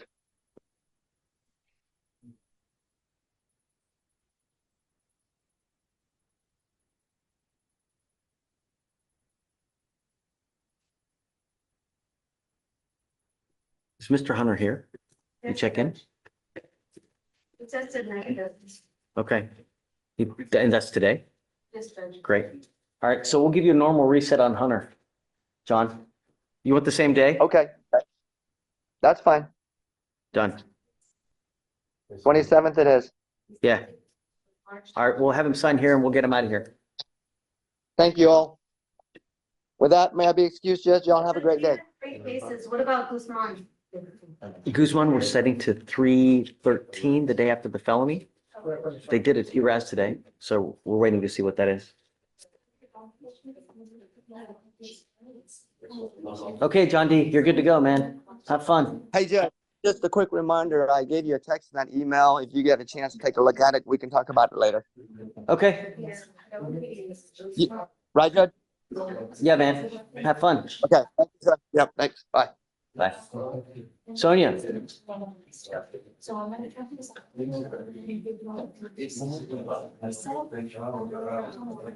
gonna have to speak loud. I'm trying to speak loud. Can you hear me? Now I can. Okay. I have Miss Ray Valorio on docket. What's the last name? Ray Valorio. With an R? Yes, Your Honor. I see it. Okay. We have a PTI offer on this case. It's a theft by check. She sent me a picture of the money order. I still have not received the money order. She was supposed to be mailing it to me. I still don't have it. Okay. So what I'll do is this case is 180 days old. I'll set it for bond forfeiture for 1 week. She must be here in person Okay. if it's not done. Okay. Okay. All right. Sounds good. Okay. That's all I have. Thank you. Bye. Bye.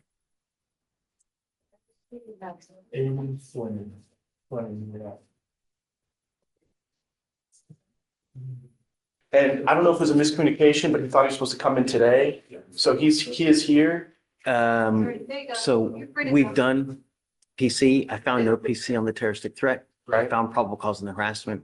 I gave him conditions. I reinstated his bond. Oh, thank you, Judge. So Appreciate that. That's basically all I was yeah, I'll just get a normal reset and then. Okay, thank you.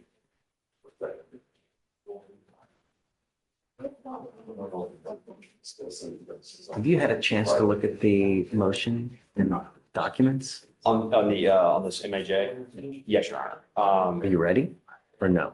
So we already sent the PO home. We told her to come back Monday. Oh, okay. Well, that's Sorry, fine. Judge, No, don't worry about it. That's okay. Yeah. Ready to go on Monday, for sure. I think really all we'll have is, I mean, Are there technicals? one is, I think there's a dispute over the community service hours. There's a, Let me. I think that's cleared up. okay.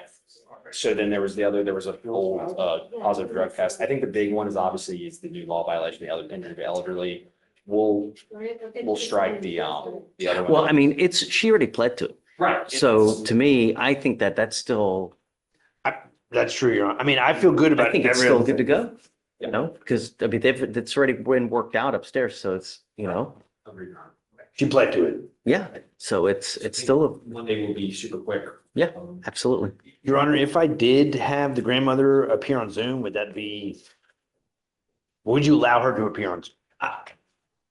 I mean, that is the case she pled to. She pled to the case. Yeah. No, I can't, I don't want to relitigate it. And if her purpose for coming is to try to relitigate it, to say that she's not guilty of this offense when she already pled to it, you know, really. That's I mean, that's something that you do in trial. Right, That's why you don't, I understand, Your Honor. you never plead if you're not guilty. That's why right? I'm asking. Yeah. Well, I don't think that's, I mean, what's your position? Your Honor, I would have to say that, obviously she's pled to a new offense. She is in violation of and she should be adjudicated to the state's position. I haven't even seen the motion to see what other things. So you say that there's a positive, huh? There's a positive and older one. But that's not alleged in this one. I don't believe so. I think there may have been prior ones, but I would argue res judicata, Samantha Salazar. Do you have what's the newest motion? Do you have a copy of it? Or is it the one from June? Is that the one that you? It's fees, community service, and the new law violation. Okay. No. This is the newest one I have for this case. So there is a failure to do the community service? Yeah, just let me know. But, Your Honor, she did the community service, and I have proof of it. And I think there was a dispute over 10 hours versus 40, but it's 10, and she's done 10.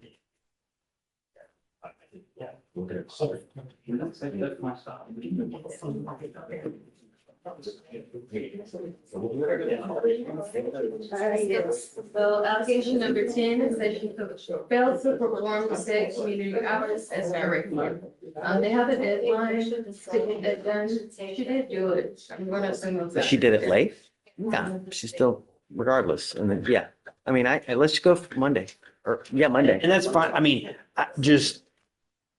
it's like you said, she pled guilty. And so I don't want to waste everyone's time arguing the case you pled on if there's no chance that like I told you before, there are times to be fair, there's times to be easygoing. And then there's times that we have to put the world on notice. You know what I mean? And here we have an assault. We have 2 felony assaults. We have another assault, and then we have another felony assault. I know that those 3 got dismissed, the first ones, but now we have this assault that she pled on, and then she just picked up another. So it's time. I understand. You know, really. I understand. I really try to be as fair as I can, but at some point I become an enabler if I just continue, and I can't. Well, and I just don't want to waste the courts, if we're litigating the one she's already pled guilty to. And so that, I feel like that would be a waste of time, which I don't want to waste the court's time. Yeah. But like I said, if she doesn't want to take the time served, the only other option we have is to go through the hearing. Right. So Maybe I can go talk to her again and up to you. tell her what's if going on. she and I'll wants to be do back. it today, great. If not, we're gonna have the hearing and then on Monday. Right. Well, I just want to, we don't want to get into evidence on the case she pled on. Right. No. I mean, you just, Right. yeah, the JNS. So I mean, maybe there's no reason to have a hearing because that's pretty much what I'm going to do. So I know. I'll go talk to her. I'll be back. So. Present today. Younger kid, but dirty UA. That's what I'm being told. Come up, Mr. Galindo. It's not a DVR judge. I did a 45, it's been about 50 days, but originally 45-day reset for redrug test because of the positive case results on December 31st. Oh, okay, so hold on a second. Hold on.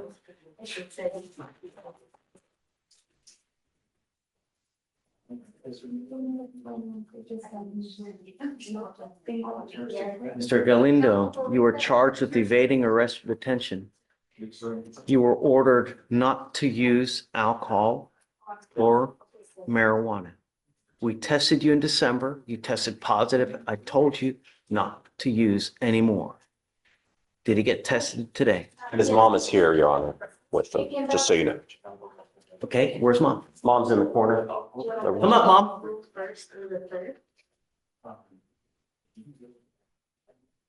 Do you speak English, ma'am? Yes. Thank you so much for coming. So you familiar with what's going on? So he's charged with a serious case. I told him not to smoke or use any alcohol, use marijuana. We tested him in December. He tested positive. I've tested him now. We are roughly almost 3 months later, and he tested positive again. Same thing. Sorry, bud. Goes with you. I told you not to use. That's it. Talk to you. I got to show you that we're serious. I'm sorry, man.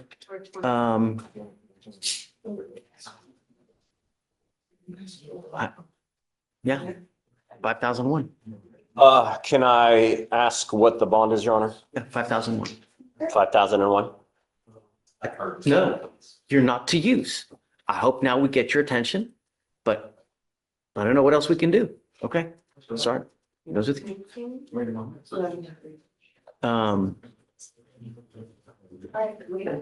I mean, we can wait. Well, I was going to do a mitigation packet and submit it to try to get him a pretrial intervention. But still do what you need to do. Okay, so, Still in there. okay, let me talk to Mom. If he makes bond, he'll pop up tomorrow or Friday. We're not out for blood. If a couple days he's still there, we can talk about it. But I have to show him that I'm serious, you Okay. know, and he's just not getting it. It's unacceptable. So Okay, I'm here tomorrow and Friday. I said, we're not out for blood. We're not out to hurt, harm, but he has to know that we're serious. So if he's still in there within the next, today's what? Today's Wednesday. You know, give it a couple days, still there, we can talk about releasing. And I'm going to continue it. So at this point, once he does get out again, I'm going to test him again within the next month and a half. If it's again, same thing, but I'm not going to continue to play the game, and I'm going to let him know, you know, when we do release him, however, or whether you bond him out or whether he gets released, I'm going to let him know. Okay. I'm not going to play this game with you again. Next time, it just, all it is, keep going up and up and up and up. What, is he in high school? What is he doing now? Well, he's in high school. He's in high school, and they actually started to harass him. The next one when they went to school. Let's not talk about the case. I only want to know, so I think she's talking about the school, not the case here. Yeah.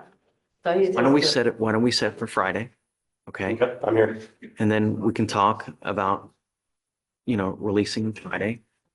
But mom can bond him out today if she wants. Of course, I mean, that's up to you guys, right? But I'm letting you know, I will by Friday, and I'm gonna admonish him, look, I'm not gonna continue to play this game with you, and then Okay, so I'm gonna put him on docket just on Friday, no matter what. whatever you want. Okay.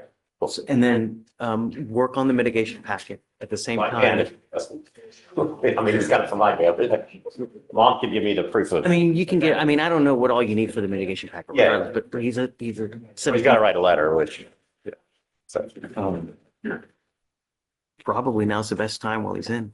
He's got a lot of time to think, right? Getting a pen and paper, but anyway, we'll discuss Friday. I'm gonna talk to mom about bonding. And then, do we need to put a curfew on him? He's got a curfew now. He's got the curfew? Okay, all right. I didn't know whether we did or not. Okay. So we're gonna put him off for Friday. Friday? Yeah. And then if he bonds out, he bonds out, but otherwise, Okay. Friday, I'll let him out and then I'm gonna move him. But don't tell him, No, definitely. because the worst part of being in there is not knowing when you get out. Yeah. It's awful. It smells. They're in trouble, so It's awful. I don't know if you've been to jail, but there's no clocks, there's no windows. It smells like holy hell. It's awful. So hopefully it's enough to get his attention. All right. Thank you. Thank you. Friday. Yeah. Judge, just approaching again on Mr. Jefferson. The state is asking for his next appearance to be required so they can serve him with a civil protective order out of the 280th. I would ask for That his works. appearance to How's be. that gonna work? Yeah, so Your Honor, in this case, the complainant through our office is applying for a protective order. So we're just asking for his appearance to be required just so we can serve him the protective order, and then the civil division will take it from there. I would object just for inconveniencing him, Judge, and don't they usually just have a deputy come out to your house and serve you? I don't know. I mean, I've never done the 280th domestic violence to where I don't know. I mean, I've encountered them a few times, but I've never dealt with the process of my clients being served them. They just get served. so you apply, you've got the hearing, you have to serve him so that way he can go to the hearing in the event that he wants to And that's contest. all we want to do is get the Right. process started so we can protect our complainant in the case.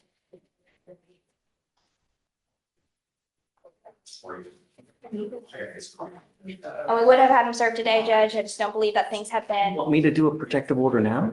No, this is the long-term civil protective order, not just the MOAB, Your Honor. And they already have a no contact. We do, I believe, have a MOAB on file. You want me to in the put a case. MOAB in now? Sorry? You want me to put, did I already do a MOAB? Yeah, I thought you did. I believe we do have a MOAB in this, well, No. in the prior case we do, in the new case, No, that wasn't signed.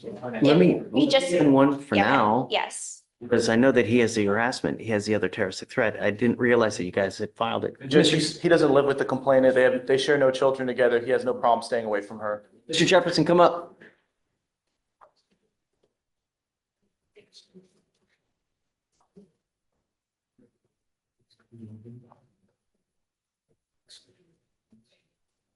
Mr. Jefferson, on your harassment case, I'm entering in what's called a magistrate's order for emergency protection that identifies Ms. Green as a protected individual. As of this day forth, she's now protected, meaning that you cannot commit family violence or an assault against this person, commit an act in furtherance of an offense under section 42.072 of the Texas Penal Code, which is the stalking statute. You cannot threaten, harass, use another person to communicate a threat or harassing behavior. You cannot be in possession of a weapon or go within 200 feet of where she lives or where she works. If you violate this court order in any way, the state can and probably will file a violation of a protective order against you. It's one of the worst cases you can pick up. Do you understand? Yes, sir. So I'm going to have you sign this now. The state's asking me to have you come back so you can be served, but I don't do that in any case. And I don't want to show preferential treatment for you guys, like I would show preferential treatment to them, because unless I know that the person is a flight risk or homeless to where we know we're not going to get a hold of them, I normally waive on everybody. And I can't, it wouldn't be fair for me to show preferential treatment to have him. Your Honor, we You just know? had to ask. So will acquiesce in granting a protective order now, but So what I'm going to do is I'm waiving your appearance so that you don't have to come back and waste your time in court here. But you must stay in touch with Mr. Sims. And if he tells me he can't get a hold of you, then I'm going to issue a warrant for your arrest. No more PR bonds. Do you understand? Yes, sir. So if you start to become a problem out there in the free world, I will take the free world away from you. No more PR bonds. You pick up a new case, no more PR bonds. You start harassing, no more PR bonds. I'm not asking for much. All I want you to do is stay away. There are a gajillion and one fish out there in the sea. It's not worth throwing your life away. You understand what I mean? Life is way too short to live in a 6x9 box. Jail sucks. It's not fun. All right. I'll have you sign the protective order and then we'll get you guys out of here. Thank you, Judge. Thanks. Do you have any bond conditions too? He went for Myers. Proposed. Unopposed, sorry. I'm unopposed. Okay, so I let them know you only get one. You don't get any more. I don't care who's missing the next time. We're going forward without the witness if they don't come. Yeah. Judge, we did put in our continuance that we're requesting a new date of March 11th, just because I do know that that witness is available on March Jillian, are you 12th. okay with that? That would be- Judge, before they start, they set it for March 11th, 12th. That's the week of spring break. And we're gonna be short-staffed. Is it possible they can go to the next week? I honestly don't think Look, so with this it's not a lab. big deal. In the absence of March 11th, I would ask just to set it as far out as you're comfortable doing, just because this lab does need Why don't we the do most this? amount of notice possible. Look, I'll grant you continuance. Why don't we regroup tomorrow? Can you Okay, I'll make talk to a her or him today and say, hey, are you okay with, or what's good for you? Is the 18th okay? Yeah, all of March, except the first week is fine with me. Okay, so there you go. You got your pick of any, except for the March 11th because it's spring break, I think 18th or the 24th? 18th or the 24th. Do you mind if I regroup tomorrow to Yeah. confirm? Thank you. I'll be here. Then we'll set it for that day and then I'll just grant it now and then, yeah. Sounds good. Thank you.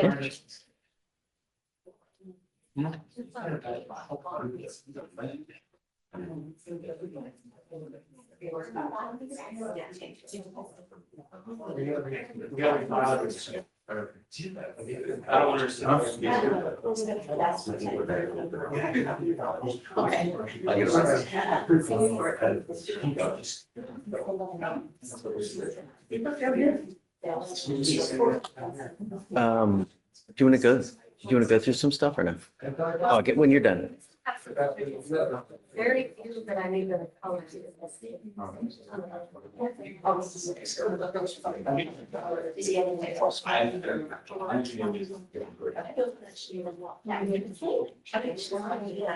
Yes. I looked up on people's like, last name Aaron. Yes. It's a trespass. Please, the ocean.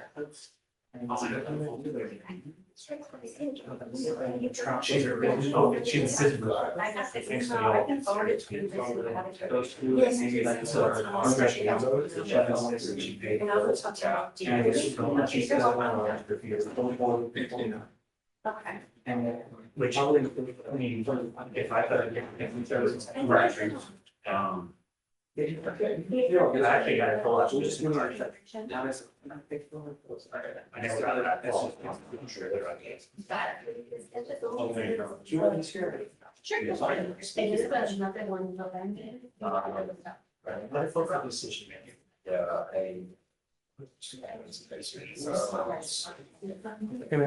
You got a minute? And then.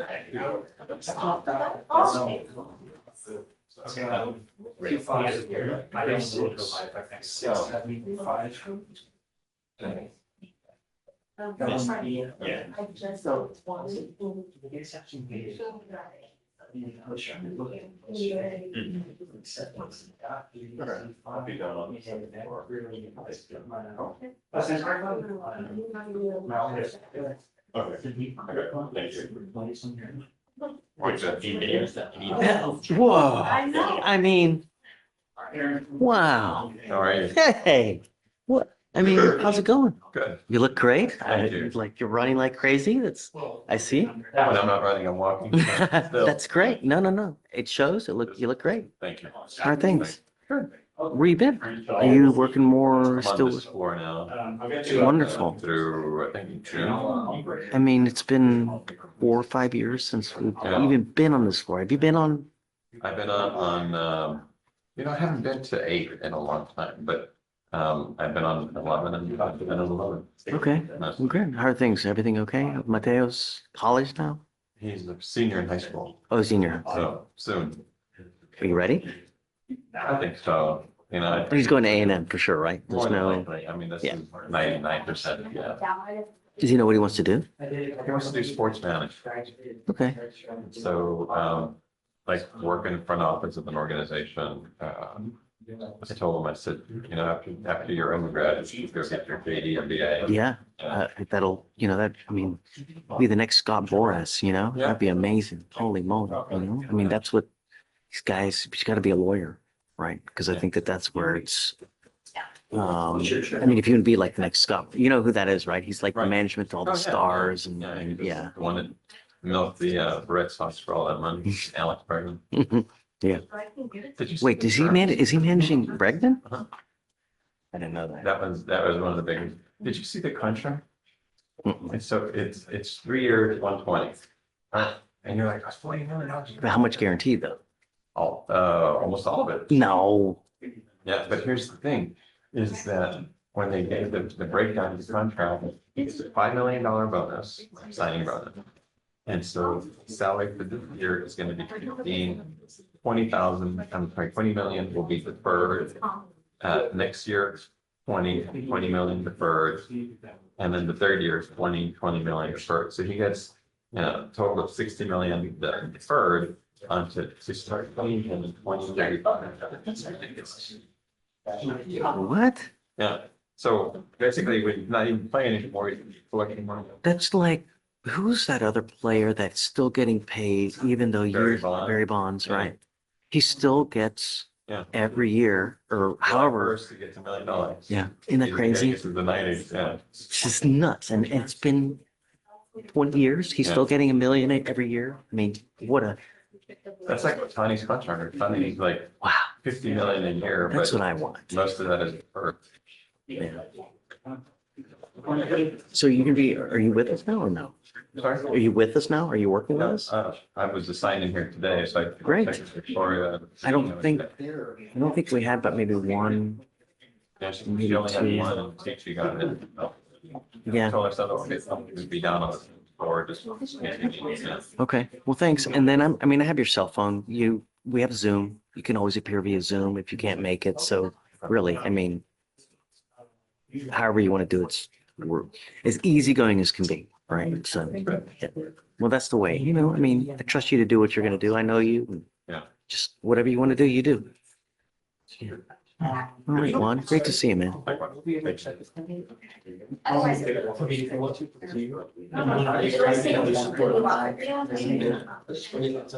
like the extra, like the other, whenever you're typing in the regular.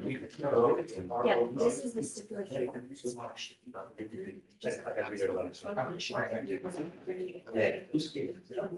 Is this the?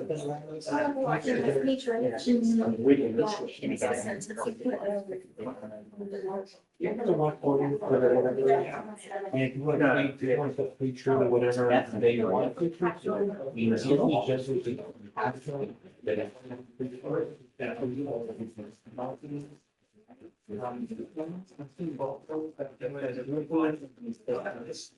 And like how many, this is about like, without representing specific. Yeah. Okay. Usually just be like the first person, usually they would do what they knew off. Attempt to turn in, he's gonna plead true to this middle one. Okay. But I'll leave that to you guys. Sure. We just sent it. I'm previewing it right now. Barrington? Go around. Oh, What's that? This one. yeah. Wait, Alex. Speaking. Yeah. Judge, did the motion for bond conditions go to Jefferson in your? I signed it. Thank you. Keyshawn Jefferson?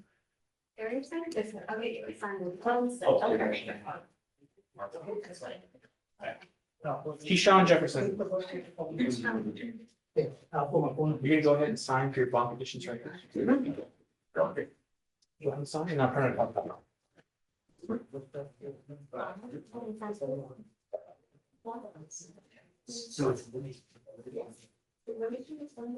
Here's a copy of the protective order that was signed earlier. If you have more questions about it, ask an attorney. But that's the protective order will be for the next 16. Nathan. Hi, Judge. Hey, Hey, I gotta apologize about Saturday.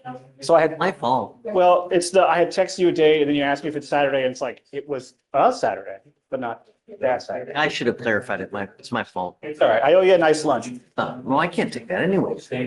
Well, I'll take you out for a nice lunch as an honorarium from the kids. I don't know. Oddly enough, Humble has a good Indian restaurant if you like Indian. Who doesn't? Oh, lots of people. But thanks for the sentiment. You're fine. I have two, Judge. First name is, or sorry, first case is Franklin. Thank you. It's not, oh, So on bond for terroristic threat, picked up a criminal mischief. The criminal mischief, now? he is here. And the criminal mischief is that he supposedly broke a window inside of an apartment. We have to do PC. I don't know. Yes, Judge. Don Franklin, come up. Go around for. I'm going to add the word supposedly and allegedly, like salt and pepper in this case, because nobody saw it happen. Oh, we still have it. Yeah. Give me a second. Yes, sir. No, sir. Okay.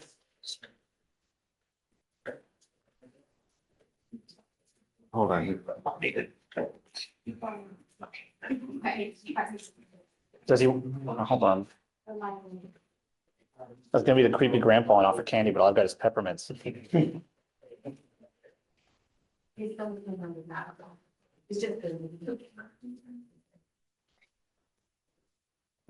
So arms by your side, stay calm, don't talk, okay? All right.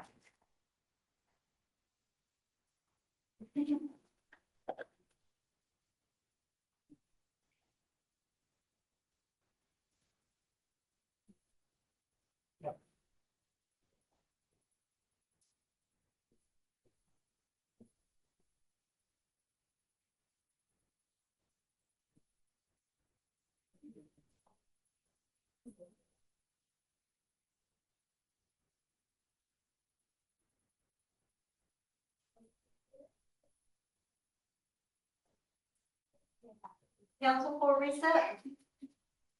Oh. Here, love. Oh, and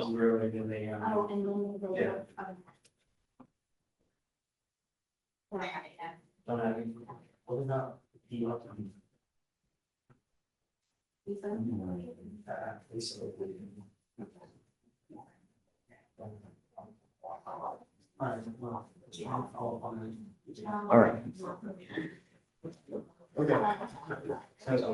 Appreciate it. Thank you. Mr. Ladon, you were on bond for a terroristic threat. You've now picked up a criminal mischief. You were facing up to 6 months in jail and or a $2,000 fine. We are going to do probable cause. You have the right to remain silent. Anything you say can or will be used against you. You have the right to have an attorney present. If you cannot afford one, one will be appointed to you, sir. Yes, Judge. On February 11th, 2025, the officer responded to a physical disturbance at a residence in Harris County, Texas. Dispatch advised that the caller was reporting he had a knife and was going to stab someone because they were bothering him about a broken window.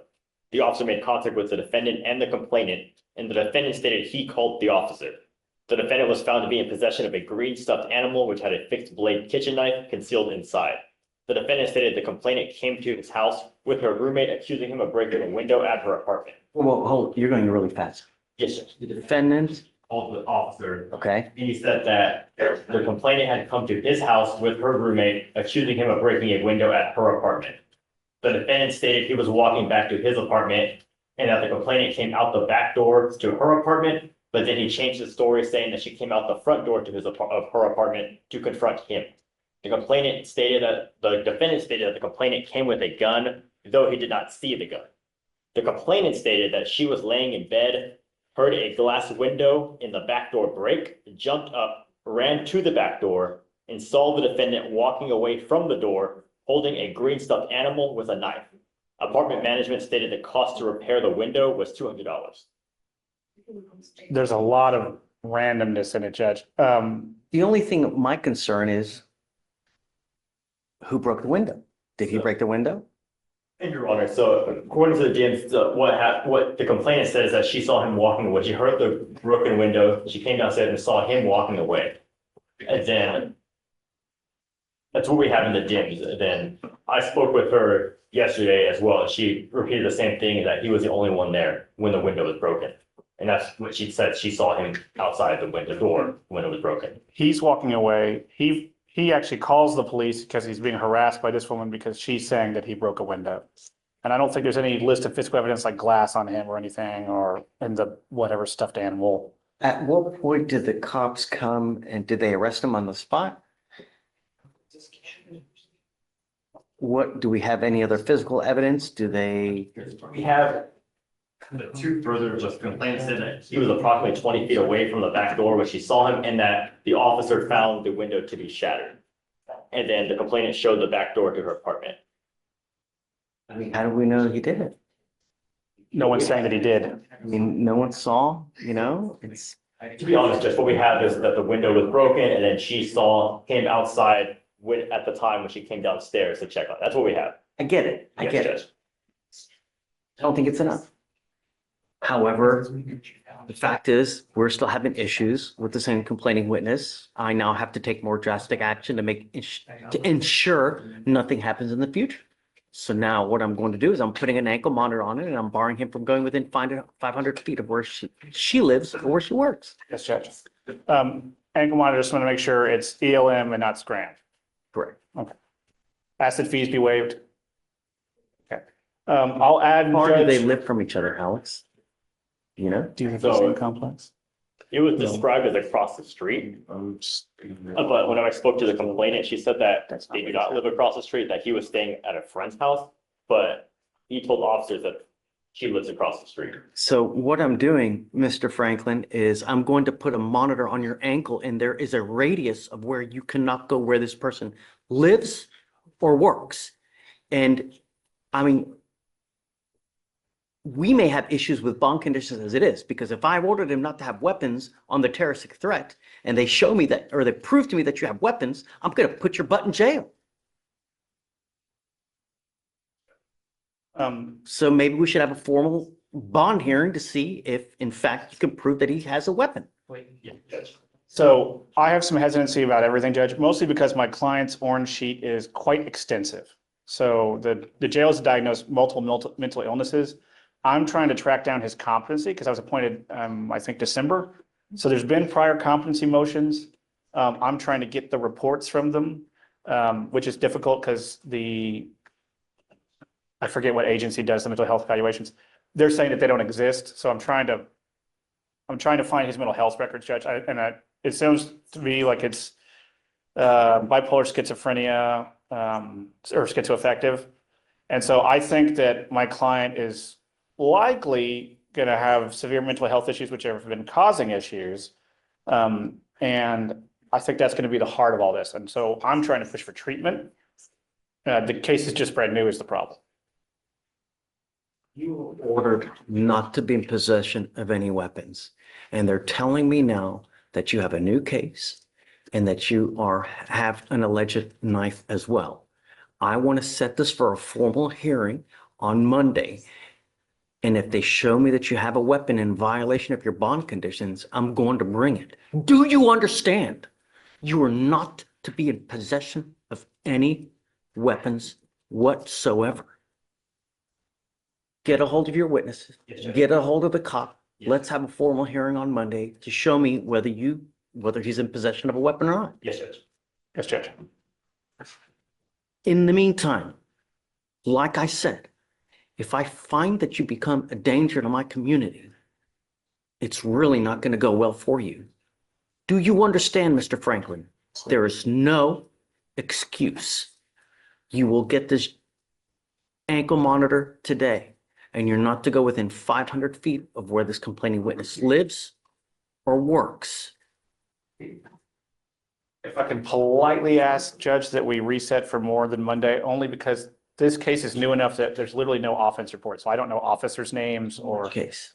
So the new case, the criminal mischief, which will be the allegation for the motion. Find no probable cause in the criminal mischief. Well, but the problem is, Your Honor, is that it's on the criminal mischief that we have the officer that saw the alleged knife. So we'd have to get in contact. We don't have the OR. We have the name. I could reach out, but we don't have the OR to give defense. So that way they can review it. And So the allegation is, and it's, we don't have an OR, so we're reading DIMS. So the allegation sounds like the officer saw a knife, or maybe the CW saw a knife. It's unclear. To me, it sounded like both saw a knife. And so Well, that's why. I don't know So, if I anybody mean, did. I guess I'll give you a full week. You know, that should be sufficient for you to get an OR, Yes, get sir. in contact with both witnesses. just to clarify for both parties here, the officer is the one that said when he contacted him, he's found the defendant in possession of the knife. Okay, let's have a hearing. Yes, Judge. Get this guy over here. If you need to subpoena him, do it so that today's Wednesday, we'll have a hearing next Wednesday. Thank you, Judge. All right. You have to See you in a week. I'll see you. I'm going to talk in a moment. We're finding no PC on the criminal mischief. Yeah. And I had a question. I'm sorry to interrupt, but earlier when we had Mr. Sims here, Mr. Joe.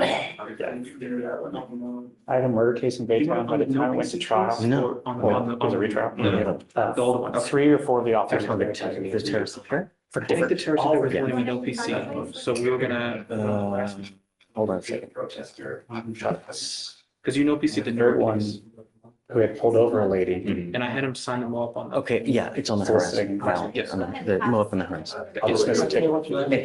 I'm Mr. Wiggins, which is Anna Edie's case. I signed on as co-counsel. She asked me to come in and reset. Okay. He's in custody. He's got, I don't remember how many cases, but most of them are felonies.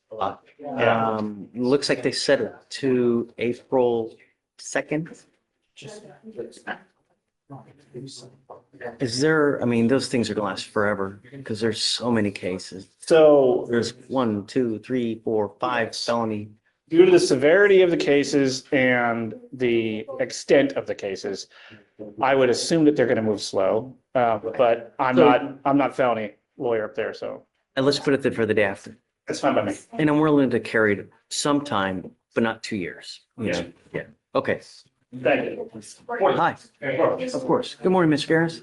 Great to see you, man. No, it's interesting. Every time I come in, your beard is either growing out or mine's Right. disappearing. So, but Matching. good to see you, Judge. Twinkies. Approaching on the Matthew Gomez case, and Judge, he's here and it's on your bond docket, but there's a BVR issue. I've talked with the state about it.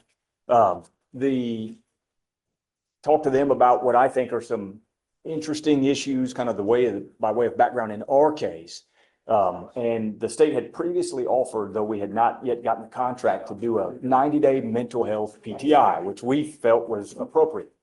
They're going to review with the felony court to determine whether they still believe that may be appropriate, but they can't do that at the moment. They're going to have to get some feedback and find out a little bit more information about the new felony charge. I read the cases and think there's issues with both of the cases. But there is the pending BVR based on having picked up the new felony charge and need to. Is he here? Yes, he's here. Come up, Yeah, call him up. please. And it's not really our issue to delve into, but I think there's issues with the way the police officers maybe made the stop in the new case. And If he's picked up a felony offense, I'm very upset. we understand. And Let me express my disappointment with you, Mr. Gomez. You picked up a felony assault of a peace officer while you're on bond for this case. What happened, please? So in the felony, the officer dispatched to a suspicious person call at a closed gas station. They observed the defendant walking around the vacant lot holding 2 glass bottles of Corona beer, indicating possible intoxication. They attempted to stop and identify the defendant, but he ignored commands and walked away towards the main road. and despite multiple warnings, he refused to comply, and he threw a glass bottle at an officer before fleeing on foot. Officers pursued the defendant for half a mile before detaining him, and while being transferred between patrol units, the defendant had already moved his hand restraints to the front of his body, and the officer attempted to reposition the restraints behind him. That's when the defendant pulled away and struck the officer's left thumb with his elbow, causing pain, redness, and tenderness. And then the defendant attempted to flee again, but was taken to the ground. And I think there's issues with walking up and saying, we see someone and no more, well, It's I know it's not not our hard. case to litigate. Well, I know. All I know is that you've now picked up a felony case. Where'd you going? I gotta take him. Judge, well, if we're going to be revoking him on that, then I do think it is our issue to delve into. And I think there's issues with the way he stopped. And, but if that's going to be the basis to revoke him, then this court doesn't. One of. But the entirety of the information that the officers receive is based on what I would contend is an illegal stop. You can't just walk up and say, without more, Officer, there's no go reason. up to a guy and say, hey, let's talk. No, that's not what they said. They said, walked up and said, show me your ID. And that's an illegal detention. That is a detention, and it's one that's unlawful under the circumstances. I don't know. Well, I'd like to set it for a hearing if we're going to do that. And he posted bond, 10,000 in the felony case. We think that's sufficient to ensure that he appears for a hearing, a formal hearing on it, without needing to take him into custody. I've talked with his mother. His mother has had good contact with me throughout this process, and she'll ensure that he's here. I think if we set it for early next week, then we can delve more into the felony case and figure out if the mental health, and I think the state can get an answer about whether mental health treatment is what's appropriate. We think it's appropriate, and even if you delve into the background of our case, the allegation is that he called the police himself and said, hey, I've got traffic tickets, come arrest me, come to my home and arrest me. An allegation, well, and that he also said, and when you get here, I'd like to be in a fight. And when the cops arrive, they oblige him, they put their tasers away and fight him. And that's consensual conduct. And whether we like it or not, humans have the ability to consent in physical fights if they'd like in Texas. And it may not be something that we would do or agree with, but legally people are entitled to do that. And so he's not resisting arrest even in our case. So we think there's issues in our case, but we thought on the defense side that it may be more appropriate to go the Harris Center route and see if mental health PTI. I appreciate your argument. I appreciate your tenacity, but I have to be fair to every single person that comes through here. We have certain standards and procedures that we follow. Sure. When anyone picks up a felony case, especially a violent felony case, we revoke the bond and we put them in custody. We cannot continue to act in this manner. We are a civilized society and actions have consequences. I'm happy to give you a hearing, but no, I'm taking you into custody. You picked up a felony assault of a peace officer. Judge, and my position respectfully is if he's entitled to, Judge, before he be taken away, we finish this portion of the hearing. I think he's entitled to be present at that. But we think it also a part of due process that before a revocation occur, that you're entitled to both notice and an opportunity to be heard. And if they're going to be seeking to revoke his bond, then under our rules of evidence, it's very clear in Rules of Evidence 101 that a revocation, the rules of evidence apply. And everything that's gone on this morning is a proffer by the state, and I respect the proffer, but that doesn't meet the standard for the rules of evidence, and that's why The judge found that there was enough probable cause for a felony office to be filed against him. Sure. I don't want to relitigate a felony case here in misdemeanor court. And I think So- that's fine. Well, but I think we're entitled to if we're going to be, and that's what the hearing would be for. But that One of the finding, conditions of his bond is not to pick up any new cases. He's picked up a new case. and as an evidentiary matter, there's been no presentation that he violated the conditions of bond. I know that you can look in your system and even take judicial notice of that court's finding, but that finding and pleadings that charging him with a new crime, those are not self-proving. And if they're not self-proving, then there's no actual evidence that's been presented. And we'd be entitled to ask questions to prove up, for instance, that they illegally stopped him. There's no basis for that detention. And so respectfully, I'd like to set I'm it for. not going to relitigate the felony case. I'm not going to. you know, I respect your position, but I'm not going to. Well, He violated a condition of his bond. says who?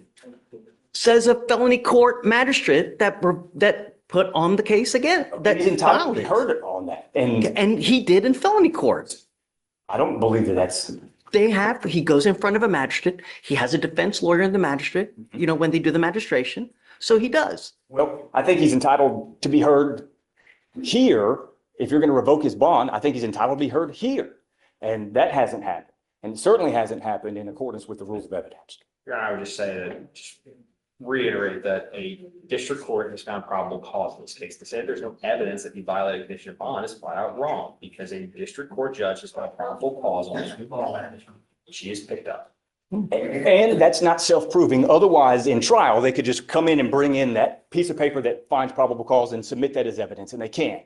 That's not evidence. Those are not self-proving findings. We're not in a trial here, Well, right? Well, You know? no, I know it's This is not. just, we're having a bond hearing. Sure. He's violated the condition of his bond. I understand that you don't like it. I It's not that I appreciate don't your like it. tenacity, but Disagree with you. okay, and reasonable minds can differ, but he's picked up a felony case and there's a certain process that we follow. Well, and so we'd like a hearing on that. Yes, I will give you a hearing. Yes, but I'm taking him into custody because he's revoked it. And he's a danger to the community. I find by clear and convincing evidence, he refuses to comply with his conditions of bond.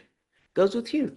I'm sorry, Brian, but I mean, really, Well, every case, when they come in here and they pick up a new case, I it's respect. just especially a felony assault of a peace officer, Understand. you know?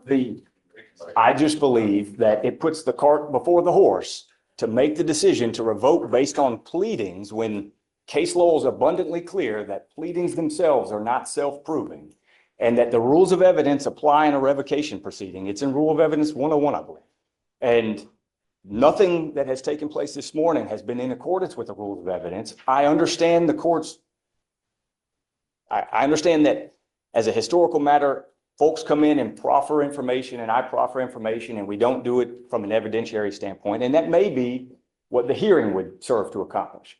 And so if the court's position is after a hearing, you'll revisit the issue about whether to reach a final decision to revoke his bond or not, then we can respect that. Sure, I'm happy to do it. Okay. And in the meantime, I guess I do need to request that the bond, a new bond be set in an amount that he can. Of course, yes. In the event that his family elects to get him out before the hearing. And in light of our discussion. What I normally do in these types of cases, I always set it at 5,001. Okay? If you reach out to the family and they have a problem, then we can talk about it. Well, and I'll let the court know, the bond was set at 40,000 in the felony case and reduced to 10,000 because the family doesn't have a bunch of resources. His mother is worked to get him out on bond on that case and is going to have to do the same here, but it's really money that's coming out of the mother's pocket. And so which my whole position was get him access to resources. Now we're diminishing resources and I respect that. I understand, but it's the mother's resources, not his. And so, and the mother, and we knew that And I hope- this issue was coming up this morning and he showed up. And that's part of the goal, is to ensure that he appears, and he did, and to ensure the safety of the community. And I think that part of the finding will address the hearing. But I've been. What do you want as far as the bond? Well, I'd like it to be at 2,500. And State? Stay would already for 5,000. Okay, when I have this kind of issue, I always split the puppy. So I'll set it at 3,750. Okay? If there's still an issue, come back and we can talk. Yes. But there has to be a sufficient so that he understands, right? Well, and part of the discussion was, do you really get to that point of understanding if, for instance, the allegation, even underlying our case, is you call the police and say, come arrest me, I've got warrants, supposedly telling on yourself. But when you get here, I'd like to engage in a fight. And then they come and oblige him. I don't know that that's even resisting arrest. And so, Well, it seems like to me that he's just trying to take off the whole time. He's trying to physically, or he's evading the entire time. No, I At some think it's point, case two. he throws something at that's the the felony officers. charge. I'm talking about our underlying. Oh, our case. Okay, I'm sorry. And I think probable cause had been heard before I even got appointed on that case. But I think even revisiting those facts, I've talked with the state at length over the course of settings. And my position is, if you invite someone to a fight and they say, sure, we'll engage in a fight. If you want to set this for a formal probable cause hearing on the resisting, I'm happy to do Well, it. we may address it the same time we do the bond hearing on the same Yeah, case, I'm if happy to that's do it. appropriate. Absolutely. I'm always willing to revisit probable cause, always, I know. at any time, whenever. So just if you want to set it for 3 days, we can have a formal probable cause hearing on the resisting. I'm happy to do it. It may give the state a chance to find out what felony's position would overall Right, be. and that's, I mean, that's state's, like, I don't want to litigate the felony. I wouldn't think that's proper. I understand they're entitled to a hearing, but a district court judge is not probable cause on this. I'm not gonna be in a position to litigate the felony down. Right. Let's set it for 3 days, set it for the hearing. Let's do probable cause as well on the resisting, and then we'll come back and just be ready. And then we'll, if you can show me that there's no probable cause, I'll find no probable cause, then we're done. Sure. That's it. And I appreciate it as always, Jim. Absolutely. Thank you. Thank you, guys. Brian, you had one more that you have for Laura? Laura? Judge, there's this moment for Jefferson, I think, Okay. Are you ready, Ms. Shealy? Yes, All right. Judge, also just a reminder about court 10 today. I have to go to court 10? Yes, Judge. Dang, man. They put some stuff You in know? computer sign as well.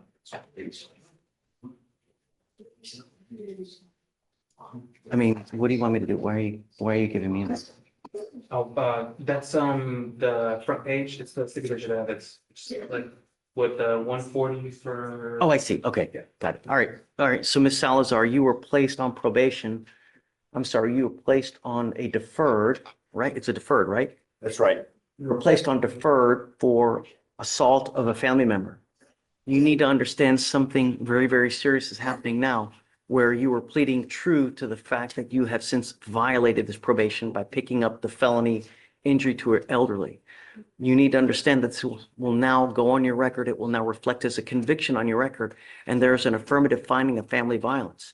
What that means is that if you ever pick up another assault of a family member, you will be looking at a third-degree felony, a minimum of 2 years in prison, a maximum of 10 years in prison. And it doesn't have to be a drag down fight brawl where you're punching. No, you just grab someone's arm and squeeze enough to where it hurts.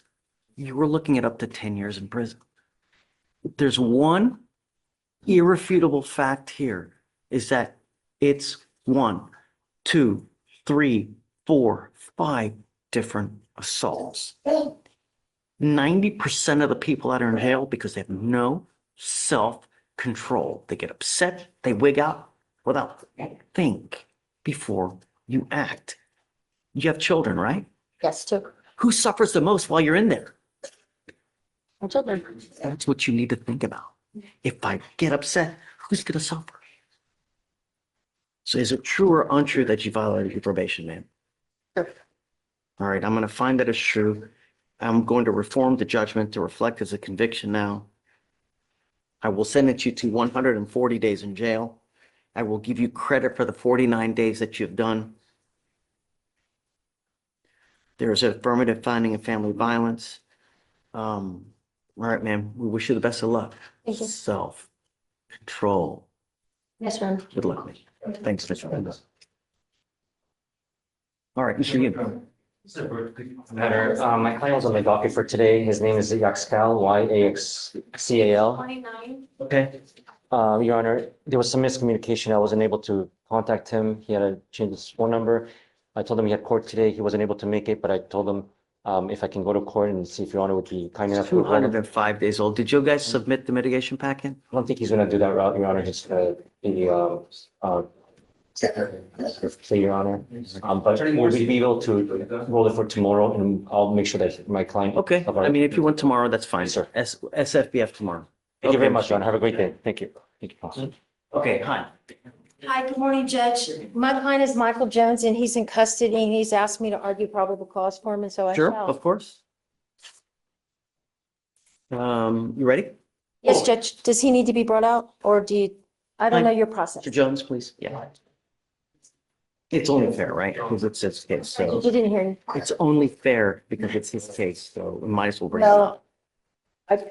He asked me to do this, and so I told him I would. Yeah, this is Michael Jones. Yes, Michael Jones. Okay, That's my plan. he must be unhappy, huh? Asked him to breathe. Or hungry. Asked him to breathe.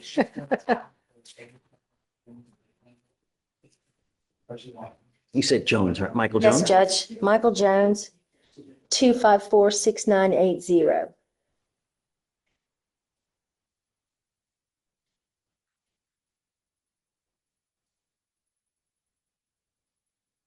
Talk to me while we're waiting. Yes. Yes, Your Honor. It's an off-docket matter. The cause number. Yes. Okay, the cause number is going to be 25389 at 37. It's Mr. Tygoon. Right, Tayun? Yes. Okay. He's in immigration custody. I've spoken to the state and I have an offer of, he has 2 pending DWIs. We have an offer of one, pleading guilty or doing 18 months probation on one and a dismissal of the other. We just need to issue.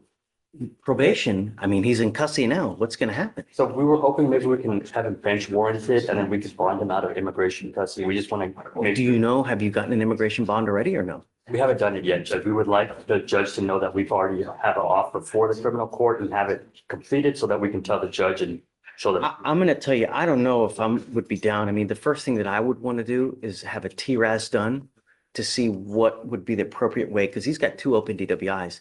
You know, they may say he needs residential treatment. They may say he needs something else. I don't know. So on a case like this, if you want probation, the first thing I would do is I would do a TRAS.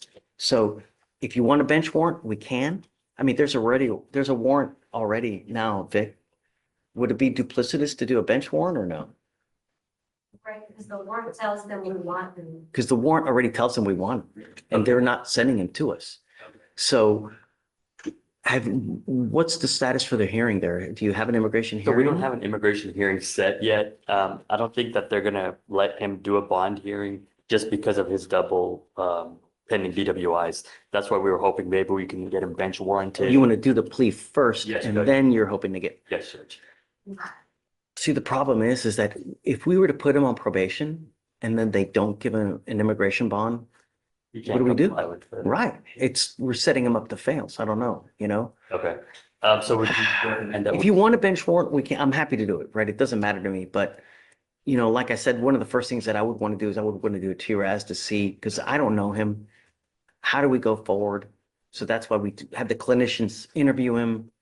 They determine what the best route is. And then if you want to do that, we can. Do you recommend that we try and do the bond hearing first? But they're not giving you a bond hearing, Yeah, right? I don't think they're gonna do Does it. he have an immigration lawyer? Yes, we're representing him in the immigration suit. I guess just bench warrant him, you know, and then we'll try to figure something out. So, Judge. Yeah. So if you want to ask Victoria, we'll get it done. Thank you. Yes, sir. Any excuse? Yes, sir. Judge, hold on, before you leave, there's an attorney that's in the waiting room. Okay. Ms. Beck? Who? Is it Celine Beck? Yes, Judge. Okay. Oh, yeah. I haven't seen her in a long time. In the queue. Good morning. How are you? Hey, buddy. If you're banging on the door, you got to be careful, because you break something, you're gonna catch another charge. So be careful banging on those windows, because they break very easily. All right. So you were Michael Jones. Mr. Jones, we're talking about you, so that's why I wanted to bring you out. It's only fair that you get to hear what's going on with your case. Your lawyer wants to challenge probable cause in this case. You're charged with interference with the duties of a public servant. You are facing up to 6 months in jail and or a $2,000 fine. That's what you're charged with. I don't know. So I'm going to have them read, and we're going to do probable cause to see whether we're going to go forward or not. Okay? Okay. What happened?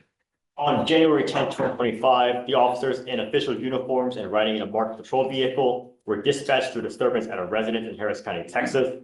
The officer observed the defendant standing outside the location, being told to leave by the resident, to which the defendant refused by verbally yelling at the resident in a loud, aggressive tone of voice. The officer announced themselves and observed the defendant begin to walk away. The officer gave the defendant a verbal command to put his hands behind his back, and the defendant pulled his hand away. The defendant refused to comply with verbal commands, and the defendant held his arms to his chest as the officer attempted to detain him. The defendant continued to refuse additional commands to stop resisting and put hands behind his back. He yelled at the officer in an aggressive tone and shouted out loud, "Don't let them take me." The officer performed a leg sweep and continued to struggle handcuffing the defendant due to him pulling away. The officer began to roll around while on the ground and reached the officer's hands to prevent him from being placed in handcuffs. The officer continued to give commands and the defendant continued to refuse. I get it. But what's he doing? I mean, he's walking away. That's what they wanted. Right? So, Blackmail. Yeah. Just losing. so Your Honor, in this case, to read the full dim, it was the disturbance call and they said they observed him standing outside the above location being told to leave and they observed him verbally refuse. And then. Right, but then cops they get announced up there. themselves, and then they observed him begin to walk away. And it says they approached Jones and observed he was intoxicated in a public place based on his slurred speech, pupil size. And Didn't say that. That was in the complete dims, Your Honor. And then it Do you know says about that? and Yes, aggressive Judge, behavior. but Okay, I go have my ahead. argument prepared. Judge, my argument is exactly what you started to say. There's some sort of disturbance. Somebody's asking him to leave. They're yelling and screaming at each other. Police coming up and saying, "Hey, I'm the police."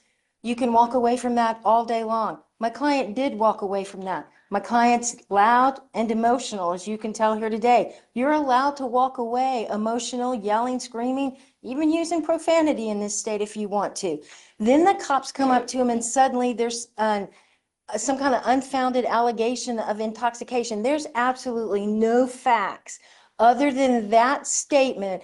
"I smell marijuana. You look intoxicated," because it looks like he walked away and the cops didn't want him to walk away. And so now they need a reason to arrest him. My argument is based on if he's charged with interference with a public servant, that doesn't come until later. He has to be lawfully arrested and lawfully detained or lawfully with the police before that even occurs. Walking away when a resident tells you to leave and all you've got in your sworn statement is, "We identified ourselves as police," so what? Everything that happens after that is fruit of the poisonous tree. So they go up and they see that he possibly could be intoxicated. So does it go into a potential public intox investigation? If it does, they need to announce that. You can't just walk up to me and say, "I'm the police, stop." We don't live in that kind of society. "I'm the police, I need to investigate you, so therefore stop," all day long. "I'm the police, we're investigating, I need you to step aside, sir, so I can investigate this matter," all day long. But hey, So- I'm the popo. So the reasonable suspicion we have is they begin to investigate what? So A criminal trespass. they're called as a disturbance and they saw him yelling, being aggressive. And then as he walked away, that's when they saw. So signs. the trespass investigation ceases because he's leaving. Right. Yes or no? It's not specified to be a trespass, Your Honor. It's specified just to be a disturbance. That's what it is. Okay, but it's a trespass that they're investigating a trespass, right? I mean, for all intents and purposes, isn't that what it is? The investigation begins as a trespass investigation because he's there. Homeowners asked him to leave. He's refused to leave. So cops come and he begins to leave. So at that point, all should have ceased. But the cops go up to try to. Well, in this case, Your Honor, it would be that, yes, he attempted to leave, but once the officers arrived, so they would still need to investigate to determine if the trespass even occurred to determine, He's leaving. He's walking. He's leaving, right? It's like, here, let me come and mess with you more, That would only. right? So it's like adding fuel to a fire. But they would still have grounds to investigate, and furthermore, with the further signs of possible public intoxication, it would give them further grounds to investigate. That's because they're going up to him to mess with him.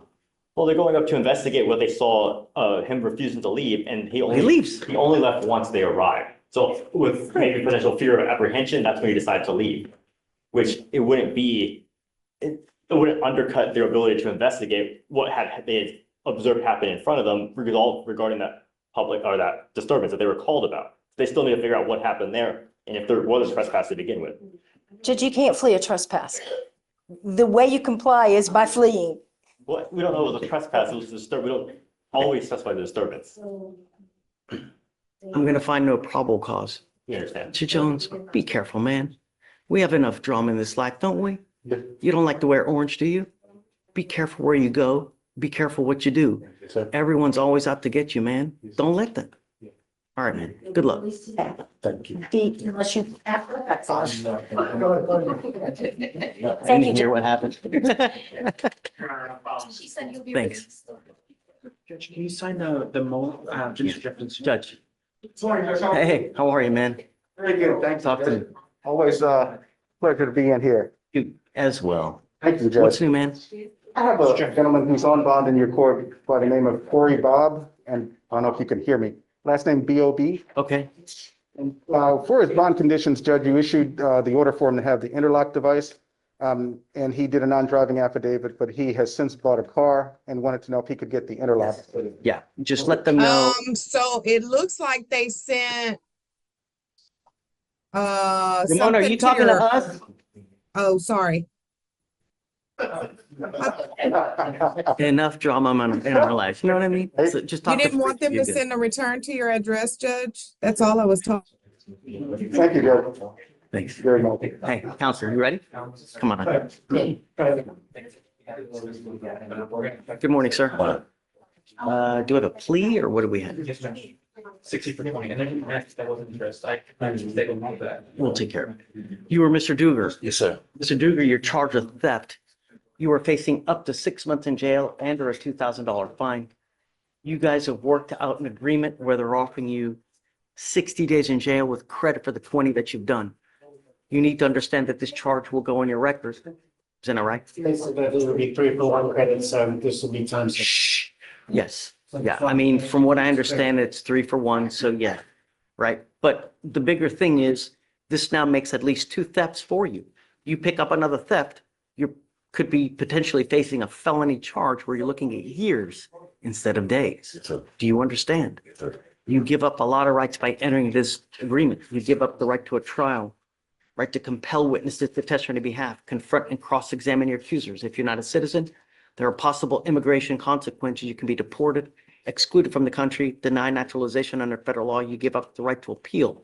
Once you plead guilty, it will go on your record. You can never take it off. This is what you want to do. How do you plead to the offense? Are guilty or not guilty? I'm going to find you guilty. I will follow the agreement. It says here that you have a prior assault from 2020. Is that true that you had that? Well, no, you got to. Yeah. Is that true that you had the prior assault, sir? Yes, sir. All right. True to the enhancement. All right, sir. Good luck. Thank you, sir. Thank you. Mr. Claggett, what's up, man? Judge, Hey. I'm here on Mr. Brian Rivas. He's on docket. He's not here today, Judge. So that's why I'm approaching. Because he said he was unaware that his appearance was required because he bonded out. He was in jail the last time, bonded out. He's supposed to be here. You know what I mean? He's got 4 open cases. And when they let you out, they give you paperwork saying, hey, dude, you got to be here. Right. Only thing I would ask if you would allow him to come Tuesday when his Tuesday? No. I need bond conditions. He's a dangerous dude, man. Right? Oh, he POM, and Let me see, hold on. So, interference. POM, aggravated assault with a deadly weapon. No. I know. So what I'll do for you is I'll SFBF tomorrow. Okay. If he doesn't show up tomorrow, I'm gonna yank it. It's at 10,003 now. Okay. I'm gonna match all his felony bonds. You gotta let him know. Okay, so he has to be here tomorrow. Yeah. Okay, no problem, Judge. So SFBF mañana. Okay, Judge. Ms. Beck. You're welcome. Good morning, Judge. How are you doing Hey, today? how are you? It's been a minute. What you got? I have a motion to substitute on a case that was filed recently. Let me get you a case number, Judge. What's your cause number? Give me just a second. I was grabbing it. I had it pulled up and then I got pulled back into another court. So I apologize.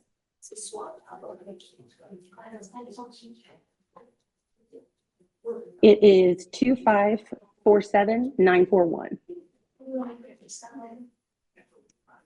2547941. Yes, sir. Austin Mitten is the client. 45794. Yeah. The motion is in your kiosk, Lauren. Yes. On Benton, right? Yes, Judge, it is. Okay. Motion to substitute. All right, I'll sign it for you now, Ms. Beck. Okay, Judge. And I had also filed a motion of in bond conditions. He was arrested on an ag assault as well. And I was trying to see what we can do to get those conditions mirrored Because in the felony, he's ordered to have no harassing contact with the complainant, and in this court, he's ordered no contact, but they have a child in common. And the complainant has since moved to Georgia. I'd I emailed the don't know. I felony mean, I need to get a rip done because he's also got an aggravated assault, right? Yes, So, Judge, and I yeah, had there's emailed more things that prosecutors about I it. don't just, Yeah, I don't willy-nilly, yes, Judge. come by, let's talk, and then I'll have them reach out to the complaining witness and then we can go forward with that, okay? Will do, Judge. Thank you so much. Yes, ma'am. Okay, Before you leave, Judge, can you do the no PC form for I did. Landon? I did. Hey, what does court 10 need? Judge, they need you to, but they have a small docket, so it's not much to it. But They said they had a water. I can take care of it, Judge. We can chain them to a table. shush, I know. Channing, what's wrong with you, man? Just kidding. Do you want me to sit with them? Hey, love, I gotta go to another court. Do you wanna come with me or can you wanna stay here and just watch the iPad? Yeah. Okay. Okay, just kind of watch it. Okay. Okay, I'll be right here. Have a Skittle, love. No. Here, want a Skittle? Yep. Or you want a lollipop? I got it. Good girl. Do you want a soda? All right, my love. Hey, are you almost ready to go? Yeah. Let's go. That was a motion for the I have defendant, the- Judge. Man, how'd you get here faster than I did, man? What the hell? What? Man. I was trying to beat you too. No, the pad. Oh, Mr. Butler. Hey, what's up? Hi. of course Good to not. see you. You too. Everly Hassan, That's the case from she's in she's California. in California. She's in California, yeah. Called me the other day. She's freaking out. She's broke, has no money, no way to get here. Asked me, begged me, could I try to get the case reset? You have a scram on her. But we don't. I don't even know what's going on. I mean, So this is a case that isn't she in the PTI and had that she violation? got kicked out. What's the case number? Oh, she got kicked out. I'll give it to you. Oh, she said today's plea or trial. Tomorrow is her court date. Her spin number is 24, which one do you want? Case number is 2491433. 431? 433. 2491433. So we were trying to do a time serve so she could get the hell out of Dodge. That's what we're trying to do. Right. But we need her here to do that. Yeah, and so I just need another court setting. But when is she supposed to get here? She asked if we could do the first part of next month. Like maybe like the first of the week in March or something. Give her that date and Okay, I mean, I'm happy to SFBF the first week of March. You know, you pick it, but if she's not here, I'm revoking. understood. I appreciate that. You can't just keep, you know. No, I got it. So, yeah, I'm happy to do it, Mr. Thursday the Butler. 6th. Sure. Yep. Yeah, but some hell or, you know, high water, she's not here. Great movie, by the way. You want a Skittle? You can move it up. You can Here. let Judge know. I would, Has never said So no just to hold that on, right? question. You want to spittle? yeah. Vic, who's? Yes. Just bottom of page 1.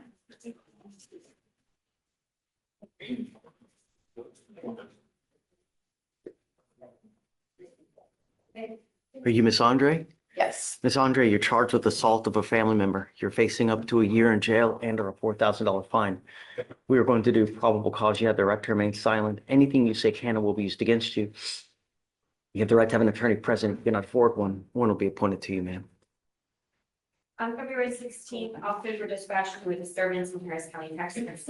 Officer made contact with the complaining witness who stated that he and the defendant have been in a 2-year dating relationship. Complaining witness stated that he broke up with the defendant and was trying to kick her out of the apartment. And the complaining witness was trying to force her out. The defendant punched him several times in the body, bit him, and broke a wine bottle on his head. The officer observed an open wound on the complainant's head and bite marks. Okay. Ma'am, I'm going to find that there's probable cause to go forward with your case. There's a protective order that has been issued in this case. I would get to know it. If you do something to violate that protective order, the state can and will file a violation of protective order against you. now's not the time to fight your case. I mean, if you need a lawyer, we can help you with that. Otherwise, you can go hire a lawyer and speak to them and they can help you fight the case. Do you have the ability to hire a lawyer, or would you like a court-appointed lawyer, ma'am? I'll have you fill out an application. I'll take a look at it. Hold on. I'm sorry, I thought. you were saying- I'm issuing bond conditions on you now. You're not to have any contact. You're not to have any contact with this person, and I don't want you to have any weapons. If I find that you're a danger to my public, I'm gonna revoke your bond and put you in jail. Do you understand? Okay, Deputy Mayor, do you mind? Okay, I'll have you sign a reset and then we'll have you take a seat in the jury box. Por conteste a voz alta. Okay. You are Mr. Pavez Vargas. Yes. Sir, you're charged with driving while intoxicated. You are facing up to 6 months in jail and or a $2,000 fine. $2,000. We are going to do probable cause. You have the right to remain silent. Anything you say can or will be used against you. You have the right to have an attorney present. If you cannot afford one, one will be appointed to you, sir. On February 15th, El 15 de febrero. officers Los observed oficiales observaron Nissan SUV failed to maintain a que no single lane mantenía una vía 5 times 5 veces and observed it y to slow down observaron que and bajó la rapidly velocidad accelerate y rápidamente aceleraba several times varias veces before initiating a antes de traffic stop. iniciar el acto.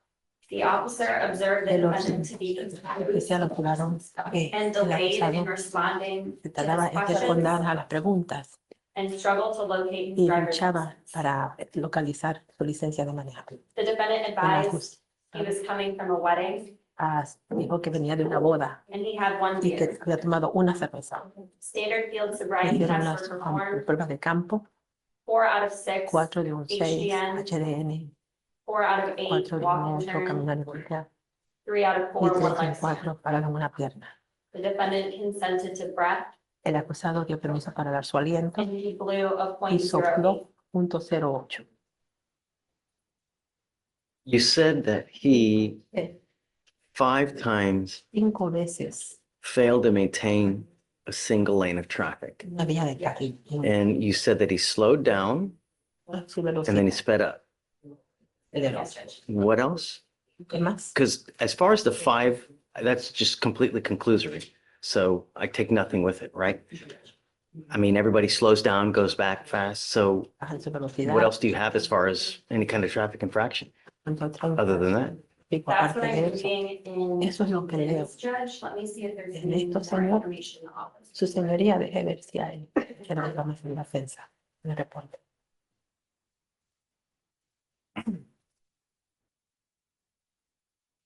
It does say that Dice after the que emergency equipment was turned on, se the prendió suspect failed el to equipo pull de over for emergencia. approximately 2 minutes. que él no se paró por aproximadamente 2 minutos.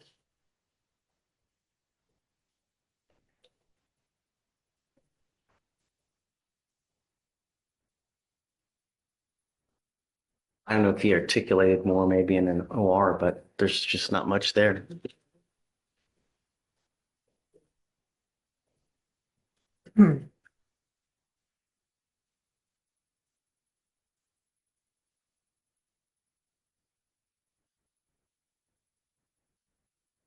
I mean, Blaze, I can give you a little bit of time if you want to try to pull the OR, maybe like 10, 15 minutes. Y más para que miren a ver lo que hay. Otros 10 o 15 minutos. Y que no se mantuvo en una vía, en un carril. Okay. All right, Mr. Pavez Vargas, I'm going to find that there's no probable cause to go forward in your case. Sir, we have enough death and destruction on our streets as it is. Be mindful of this. If you want to have 15 beers, 32 shots of tequila, take an Uber. Save yourself the trouble. Do you understand? Yes, sí. Okay, all right, thank you. Please. Sir, you're charged with, it's just an UCW, right? Yes. You're charged with unlawful carrying of a weapon. You are facing up to a year in jail and or a $4,000 fine. We are going to do probable cause. You have the right to remain silent. Anything you say can or will be used against you. You have the right to have an attorney present. If you cannot afford one, one will be appointed to you, sir. Okay. On February 15th, officers observed a vehicle with unconfirmed insurance status. A traffic stop was initiated. The officers observed the smell of marijuana coming from the vehicle. The defendant stated that he had marijuana in the car. The defendant handed officers a glass jar containing a blunt of marijuana. There was another half-burnt blunt inside the jar. Officers found a loaded .45 handgun in the driver's side door pocket. All right, Mr. Mata, I'm going to find that there's probable cause to go forward with your case. The only conditions I'm putting on your bond now is that you are not allowed to drive unless you have a valid Texas driver license and liability insurance in your name. Do you understand? If you do not have car insurance, don't drive. It's a part of your bond conditions. I will revoke your bond, put you in jail. Doesn't matter. Car insurance is an important thing that you must maintain. Do you understand? Sure. All right, I'm going to have them fill out bond paperwork for you to sign. After that, you'll be free to go. There are no other conditions. Just be careful. Don't pick up any new cases. Otherwise, I'm going to revoke your bond, put you in jail likewise. You've got a lawyer. She will take care of you. She will tell you when you have to come back to court. I will waive your appearance. You don't have to waste your time, but stay in touch with counsel. I'll have you sign a reset. We'll have you take a seat in the jury box. We'll get your bond conditions. You sign it, and then you'll be free to go. All right? Thank you, Judge. Thanks. Have fun.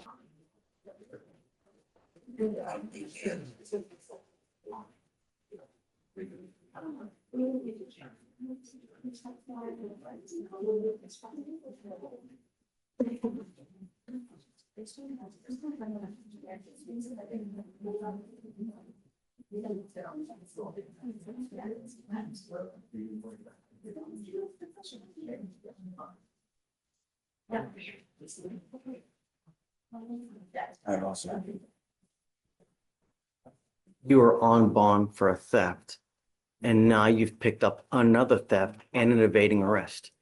We are going to do probable cause. You have the right to remain silent. Anything you say can or will be used against you.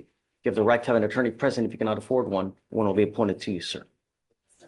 On February 13th, officers were dispatched to a theft call at Lowe's.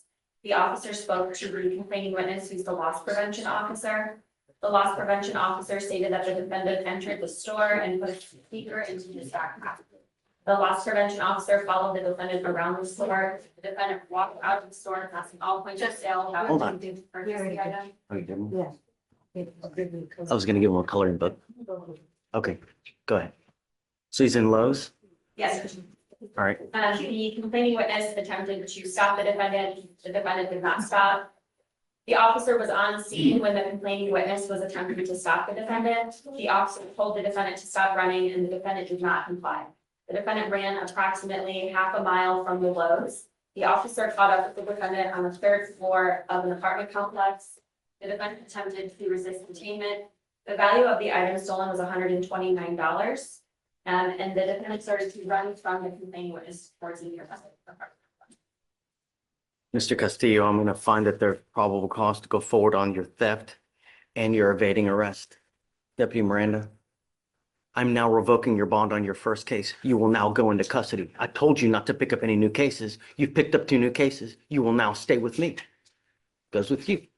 I'm sorry about that, sir. Can you appoint him a lawyer, please? I will appoint you a lawyer now, and we'll talk, but no, you can't continue. Unacceptable. Good, what's the new bond amount?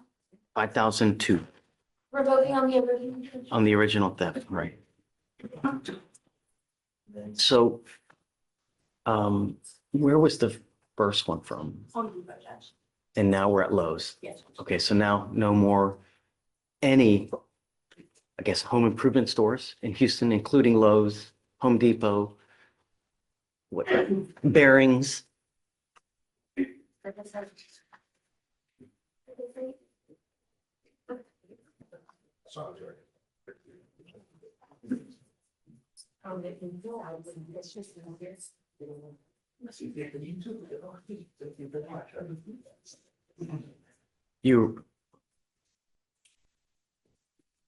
You were Trevon Frazier. Mr. Frazier, you're charged with burglary of a motor vehicle. You are facing up to a year in jail and or a $4,000 fine.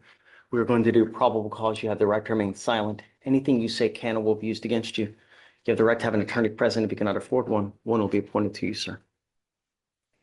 Officers were dispatched to burglary of a motor vehicle. CW, the complaining witness Hargrove and complaining witness Vargas stated that their backpacks were stolen from their work truck. They stated that their vehicle was unlocked.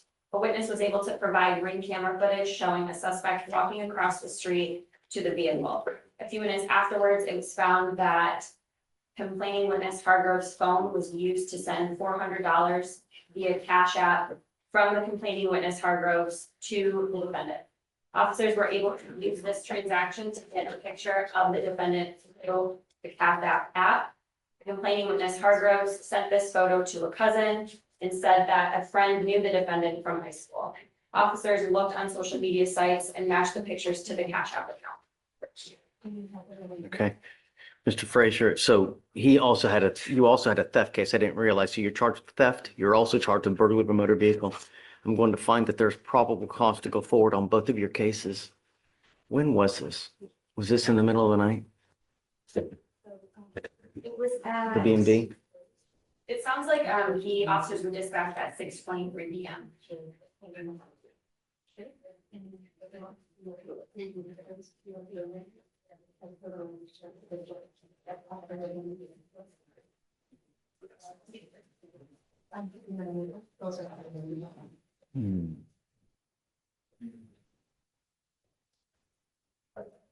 Sorry, George, 2:23 p.m.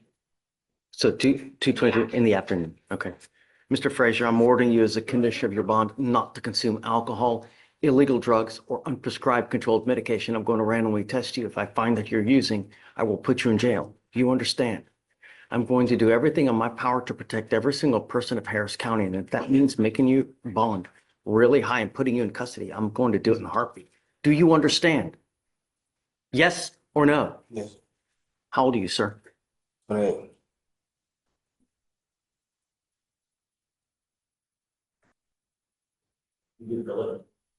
I work at a nursing home. I work at a nursing home. So you do work? Yes. Do you want to apply for an appointed lawyer, sir? Okay, Deputy Miranda is going to give you an application for an appointed lawyer. I'm going to have you supervised. You're not to be in possession of any weapons as well. Do you understand? I'm telling you, behave yourself while you're out there in the free world, because if you don't, the free world will be taken from you. Mr. Guzman, sir, you're charged with criminal trespass. You're facing up to a year in jail because of the deadly weapon paragraph. You're facing up to a year in jail and or a $4,000 fine. We are going to do probable cause. You have the right to remain silent. Anything you say can and will be used against you. You have the right to have an attorney present. If you cannot afford one, one will be appointed to you, sir. On February 2nd, 2025, at approximately 5:30 p.m., officer was dispatched to 1201 Spencer Highway in Harris County, Texas, for criminal trespass. Upon arrival, officers made contact with the complaining witness, who stated that the defendant attempted to stab him with a knife in the parking lot. Officers attempted to make contact with the defendant, and the defendant began running north through a strip center and tried to hide behind the strip center. The officers told the defendant to get on the ground, and he continued to walk toward officers and refused to take his hands out of his pocket. The defendant was arrested. Officers retraced the defendant's path and located a knife. The defendant admitted to having the knife and stated several males tried to jump him in the parking lot. The defendant stated one male tried to stab him and he was defending himself. Officers spoke to the complaining witness again. They said that he was in the store purchasing items and the defendant was asked to leave by the employees in the store. The complaining witness stated that the defendant refused to leave and got into a verbal altercation with the employees.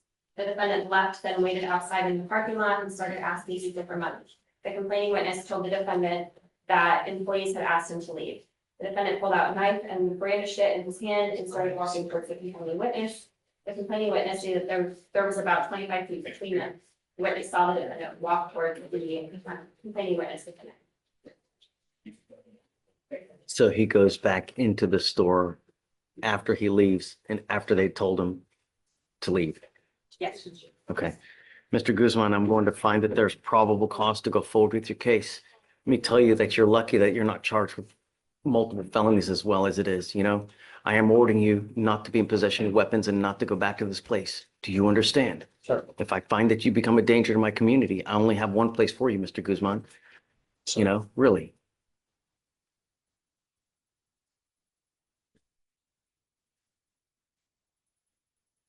Where was this?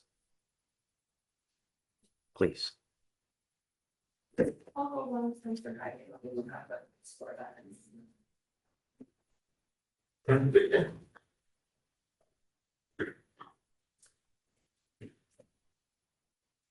think back as a high-tech auto sound.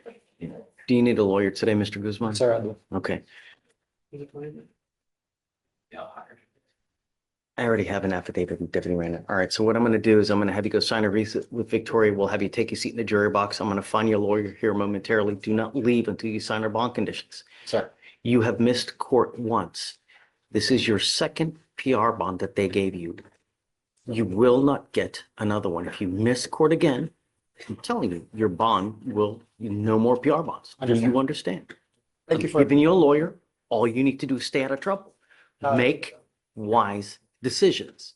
Sir, did I say, well, No, I just want no. to thank you for, Just, I called last week and I was supposed to come. I had a car problem. I didn't even think, thank you for giving me the second chance on the PR bond. You know, and I mean, it was, I called, but I understand.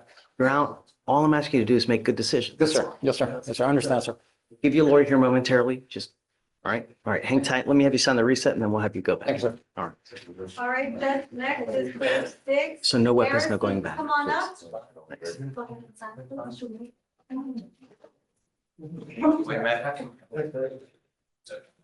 Oh, Page 6, Harrison.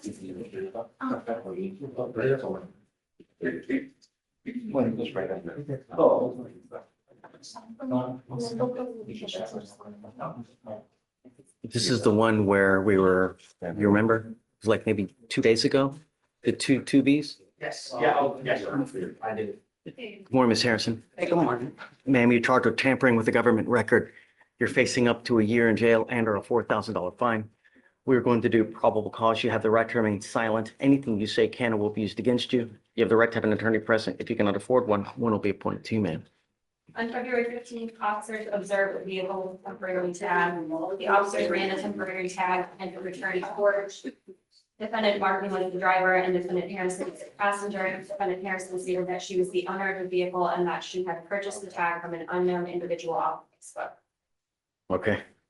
Ms. Harrison, I'm going to find that there's probable cause to go forward with your case. Can you run her license, see if she has a valid Texas driver license, please?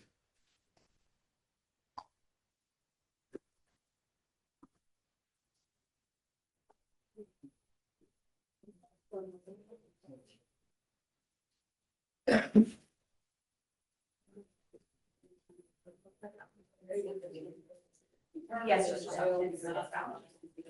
Okay. Ms. Harrison, did you want to apply for an appointed lawyer? Do you have the ability to hire a lawyer? Apply for one. Okay. So Deputy Miranda is going to give you an application. Do not drive unless you have a valid Texas driver license and liability insurance in your name. Do you understand? These are your bond conditions. If I find that you're driving without either, I will revoke your bond, put you in jail. Understand, man? Yes, sir. Okay, please. All right, Judge, next is page 7, Huddleston.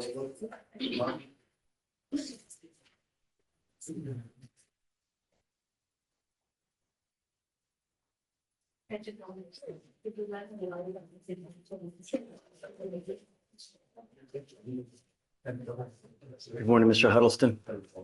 Sir, you're charged with tampering with a government record. You were facing up to 6 months in jail and or a $2,000 fine. We are going to do probable cause. You have the right to remain silent. Anything you say can and will be used against you. You have the right to have an attorney present. If you cannot afford one, one will be appointed to you, sir. On February 16th, officers observed a vehicle with a temporary tag which came back with no return. A traffic stop was conducted. The defendant was the driver and sole occupant. The defendant stated he knew about the tag and had been pulled over the week prior. The defendant stated his mom went to the dealership and bought a new buyer's tag for the car. The defendant did not know how much the new tag was bought for.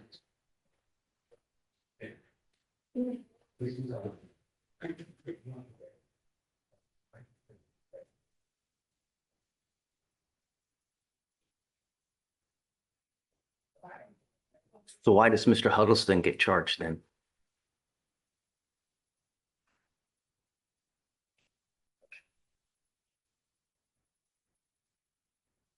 Oh, it's pled differently. It's pled differently. That's why. See.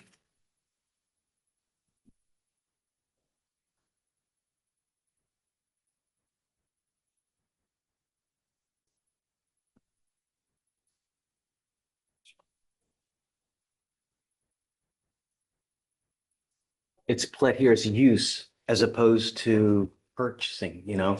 And I think that that's why. So let me see. And I did notice, it showed up as tampering with the record of insurance document, but it looks like on the complaint, it is tampering with the record of the complaint. Hereinafter style the defendant heretofore February 16th did then and there unlawfully, intentionally, and knowingly use a governmental record, namely Texas temporary tag attached hereto as Exhibit A with knowledge of its falsity.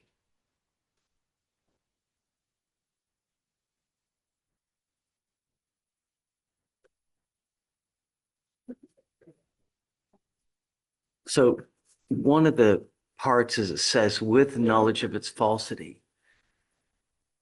Yes, Judge. Does he know of its falsity? Well, upon the officer approaching the vehicle. Okay. He knew immediately what the traffic stop was for. That he'd been pulled over the week prior because of it. He had been Yes. and advised that it was no good. Yes, read it one more time. Officers observed the vehicle temporary tag which came back with no return. A traffic stop was conducted. The defendant was the driver and sole occupant. The defendant stated he knew about the tag and had been Okay. pulled over the vehicle. Right. Okay. All right. Mr. Huddleston, I'm going to find that there's probable cause to go forward with your case. Can you run his license, see if he has a valid Texas license, please? I am ordering you as a condition of your bond, sir, not to drive any vehicle unless you have a valid Texas driver license and liability insurance in your name. Do you understand? Yes, sir. These are your bond conditions, meaning that if you don't follow these bond conditions, a warrant for your arrest will be issued. You will go to jail. No more PR bonds. What's more is you are on felony probation. You've now picked up a new case. Best be on the lookout. It's very possible that they now issue a warrant on you. His license is valid, Judge. Okay, so you mind filing that then? No driving with that both, please.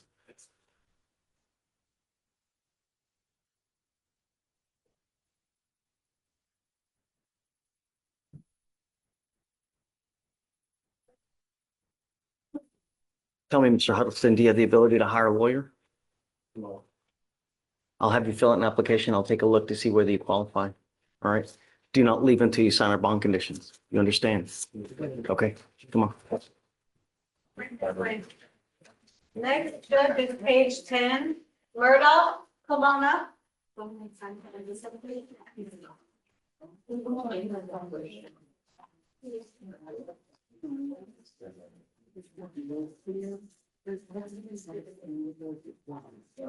Good morning, Mr. Murdoch. Sir, you're charged with driving while intoxicated. You are facing up to 6 months in jail and or a $2,000 fine. We are going to do probable cause. You have the right to remain silent. Anything you say can and will be used against you. You have the right to have an attorney present. If you cannot afford one will be appointed to you, sir. On February 16th, officers observed Blue Forte at the 6300 Antoine Drive. The officers observed the vehicle make a U-turn where there's a prohibited U-turn sign. A traffic stop was initiated. Officers had previously observed this vehicle pulling out of a known after-hours bar located at 6314 Antoine Drive, Harris County, Texas. The defendant was a driver.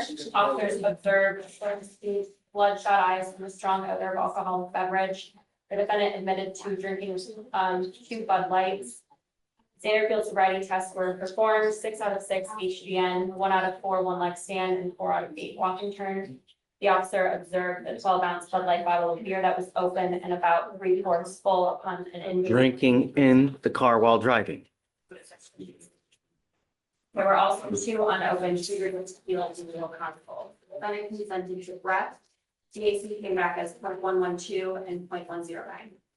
I missed the basis for the stop. Can you tell me that one more time? They saw the vehicle perform a U-turn in an area where the U-turn was prohibited.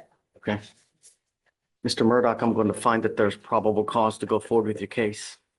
I would figure that it was damn elementary that you're not to have alcohol in the car while you're driving. I am now taking away your privilege to drive. You were not allowed to drive. You will be signing an affidavit with me today promising me you're not going to drive. And I don't give a rat's behind what your excuse is if there's a burning building and you have to save 50 children. Do you understand? Every time you drive, it's punishable by up to 6 months in jail and a $500 fine every time you drive. Can you look, see if he has any prior DWIs, please?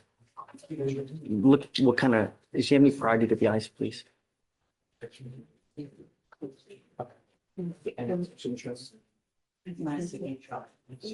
Judge, no prior DWIs.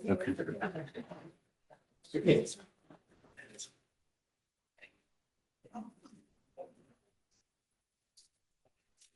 Mr. Murdoch, I'm ordering you as a condition of your bond not to consume alcohol, illegal drugs, or unprescribed controlled medication. I'm going to randomly test you if I find that you're using. Likewise, I will revoke your bond, put you in jail.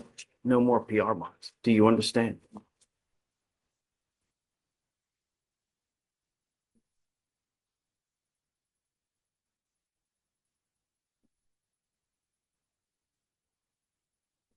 Do you have the ability to hire a lawyer, sir? I'll have you fill out an application. I'll see whether you qualify. Heed this warning, Mr. Murdoch. You will not get another one. Do not become a danger to my city. All right. Get this way. You get a. Next judge is page 7, Jimenez. Come on up.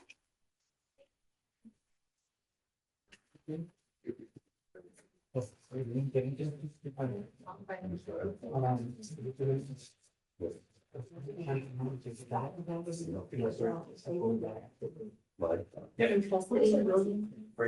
long was this last one? Let's look back at source right here. You are Edgar Jimenez. You speak English? Yes, sir. Mr. Jimenez, you're charged with assault of a family member. You are facing up to a year in jail and or a $4,000 fine. We are going to do probable cause. You have the right to remain silent. Anything you say can or will be used against you. You have the right to have an attorney present if you cannot afford one. One will be appointed to you, sir. Shh. Okay. On February 4th, officers were dispatched to a domestic dispute. The complaining witness stated that she and the defendant had been in a dating relationship for 1.5 years. The complaining witness stated that on that day, the defendant pushed her to the ground, causing pain and an abrasion on her elbow. The officer observed the abrasion on her elbow. The complaining witness stated that the defendant had assaulted her continuously over the course of the relationship and had been getting progressively worse.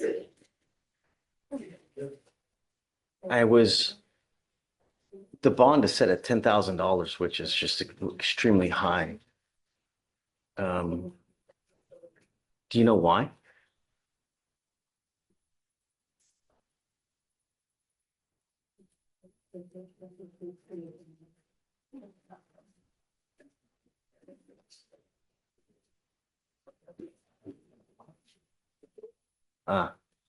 Complaining witness reported to law enforcement that she is assaulted by defendant at least once per month.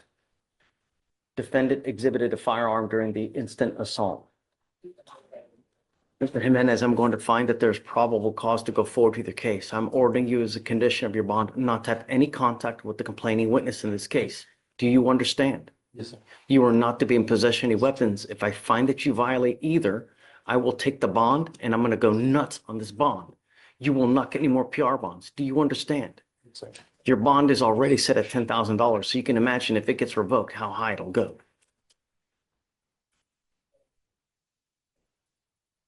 There's a protective order that was issued on the 20th of the month. I would get to know it. If you violate any of the conditions on this protective order, the state can and probably will file a violation of protective order. It's one of the worst cases you can pick up here. Do you understand?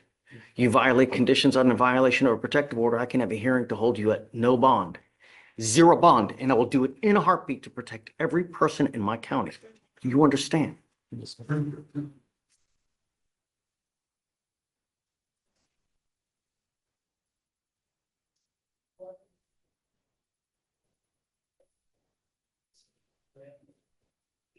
Is there any allegation of alcohol or drug usage, anything like that?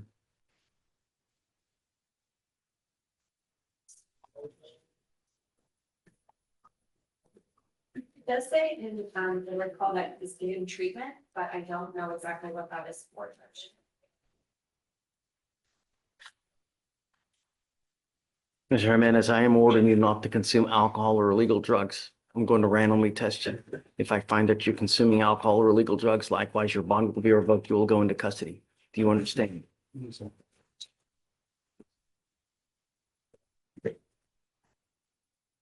Okay. Do you have the ability to hire a lawyer, sir? Yes, sir. Okay. We are going to reset your case to give you time to hire a lawyer. So I'll first have you go to Victoria, sign a reset. After that, I'm going to have you get with Felicia if your bond conditions. We'll have you sign it. And after that, you'll be free to go. Be careful while you're out there. Do you understand? You get no more warnings. All right?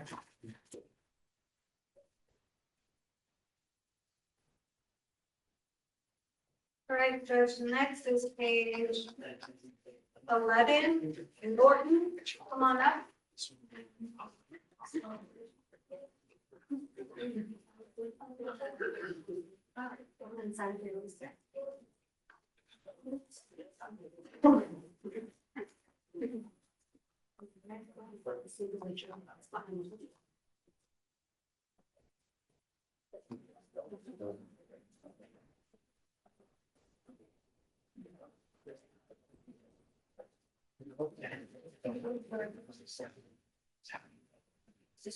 Are you Jackson Norton? Sure. Mr. Norton, you were charged with 2 counts of assault bodily injury. You are facing up to a year in jail and or a $4,000 fine. We are going to do probable cause. You have the right to remain silent. Anything you say can and will be used against you. You have the right to have an attorney present if you cannot afford one. One will be appointed to you, sir. February 15th, officers responding to 1025 West Mass Parkway, Bar Buckwild in Harris County, Texas, regarding a disturbance. The first complainant stated that he was located at the bar ordering drinks and was in a conversation with the defendant.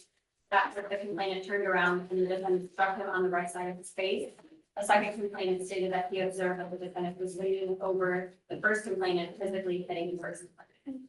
In an attempt to break it up, the second complainant grabbed the defendant, and the defendant turned around and punched him on the side of the head. The second complainant stated that he believed he was unconscious for multiple seconds.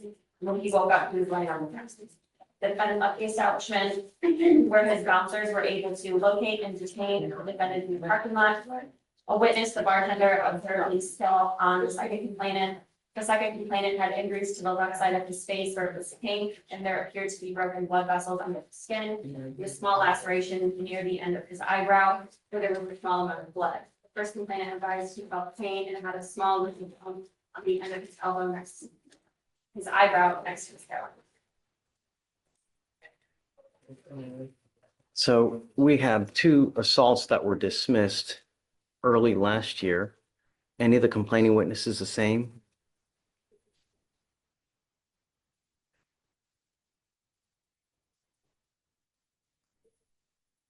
No, Judge. Same set of facts, whereas alcohol as well?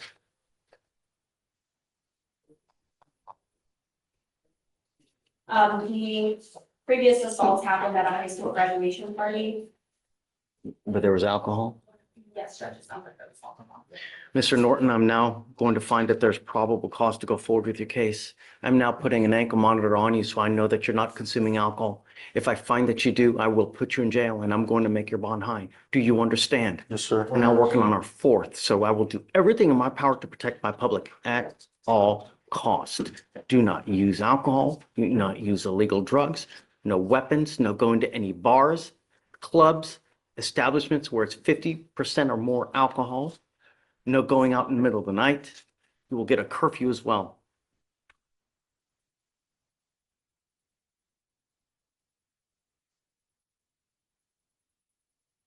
Judge GPS. Whisper. Sure.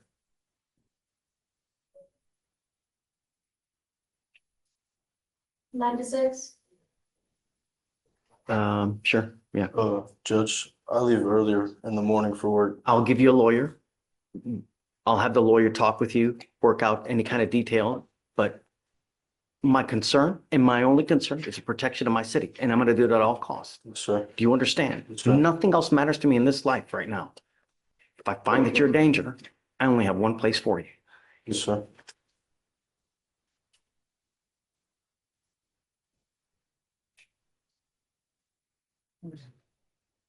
Waive all the fees, please. Mr. Norton, I'll have you fill out an application for an appointed lawyer and I'll see whether you qualify. I'll have you go to Victoria, sign a reset. Deputy Miranda's going to give you an application. I'll have you take your seat in the jury box. Do not leave until you sign all the conditions. And then I'll take a look at the application, sir.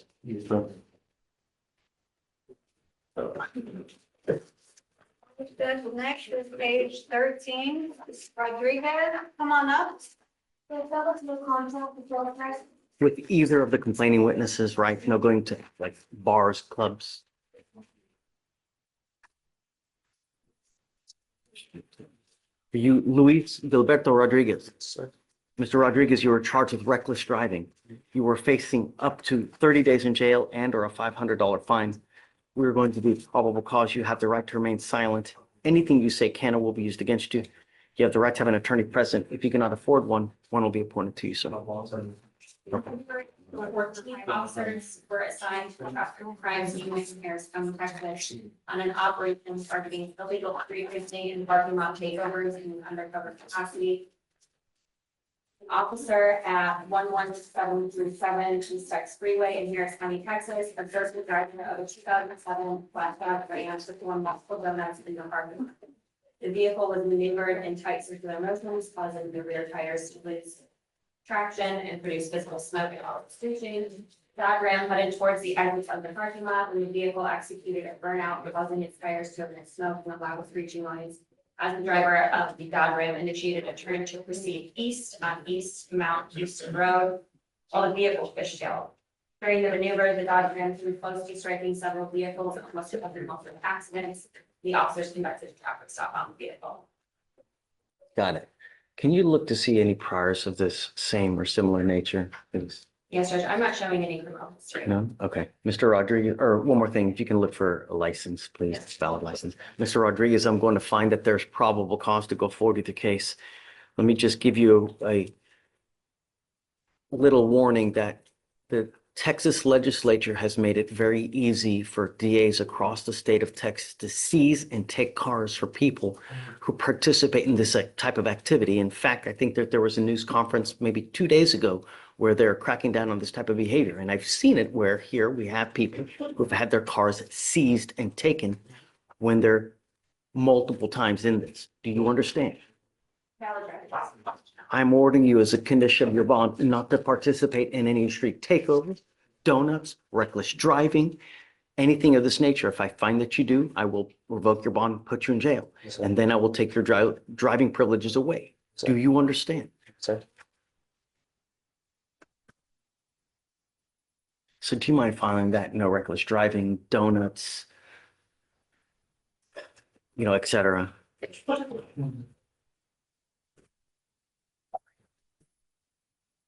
All right, Mr. Rodriguez, how old are you, sir? 18, sir. Do you have the ability to hire a lawyer? Or would you like to apply for a court-appointed lawyer? Okay. Deputy Miranda, Deputy Miranda's going to give an application. I'll have you sign a receipt of Victoria while you take a seat in the jury box. Do not leave until you sign a bond. I'm running in front of it, John.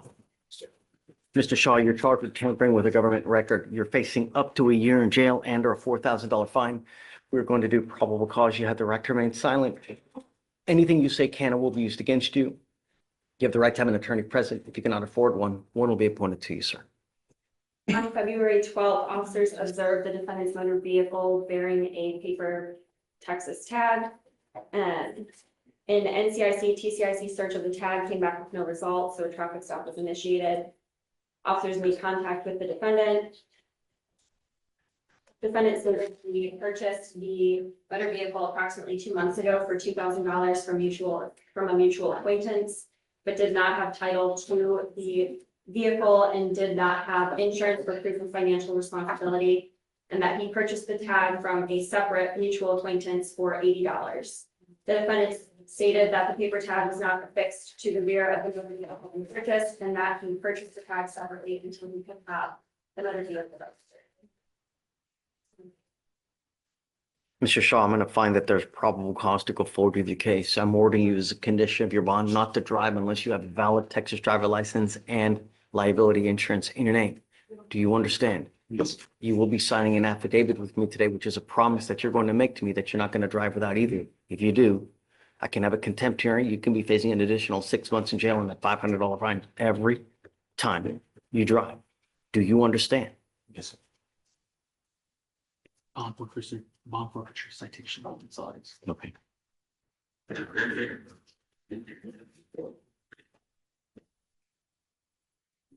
Mr. Shaw, do you have the ability to hire a lawyer? I will take a look at an application. I need you to fill it out for me. I need to know everything about you, what kind of car you drive, how much money you have in the bank, how much money you make. I'll take a look to see whether you qualify. Yes, sir. For now, I'm gonna have you also sign this affidavit that you're not to drive without insurance as well. Buenos días, señor. Buenos Yo días. soy su intérprete. ¿Cómo? Yo soy su intérprete. Intérprete. Oh, intérprete. Oh, Por favor, conteste a voz alta, señor. sí. You are Mr. Soto. Es el señor Soto. Salazar. Salazar. You were charged with Ha sido theft. acusado con robo. You were facing up to 6 months in jail 6 meses en la and or a $2,000 fine. una multa de $2,000. We're going to do probable cause. Es probable. Ella no va a leer. You have the right to remain silent. Derecho a mantener silencio. Anything you say can or will be used against you. Será usado en su contra. You have the right to have an Tiene el attorney derecho a tener un present. abogado presente. If you cannot Si afford usted one, no puede pagarle a we'll get one to uno you. se le nombrará. On February 15th, El 15 de febrero, officers were los dispatched oficiales to fueron code despachados 3 shoplifting a arrest un código 3 to a Target in a Harris una County, tienda Texas. Target en el condado Harris, Texas. The loss prevention El officer oficial de stated that on prevención January dijo 25th, que el 25 de enero the defendant el selected a acusado vacuum colectó and un proceeded to the aspirador front of the y store, llegó a la parte al frente de la and passed all tienda points of y sale. pasó todos los puntos de venta, making no attempt to pay for the no vacuum, intentando de pagar por la aspiradora and exited the y store salió de with la the tienda unpaid vacuum. con la aspiradora sin pagar. The complainant stated that the total Lo que amount of el loss total de pérdida was $299.99. $299.99. Then on February 15th, Entonces, el 15 de febrero, the defendant el selected a acusado pair of eligió shoes un par de from the zapatos same de Target, la misma tienda Target. proceeded to the front of the Pues al store, frente de la tienda, made no attempt to pay for the no pair of atentó de shoes, pagar por el par de zapatos. and attempted to Y exit the atentó store de with the salir de la unpaid pair tienda of shoes. con el par de Loss zapatos sin prevention pagar. officer El oficial detained the defendant detuvo al acusado prior to exiting the antes store. de que saliera de la tienda. Total value, Lo dijo. $34.30. El total, total value, $34.30. $34.09. Los zapatos no se pagaron. The shoes, I paid for them. Mr. Soto, Señor Soto, I'm going to find that there's probable cause to go forward with your case. adelante con su caso. As a condition of your bond, sir, Son de fianza, señor. you are not to go back to this Puede target. regresar a esa tienda Target. Do you understand? ¿Entiende? Yes. Chances are, every time you walk into that target, they know exactly who you are. So there are eyes all over you every time you go back to that Cada target. vez que usted va a esa tienda. For now, while this case is open, you're not allowed to go back to this target. No se le permite It regresar is a a condition of your bond. fianza. Está bien. All right. If I find that you go back, Encuentro que usted regresa. if I find that you pick up a new theft case, Caso de robo, I'm going to revoke your bond and put you in jail. fianza y lo pongo en la cárcel. Sí, está Yes. bien. Yes, that's fine. Would you like a court-appointed Quiere que lawyer? nombren un abogado en la corte. No tengo. I don't know. I don't know. an You need a attorney. lawyer to represent you in this case. Abogado que los represente en este caso. The two options you have are you can apply for a court-appointed lawyer Una, or you can go hire a lawyer. la corte. No va a dar aquí. An attorney from here. El abogado de aquí. An attorney from So here. what we will do now, I will have you sign a reset with Victoria. Ah, la fecha. I will have you take a seat in the jury box. Sienta We are going to generate our bond conditions for you to sign them. fianza para que And se then lo we will firme. also look for a lawyer for you. También buscamos un abogado. Do not leave until you sign our bond conditions and until you've met with a lawyer. Fuerza. Ya con el abogado. está bien. Okay, that's fine.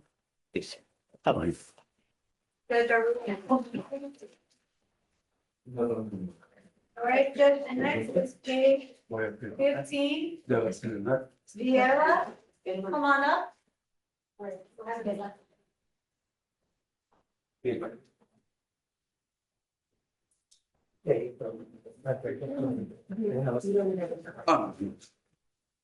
Sorry.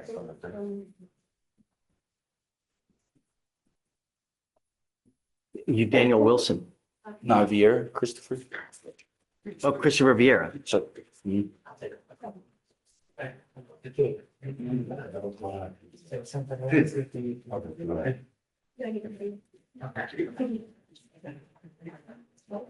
Mr. Vieira, you were charged with driving while intoxicated, second offense.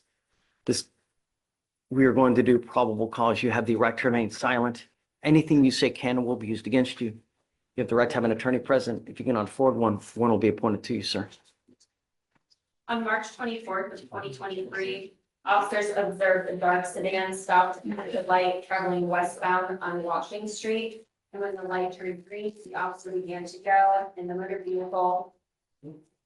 A black BMW almost struck the patrol vehicle on Shepherd Drive, causing the officer to hit the brakes. The motor vehicle then proceeded to drive southbound in North Shepherd, driving down a one-way street.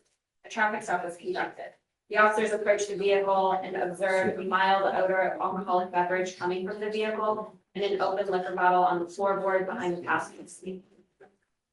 The defendant was identified as Christopher Vieira. The defendant was observed to have bloodshot eyes and slurred speech. The defendant stated that he had not been drinking and he was just driving around.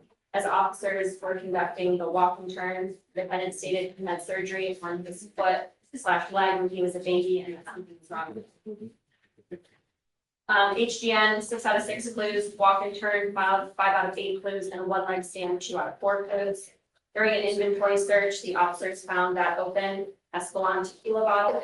The DXT was red and the defendant consented. The rough results were 0.133 and 0.1.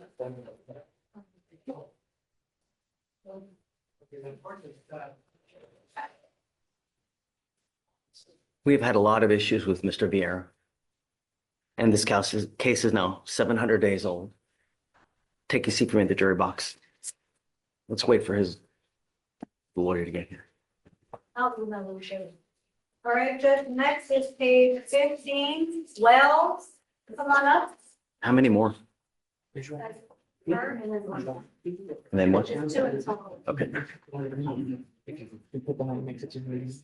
Good morning, Ms. Wells. Ma'am, you're charged with driving while intoxicated. It's elevated to a Class A misdemeanor because of the high blow. So you were facing up to a year in jail and or a $4,000 fine. We're going to do probable cause. You have the right to remain silent. Anything you say can and will be used against you. You have the right to have an attorney present. If you cannot afford one, one will be appointed to you, ma'am.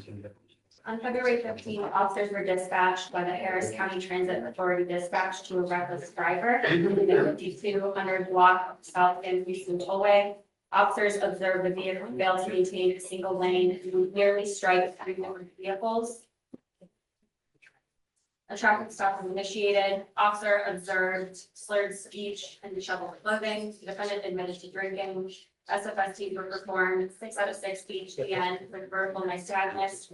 Officer was not able to conduct the walk and turn in the 1 leg stand due to being unable to maintain her balance. The defendant consented to breath, came back as a 0.296 and 0.297.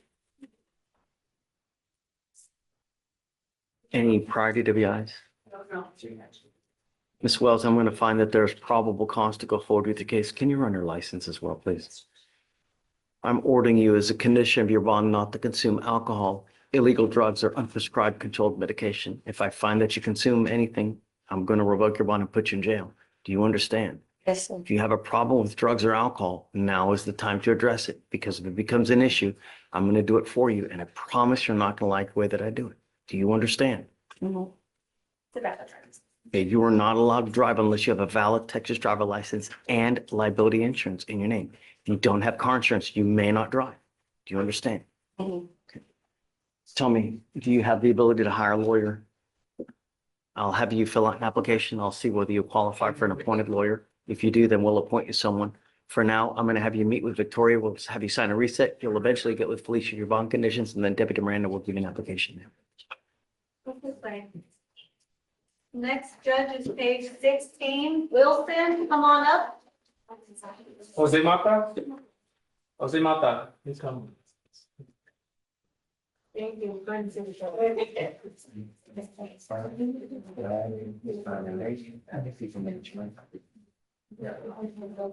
You are you Wesley Williams? Right, okay. Daniel Wilson. Okay, Mr. Wilson, you were charged with theft. You were facing up to 6 months in jail and a $2,000 fine. We're going to do probable cause. You have the right to remain silent. Anything you say can or will be used against you. You have the right to have an attorney present. If you cannot afford one, one will be appointed to you, sir. On August 18th, 2023, complaining witness saw the defendant enter the store, which was a Dick's Sporting Goods, and try on a pair of sunglasses and then request to try on a pair of shoes.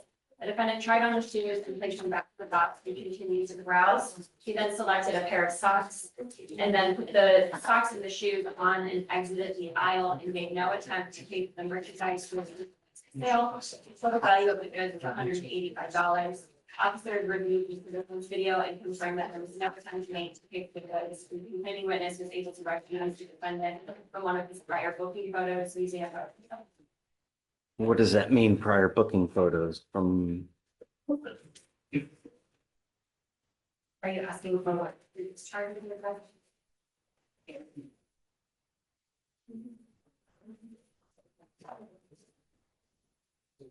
I'm guessing he has a prior theft at the same place. You guys have a prior theft charge.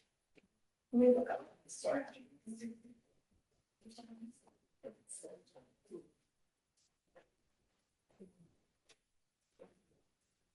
Does he have any open cases right now? No judge, just this theft. The previous theft was from a different store.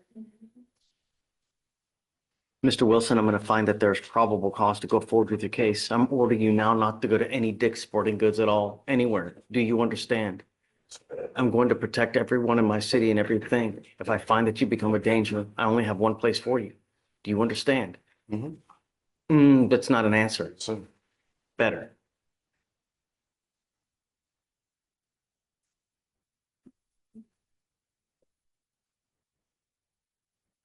You have this air of arrogance to you, Mr. Wilson, but you're now here. Really? Do you have the ability to hire a lawyer? Okay, we're going to reset your case to give you time to hire a lawyer. I'm going to have you sign a reset with Victoria. We'll have you take a seat in the jury box while we get your bond conditions. We'll have you sign it and then you'll be free to go, sir. Judge, that's it for now. Okay. Are you ready? I know you've been waiting patiently, so I'm ready when you are. All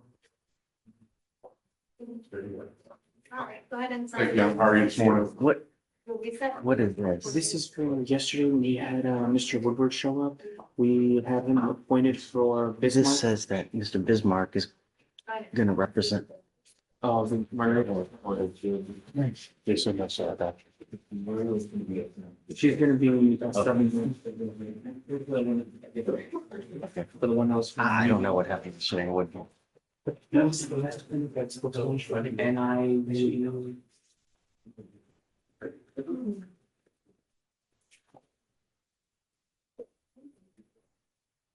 Is this off docket or on docket? It's off docket, Your Honor. We were set for trial next Tuesday. I know the court doesn't like to do things on trial date. So we brought him in today to finish this.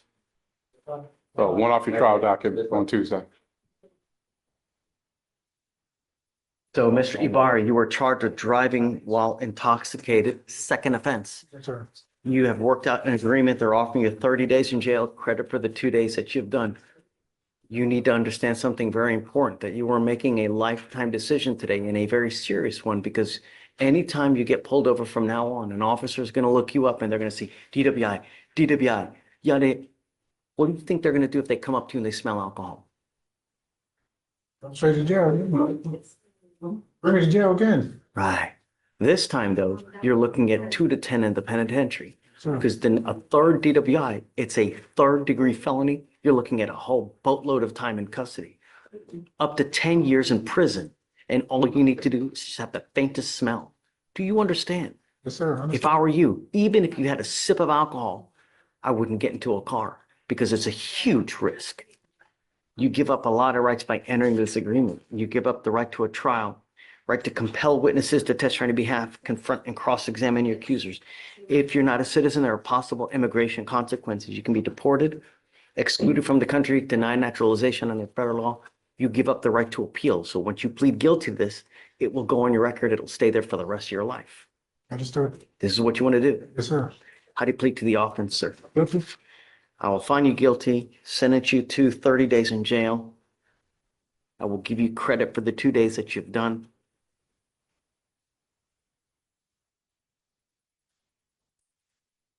I am going to suspend your license for 1 year. What do you do for a living, sir? I work at a refinery. Aviation thing. Okay. The reason I'm asking you is because there is a surcharge that you're going to be required to pay. We will give you time to pay it, but this is a second offense, so you're going to be required to pay it. It's a $6,000 surcharge that tacks onto you. And if you don't pay it, every $100 you owe, you will sit 1 day in jail. Do you understand? Yes, sir. I'll waive the court costs. Yes, He's Your going to Honor. be required to pay that fee. Yes, Your Honor. And Your Honor, I did have one request that I wanted to put forth before the court. Due to his job, he is a foreman at his job. I wanted to see if possible if the court would consider allowing him to do his jail time on weekends. No, like He said he can literally do every weekend until it's satisfied. we're not allowed to do that. I explained to him the court's general rule. All right. You're going to have to do it flat. It'll be easier now. If you want to go in later today, you know, by 6 PM, we can do that. If you want to go in now, you can go do that now, but it's got to be a continuous Yes, sir. stretch. What do you want to do? You want to go in now or do you want to go in later Bring it today? down. Right now? 6 p.m. Okay. All right. So Deputy Rand, do you mind remanding him into custody so he can serve his time? Be back in a minute. All right. Thank you, Your Honor. I'll be excused. Have a good weekend. I told him the court's policy, Your Honor, but he Yeah. still wanted me to ask. Problem is that it costs way too much in man time. Yes, We sir. don't even do sweep anymore, which is like a work release program. They don't do any of that anymore. Since COVID, it's Okay. all, All right. Thank you, Your Honor. Have a great weekend. let me see. Okay, guys. Yeah, take care. Yeah, come on up. So 6,000. Next Saturday. Good morning. Hi. I'm here, Mr. Ricky Gaskin. Sounds familiar. He's in custody. He had a theft and he picked up 2 cases, another theft and a harassment charge. Yes. It's on docket today? It is.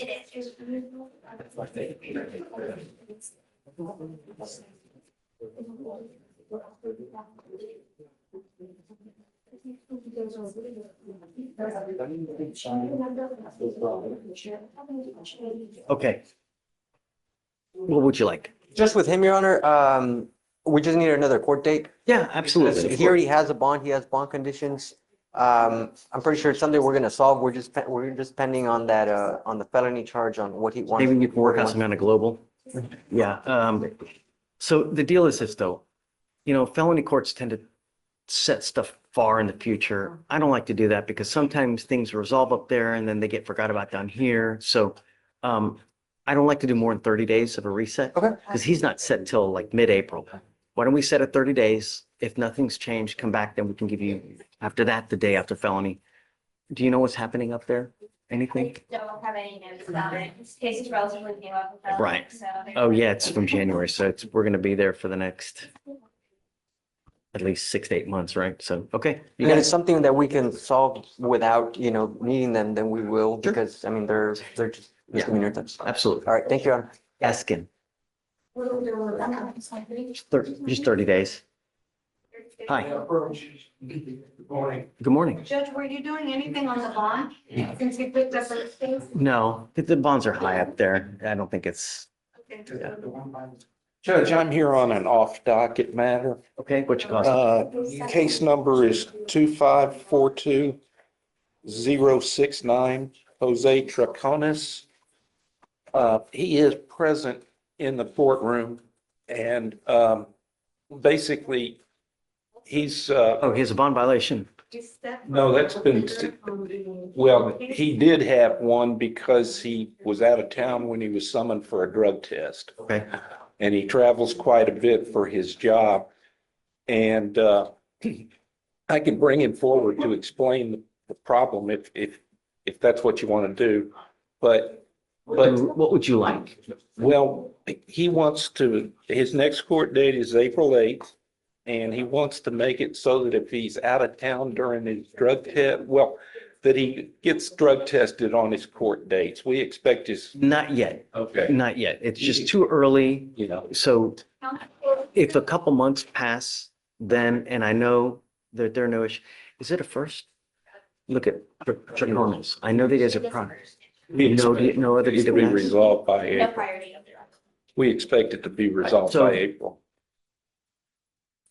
You guys, are you doing PTI? We're hoping for PTI. We think we've got a good shot at it. Okay. Draconis, come up. The thing is that it's really easy with what we have them do when they're out of town. Just go to a quest. They're all over. You know? Yeah, I think he can handle that. So I don't have a problem with you traveling. I just don't want you using. But I'm also not going to take your word that you're not using because everybody tells me they're not and then they understand them. So if you're out of town and you get called upon to take a test, go to a local Quest Diagnostics and you can take a test there. They're all over. And it's not hard. You just go, hey man, I just need a drug and alcohol test. They'll do it. It's a urine test. When you get the results, you got to give it to your lawyer. They'll get it to us and then everybody's happy. So, That's right. yeah, just anytime you're out of town. So I don't care how much you travel. I don't care what, just if they call you, you got to go to a quest. Okay. You've already been warned once. So if it happens again, it's not going to go well. Okay. You understand? Yes, sir. Okay, Appreciate your help. of course. Thank you, Judge. All right. So. Frazier, I think that you make too much money to have a court-appointed lawyer. Do you live at home with mom or dad, or who do you live with? Yeah, I mean, you make a lot of money and you have literally no expenses, so I can't really give you one. So what we'll do is we'll give you time to hire a lawyer. And then we'll have you sign a reset. There's a gajillion and one lawyers out there. It's getting on the phone, interviewing one, finding one that you like. 99% of lawyers will put you on a payment plan as you go. So you just a couple $100 here, there, however, like anything in life, you get what you pay for though, right? They're the Mercedes-Benz of lawyers, and then you got the Yugo of lawyers. So just be careful, all right? Don't be a danger to my city, man. You know what I mean? Really. All right, come on. Oh, he already? So I guess we need him to sign conditions. Right, so they'll just. Okay, yeah, just take seat. We'll have 2 conditions, then you're gone. Jimenez, Edgar.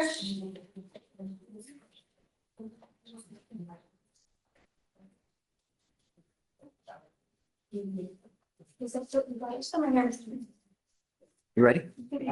Is your case still open, or did we take care of it Judge, it is open. We're set on Tuesday. for trial? No, sir. But I wanted to see. Sentencing or? No, sir. So it's still sitting open. We're trying to find a resolution. I've been talking to DeSilva. Of course, we got the felony upstairs. Oh, hold on. Is it on docket? No, it's on. That's right, Tuesday. What's your cost? 250-6632. That's it.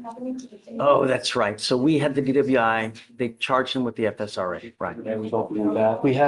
And the issue I'm having, Judge, I'm out of town on Tuesday. I want to see if we can just push for 9 days to try to find resolution to this. Is there one? So this is gonna go through particular. Do you have an offer upstairs? No, not upstairs, no, sorry. Does She the just problem- subpoenaed, she cut 2 subpoenas for phone records and stuff recently, but It said. Right, but is there any evidence that would be different? I mean, well, then you got autopsy reports and all that other, that's the whole thing, Judge. all the proximate cause stuff, I guess, right? Yeah, that's correct. And then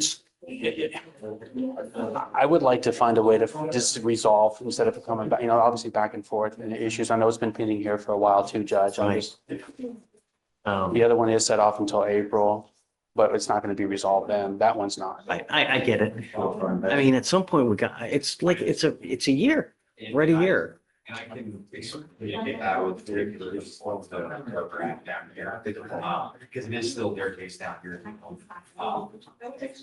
It's a year. I know. I don't want to hog tie you guys, right? But at the same time, so I guess we'll give you the date that you want.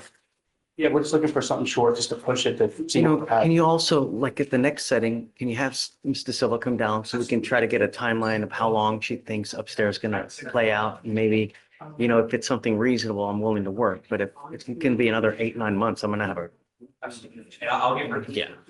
Okay. We get it, absolutely. And, It's gonna be a short and look, one. I don't wanna, right. Okay. All right. Have a great weekend. Thank you. Thank you. Great to see you. Thank you.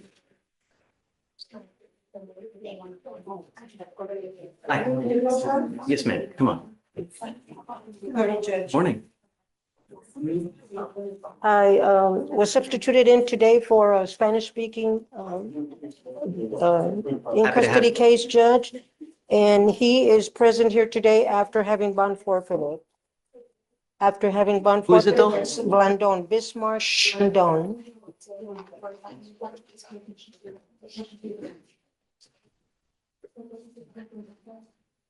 Oh, he's in jail. Bismarck is the first name, Blandon. He's in jail. He's in jail. Okay. Is there an ice hold? Well, can't read the bond. There is. Yeah. And he's got an immigration hold, Judge. Would you like? We're waiving bail hearing. Okay. And then Do you there's wanna another, reset? so I can reset him? Okay, Judge. Then I have also Mejia, Melkin, Andonis Mejia. He's in custody also. And he's got two cases. The first case I was appointed, well, I was appointed on both. I see one First got is an assault dismissed. family member. And that was set on the 17th, Monday. And today he's here on the interference with 911 call. That got dismissed. Oh, it got dismissed? I see the interference. Active over here, Your Honor. That being said, sometimes they take a little. We're talking about Melkin Adonis Mejia. Yes, that's correct. It is a domestic violence case, so I wouldn't know. I show the assaults on open. I show the interference is dismissed, and it was dismissed in October of last year. Am I crazy? Yet it's set for 22, 21, 25. Something's wrong here, man. Look at Mejia, page 20. No, yeah, 20. Yeah, bottom of 27. Mine shows it's dismissed. Is it the wrong code? Coded wrong or something?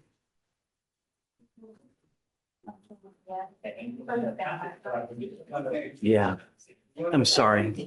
They're open. My system's got to be wrong because I'm not showing any kind of dismissal here. I'm showing the general order bond was given 2/15. So, I mean, take a look. Siobhan Frazier? Did someone put in a wrong code? This was, okay, Siobhan we're gonna get Frazier? that fixed, Judge. I got an email about this last weekend.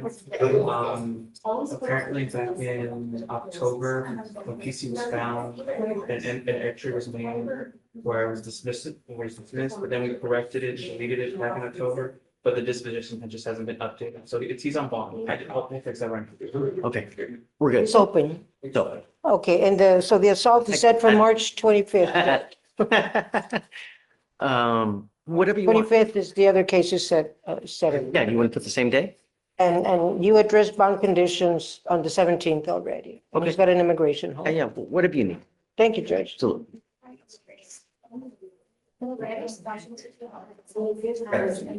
I got Jordan Galindo from the other day, the kid that you had put in for a couple of days. I was gonna see if you would consider reinstating his bond. Mom's here again. I think the message has been received. Mom's here. Deputy, you going? Do you mind bringing out Mr. Galindo? Jordan, please? Thanks. Mom's in back, right? Yeah, mom's here.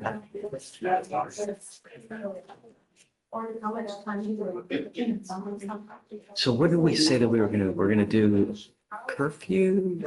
Yeah, I think he already has one. The only thing is just continue to smoke. The red levels hadn't come down and.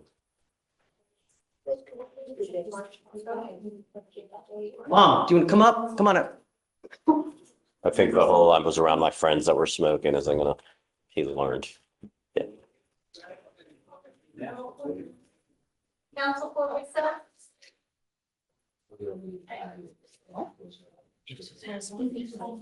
Yeah, I think we're gonna be good.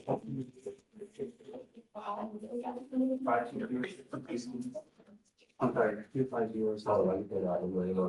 I'm so sorry. 250-6632. Thank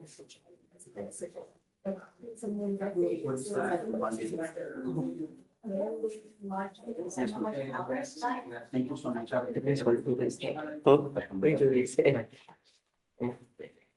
How's jail? Sucks? It's not for me. It's not supposed to. That's what I want to hear, you know? Do you speak Spanish? Sir.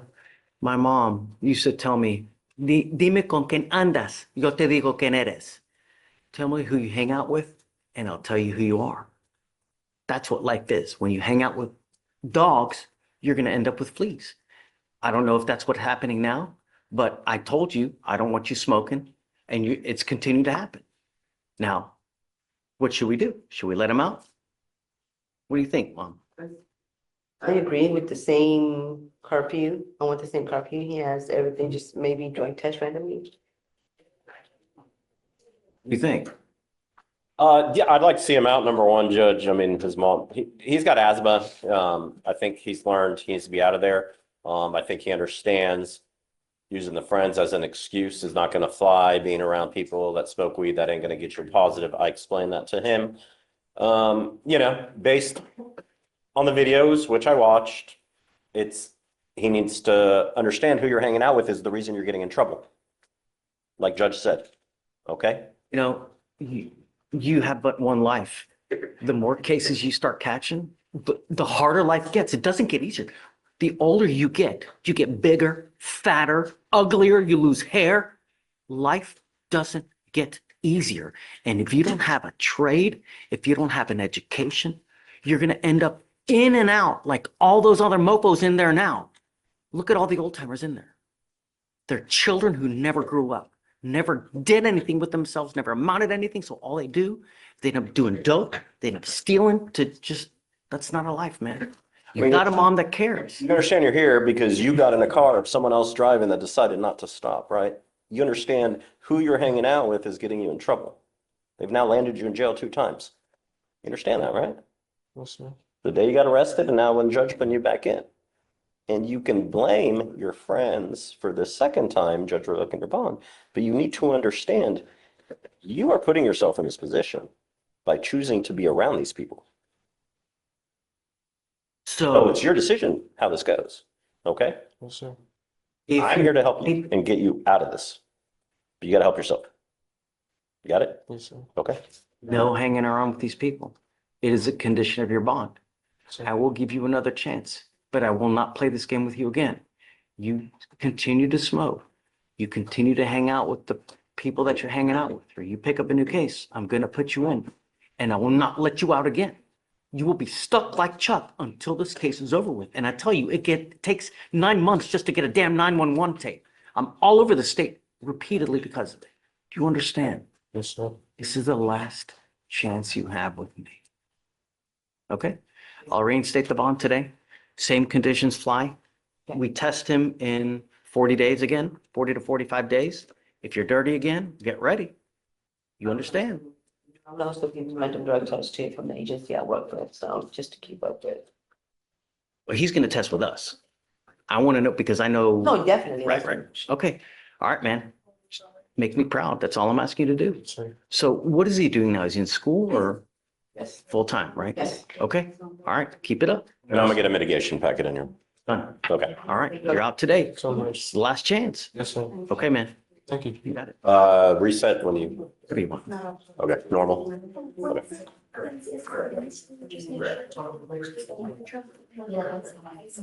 Ready? Oh, he wants to get him. So, McGee. So those guys. It's Williams. Oh, it's Williams laughing. I think on your docket you have him under McGee. He has an alias, Your Honor. It's 25, John, Oh. 26, and 47. Okay. Oh, yeah.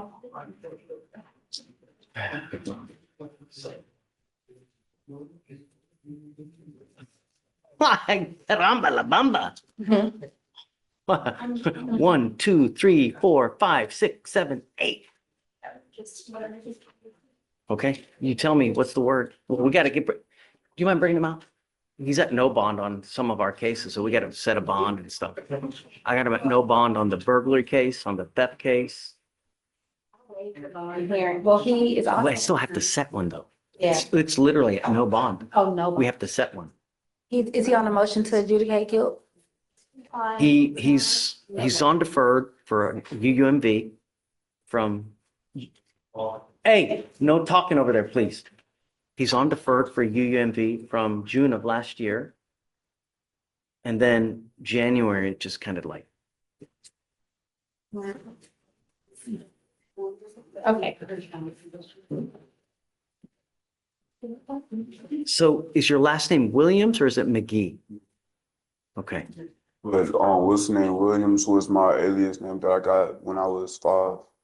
I was from 5 to like till I was like in middle school. I had to use that name going throughout school. So Zion Williams was my alias name going from since I was 5 till I was in middle school. But So what's your birth certificate say?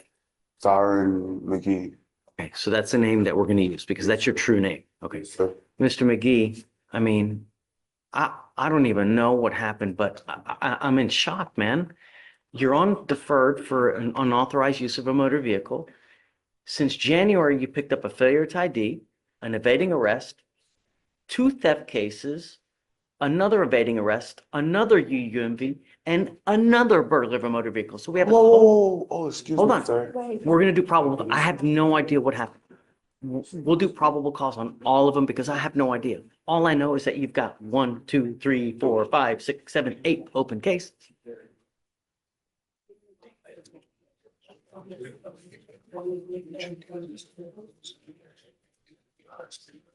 Okay. So let's do this. I see, so far from January 23rd of this year, he had a failure to ID evading. We've already done probable cause. It's been found that there's a bond set. It looks like February 14th, a felony theft was picked up. A bond has been set on that case. Probable cause has been found. Now, as of 2/15, the next day, you picked up a theft, evading arrest, another unauthorized use, and a burglary of a motor vehicle. So we're going to do probable cause on all those cases. You have the right to remain silent. Anything you say can or will be used against you. So I guess, can you start with the theft from 2/15?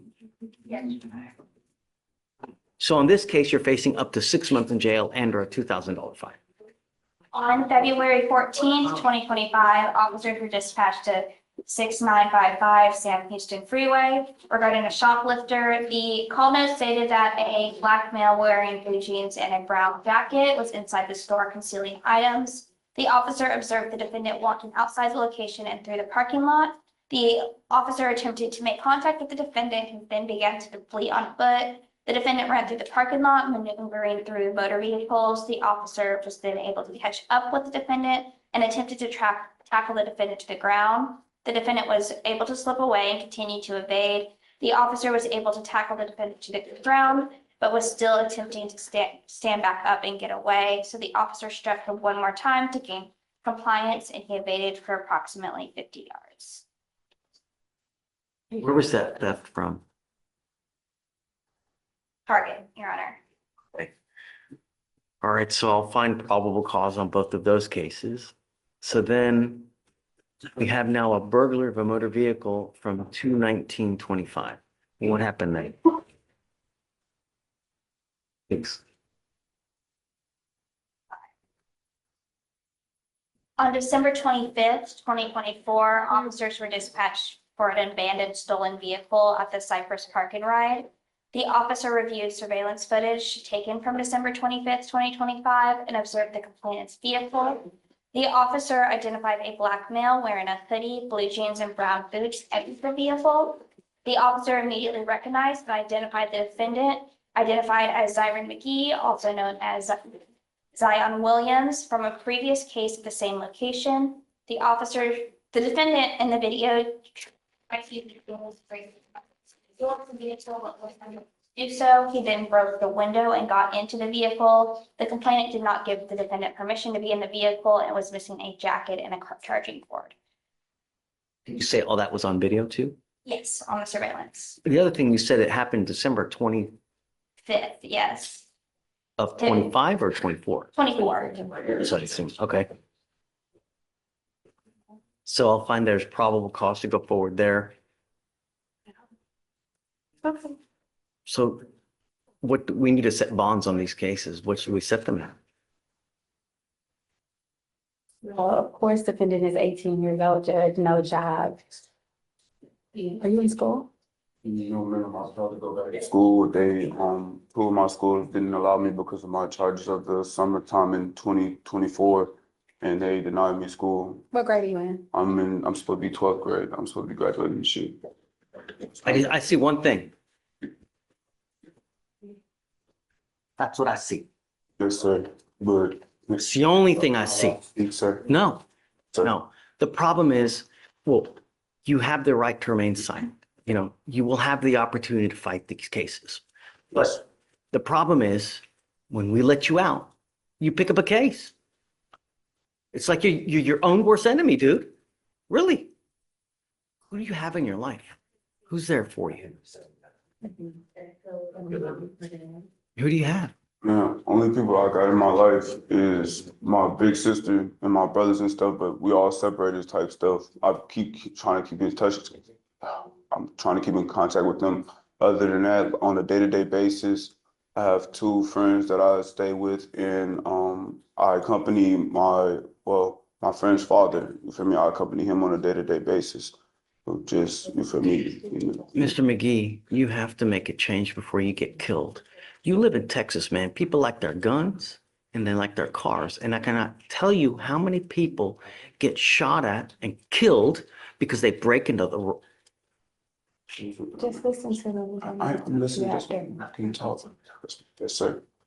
You're trying to think of things to say and you're not listening. You know, I'm trying to give you pointers in life because the problem is you've probably never had someone in your life to tell you, hey, man, straighten up and fly right before you land your ass in prison for the next 20 years. Yes, sir. Don't thank me. Don't, you know, you think that this is a game and it's not a game, Mr. McGee. You've got 8 open cases now. And the problem is that you cannot use your circumstances to justify the criminality, meaning that I know that you may have had a hard look in life. We are now here to help you, and I will try to help you in every way that I can. But the problem is that if I let you out, I don't think that you're going to listen to me. I don't think that you're going to do what you're supposed to do. So something's got to give. Either you're going to get a lengthy prison sentence, you're going to grow up in there with probably the wrong people trying to guide you. When you're out there in the free world, if you need help, we can always help you here. All you got to do is ask. But when you're given a bad lot in life, you can still raise up and persevere. It's just how you go about doing it. You understand? Yes, sir. You've dug yourself a hole, but it's not so damn deep that you can't get out of. Someday you will, but you have to turn around because something's got to give. You're either going to get a lengthy jail sentence or you're going to end up dead. People like their guns and they like their cars. And when you mess with the wrong person, they're going to shoot your ass dead. And I can show you article after article after article where someone ends up dead because they break into the wrong person's car. I have it here. Once every 2 weeks, someone's dead because of it.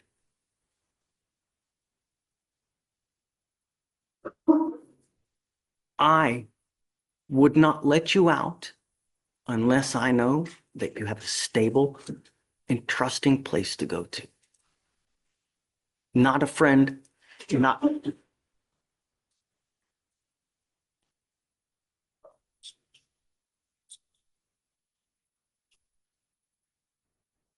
Okay. Mr. McGee, you need time. This isn't something that we just make here on a 2-second whim. I want to give you guys time to talk about circumstance, how things go. Right now, I'm going to set the bonds all at 5,000 and, I guess 5,008 because he has 8 cases open. You also have to understand one more thing. You probably don't have anyone in this life that's going to bond you out when you pick up criminal cases. So when you're out there in the free world and you're thinking of things, if I do this, could this land me in custody? Because if it does, you ain't got no one that's going to get you out. That's what you got to think about. You understand? Yes, sir. I don't want you to have any contact with any of the people, any of the places, complaining witnesses, no weapons. If you get out, I'm going to give you a leg monitor so I know where you are at all times.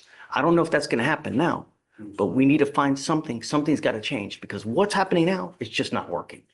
And I'm not going to let you go. Somehow we're going to work this thing out one way or the other.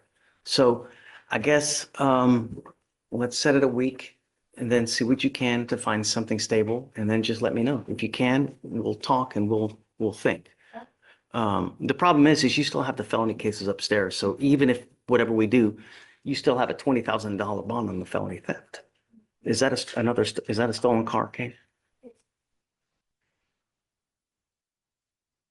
The M&J case was a stolen car. I don't know if the more recent one. No, there's another 2,500.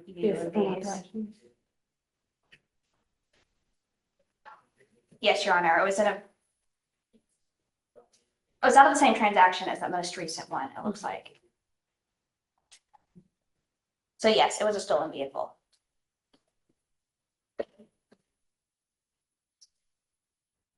Can I make it a bond condition that he doesn't go near any cars? Your Honor, the state would be requesting Can't it. Yes, breathe they the air. could. Yeah, well, obviously, but the problem is I don't know where, to have a curfew, you need a place to go to. So that's one of the issues that we have, right?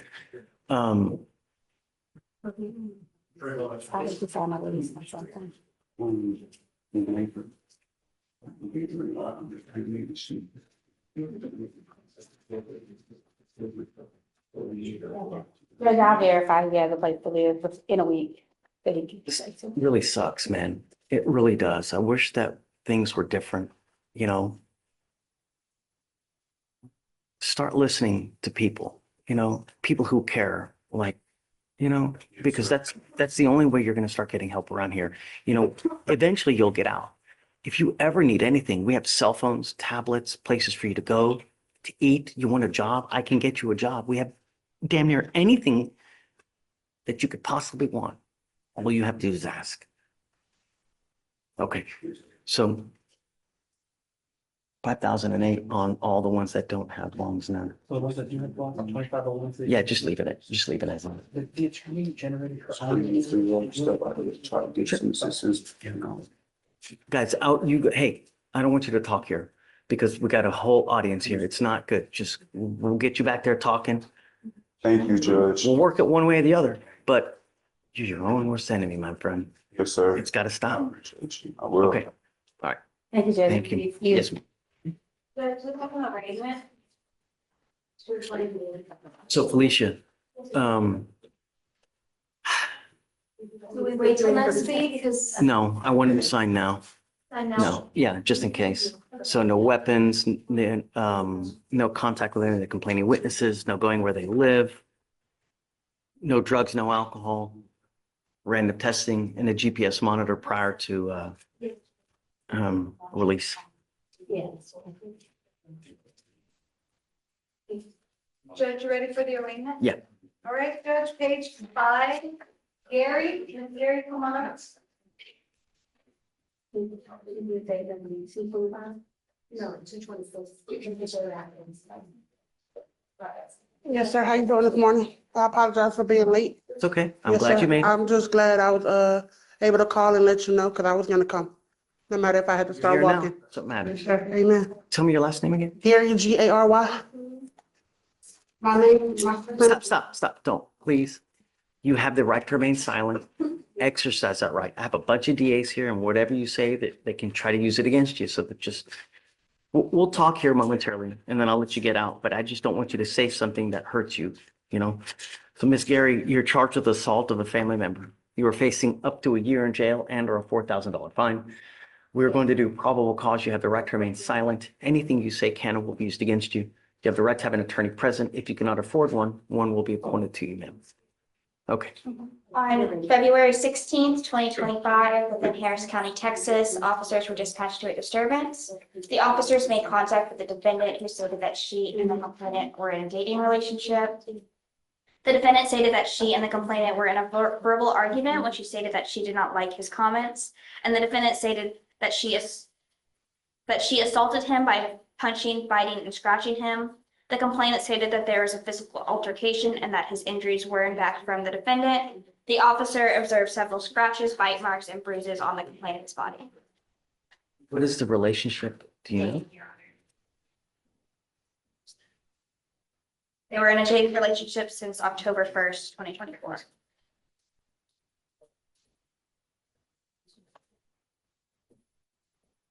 Okay, so Ms. Gary, I'm going to find that there's probable cause to go forward with your case. I'm ordering you as a condition of your bond. Well, what I'm going to do is I'm granting a protective order. This is a protective order that identifies Mr. O'Banion as a protected individual. You cannot commit family violence or an assault against this person. Commit and act in furtherance of an offense under section 42.072 of the Texas Penal Code, which is the stalking statute. You cannot threaten, harass, use another person to communicate a threat or harassing behavior. You cannot be in possession of a weapon or go within 200 feet of where he lives or where he works. Do you understand? This is a very serious court order that if you violate, the state can and probably will file a violation of a protective order against you. It's one of the worst cases you can pick up. So just don't. Now, would you like me to provide you with a lawyer? Okay, I will give you a lawyer today. Everything that you wanted to tell it to the lawyer, and then they can, if need be, come and talk to me and we can try to resolve any issues that may come. I'm afraid of what you would say to me. They're going to hear it. It's probably not a good thing, you know? Do you have any other questions? I can go to jail for a year. That's the potential punishment in this type of case. Yes, it's up to a year in jail and or a $4,000 fine. That is an assault. And this type of assault. Yes, sir. So, but that doesn't mean it's going to happen, you know? It just, the potential, that's all. Yes, sir. So I need you to fill out an application for me though. So Deputy Echegoyen is going to give me an application. I just need you to fill it out. Do not leave until you sign our bond conditions, and then I'll have you talk to a lawyer here. So am I still, do I have to pay anything on the PR bond? No, Okay, thank you. not paying anything. Thank you. Oh, well, they said I had a $90 court fee. Don't listen to them. God bless you, sir. Oh, Mark Ash, is that what we've been waiting on the whole time? Mark Ash, you ready? Hey, I'm great, Judge. Sorry, I wasn't paying attention. Yeah, he's in jail, so they're gonna bring him I out. see. He needs to sign and do a fingerprint. Palma, Oh, yeah, okay. Palma. Palma. Por favor, aquí por favor, aquí nomás. Así no. Vamos, pero.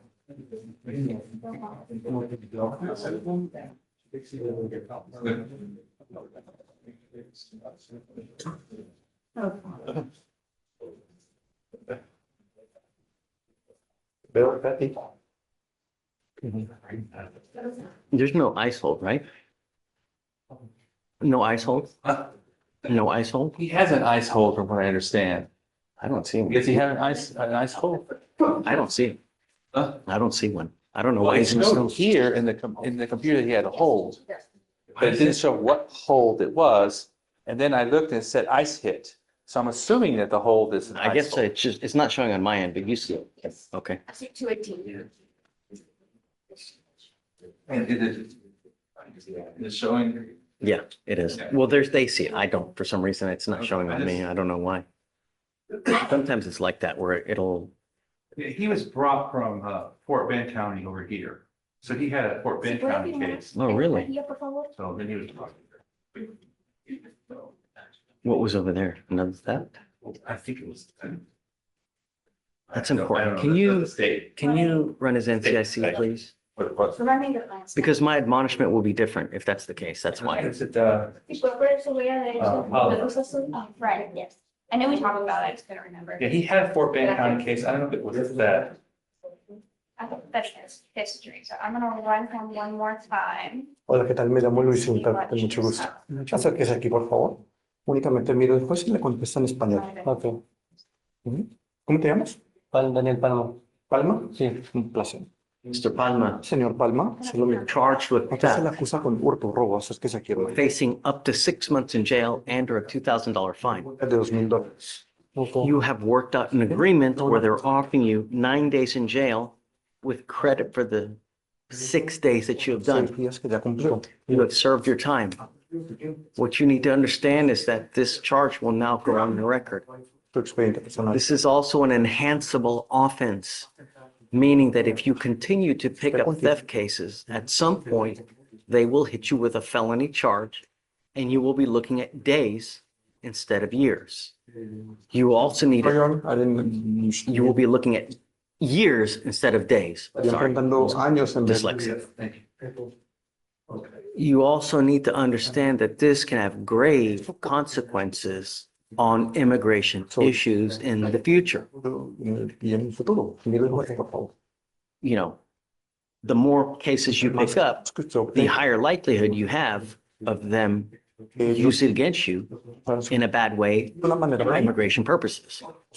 You give up a lot of rights. You give up the right to a trial here, right to compel and talk to witnesses, confront and cross-examine your accusers. Like I said, it will have immigration issues. They can use this to deport you, exclude you from the country, or deny you naturalization under federal law. You give up the right to appeal. So once you plead guilty to something, it will go on your record. You can never take it off. You also need to understand that after today, you are now looking at a minimum of 30 days in jail for any new cases that you pick up, because this can be used to enhance your punishment. Did he have a prior theft? No, Your Honor. So I see that there's a robbery case Robbery? that was filed after this theft. That's no. looks like he pled guilty to a couple weeks ago, actually. And then there's also looks like, I can't see this position, so I'm assuming it's still pending. A pending engagement in organized criminal activity, as well as a pending failure to ID. De falta de identificarse. Mr. Palma, Señor Palma, have but one future. usted tiene The future can be glorious, where you take nice vacations, where you have nice cars, beautiful wives, because you work hard and earn it. se lo gana. Or you can spend the next 30 years of your life in and out of custody because you do boneheaded things. Make better choices. It's not hard. You know what is right. You know what is wrong. How do you plead to this theft? Guilty or not guilty? Guilty. I'm going to find you guilty. I will sentence you to the 6 days credit for two. 6 days in jail. 9 days. 9 days credit for 6. Esto por 6 días Straight. cumplidos. All right, man. Me It's not hard. interesa si huele recto. No es algo difícil. Buena suerte. Pase a la izquierda, por favor. Did not expect all that. Luis, we have one more for you. Mr. Solorio. Oh, Yeah. Trick shot. Yes.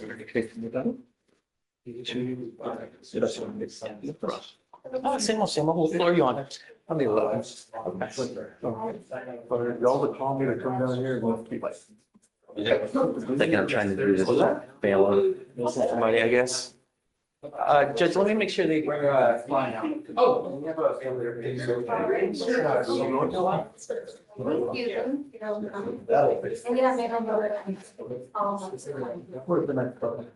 They're bringing them out right now. ¿Está allá atrás? Yeah. Hablaremos con él.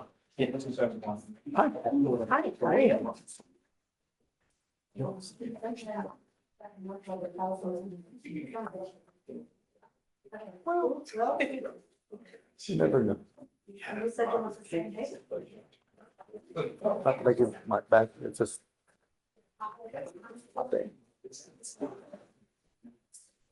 Who is this? Oh, wow, that's my middle name, Eduardo. Luis Eduardo. Yeah, nice. For a long time, I didn't like it. Why? Shit, I don't know, I just didn't. Now I love it. I think it's so Okay, beautiful. what did you want me to sign? Bond conditions. Sorry. Yeah. It was just a bunch of bond conditions. We Let's have, talk again. most of the defense are waiting on them for the reset as well. Oh, Luis, not. And we had just got them all right now. Yeah, okay.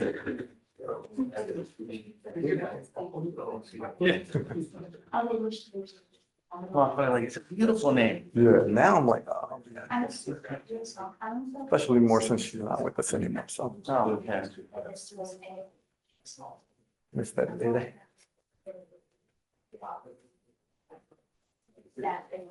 So Judge, you guys only call me when, no one else answers. So where are you working now? I'm on the 11th floor, I'm just, 11th.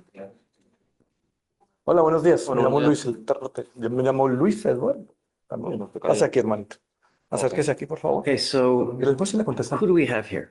This is Mr. Eduardo Solario Solorio Orozco. Orozco. Okay, Solorio Orozco. Orozco. Mike. Judge, basically, he is just signing Básicamente, él a está waiver. firmando Oh, I una see. Got it. exención. Okay, Oh, he has to sign it? Yeah. so Solorio Orozco.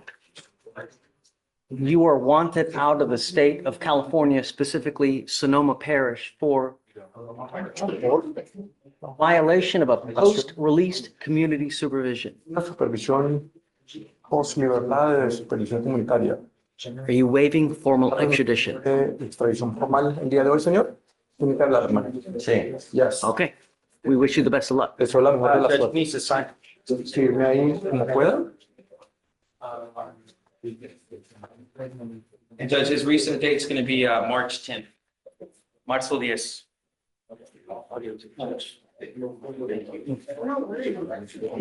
Okay, thank you so much. There's that.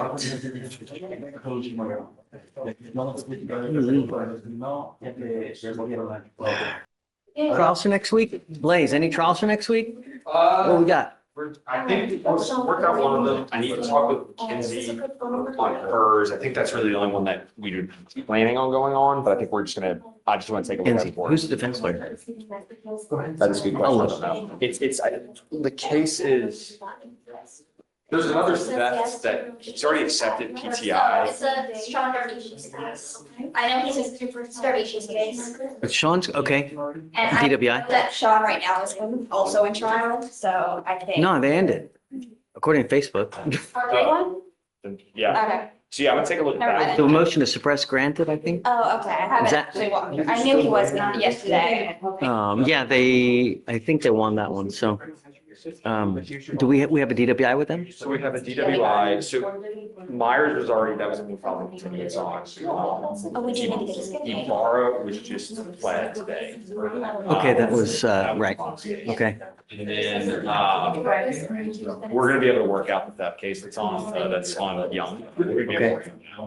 And then. So the only one is Sean. It's subpoenaed, it's motioned, it's ready, but I understand. So you're all ready.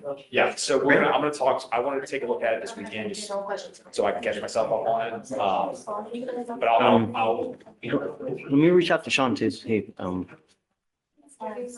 Chandra Moss? And I can talk. Hi, James, come on up. Sorry about that. I was in court 7 all Don't morning. worry about it. I'm happy to have you, Mr. Vera is in bond forfeiture for a long time, or? Let me see, Judge. So you're still on it? Yes, Judge. I'd like you, please, because. Sure. What I'm gonna do now is, I'm putting an ankle monitor on him. Okay. Come up, come up. You mean a GPS monitor or a SCRAM device? Both. Oh, okay. One for each ankle, okay. Get a curfew of 7 to 7. And then, is discovery complete? Please tell me it is.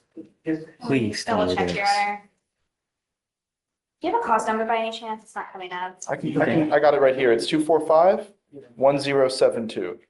There we go. Okay.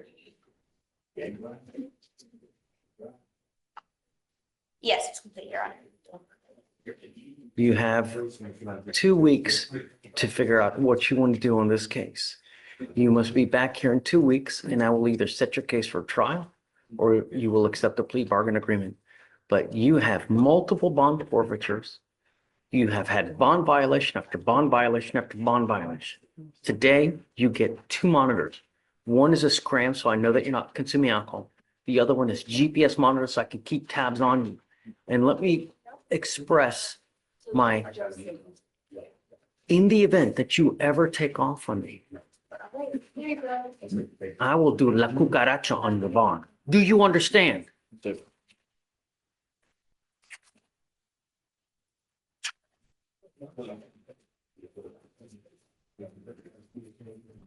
you have an offer on this case, please? Yes, we have a 30-day and an 18-month probation.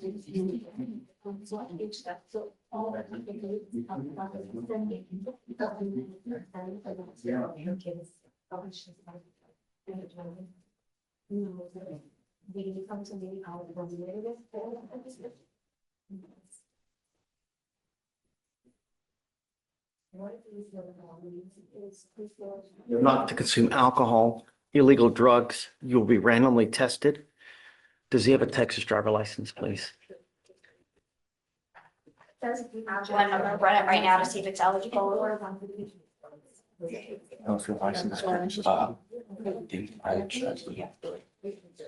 There is already from 2023 an order for you not to drive.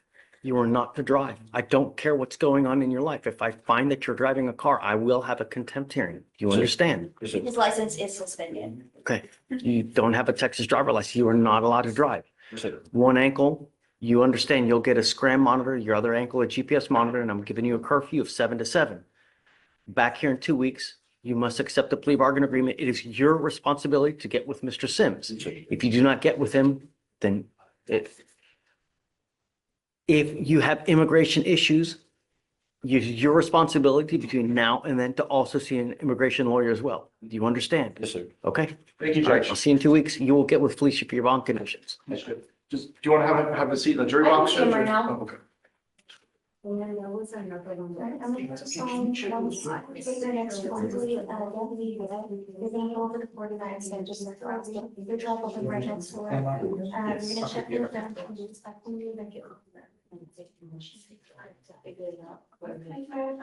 yeah. Hi, Kavita. Jackson Norton, you just gave him bond conditions, and I wanted to know if we can amend the curfew because of his work. Okay, I knew that he had issues. What would you like? Judge, he'd just like to remove the curfew, but keep the restriction from any bars or alcohol, or places that serve alcohol, so that he doesn't go around there. But his So job what I said is he cannot go to any establishment where it's 50% or more, where there's like a true bar. If he's going to like a Longhorn Steakhouse, if he's going to, Papacitos, that's okay. But if you're going to a bar like the Marquee, or you're going to, that's unacceptable. No bars, nightclubs, anything of this nature, because I don't want him to, we're working on our 4th assault now. No, and so I don't want him out in the middle of the night. I'm willing to work with you on the curfew, but So from what he's told me, he works 8-hour shifts, but he's also he's maintenance, so he can be on call and may have to leave at 4 o'clock in the morning to get to work if there's an emergency. So he just wants to make sure that he won't be violating bond conditions if he has to go to work. My documentation that he. right, I need proof because I'm not going to take his word for it. So bring me proof and then we can talk. But yeah, I'm not going to take his word for it that he gets up at 3 in the morning or 2 in the morning to go to this place and that place and, So, but show me something like that and then, yeah, we can work. Okay, so But- we'll keep the curfew in place, and then if he needs to travel for work, we can provide proof that he's clocking in and clocking out. No contact with any of the complaining witnesses, no weapons. And then he's got the device on his ankle, so we know he's not consuming it too. Is that a scram? Okay. So scram and GPS is what you're doing? No, I didn't. Well, yeah, I guess so that we know that he's not out in the middle of the night, and if, after some time, if he's good, then we can amend the conditions as far as the GPS. Scram. 30 to 60 days? Be proactive, you know what I mean? Show me, I want to know that there are not going to be any more issues, but yeah, okay. Thanks, You said Divya. 7 to 7? No. I don't know. He said he had a problem with 6. I didn't know. What did I do? I didn't do 7 to 7. Sorry, we're gonna do 9 to, the standard 9 to 6. 9 PM to 6 AM? I think he has to be at work at 6 AM, right? So leaves the house and that's. Can you Yeah, come so I'll up do 5 a.m. 5 AM? 9 PM to 5 AM? Okay. So just yesterday, I worked from 6 to 11 at night. Yeah, I'll do 5 in the morning. Thank you. Yep. But don't want any more issues. Natalie Curley, can I do like midnight? Because sometimes it's 30 minutes to drive back home and I get off at 11. Not giving you till midnight. It's not gonna happen. And I want proof of anything that, as far as work is. Requires like I'm not gonna take your a word for something? it. So I need proof that, that they're actually working at this time. And then we can work on your schedule, but I'm not letting you out in the middle of the night. It's not gonna happen. Sure. Okay. Thanks. Judge, 9 to 5, Judge. 9 P to 5 AM. 9 to 5, right. Yeah. So we're gonna amend this. I'm ready.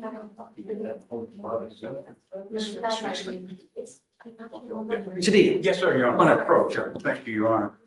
Your Honor, I am here on Mr. Isaac Joseph. I was just assigned to him this morning. It's my understanding that you may want to do something with his bond since he was on bond and looks like he picked up 2 other cases. Sorry, Mr. Dixon, who is that? Isaac Joseph, yes, ma'am. Isaac. Hey, Mr. D, they didn't give him PR bonds on those cases, right? No, sir. I mean, I think that they're okay, I guess. What do you think? I think it's okay. What you think? It's loading, Your Honor. It's okay. Give me 3 seconds. Bonds are low, but I don't know that he's gonna make bond. He told me he couldn't make bond, Judge. Full defer to court, Your Honor. Yeah, I mean, it's just, Thank you. is he homeless? Yes, sir. Yes, I get a call sometimes. In a building where a bunch. Trying to sleep? Trying to sleep, yes, sir. Yes, sir. Tell him that we can find places for him to sleep if he wants, I'll let him know, Judge. Okay, thanks, Mr. D. Mr. Judge, can I reapprove? Yeah. So Judge, he said that he works at the Audi dealership until 7 and his curfew's till 7. Can we do till 8 so he has time to get home? Yeah, I'm okay with it. Thank you, Judge.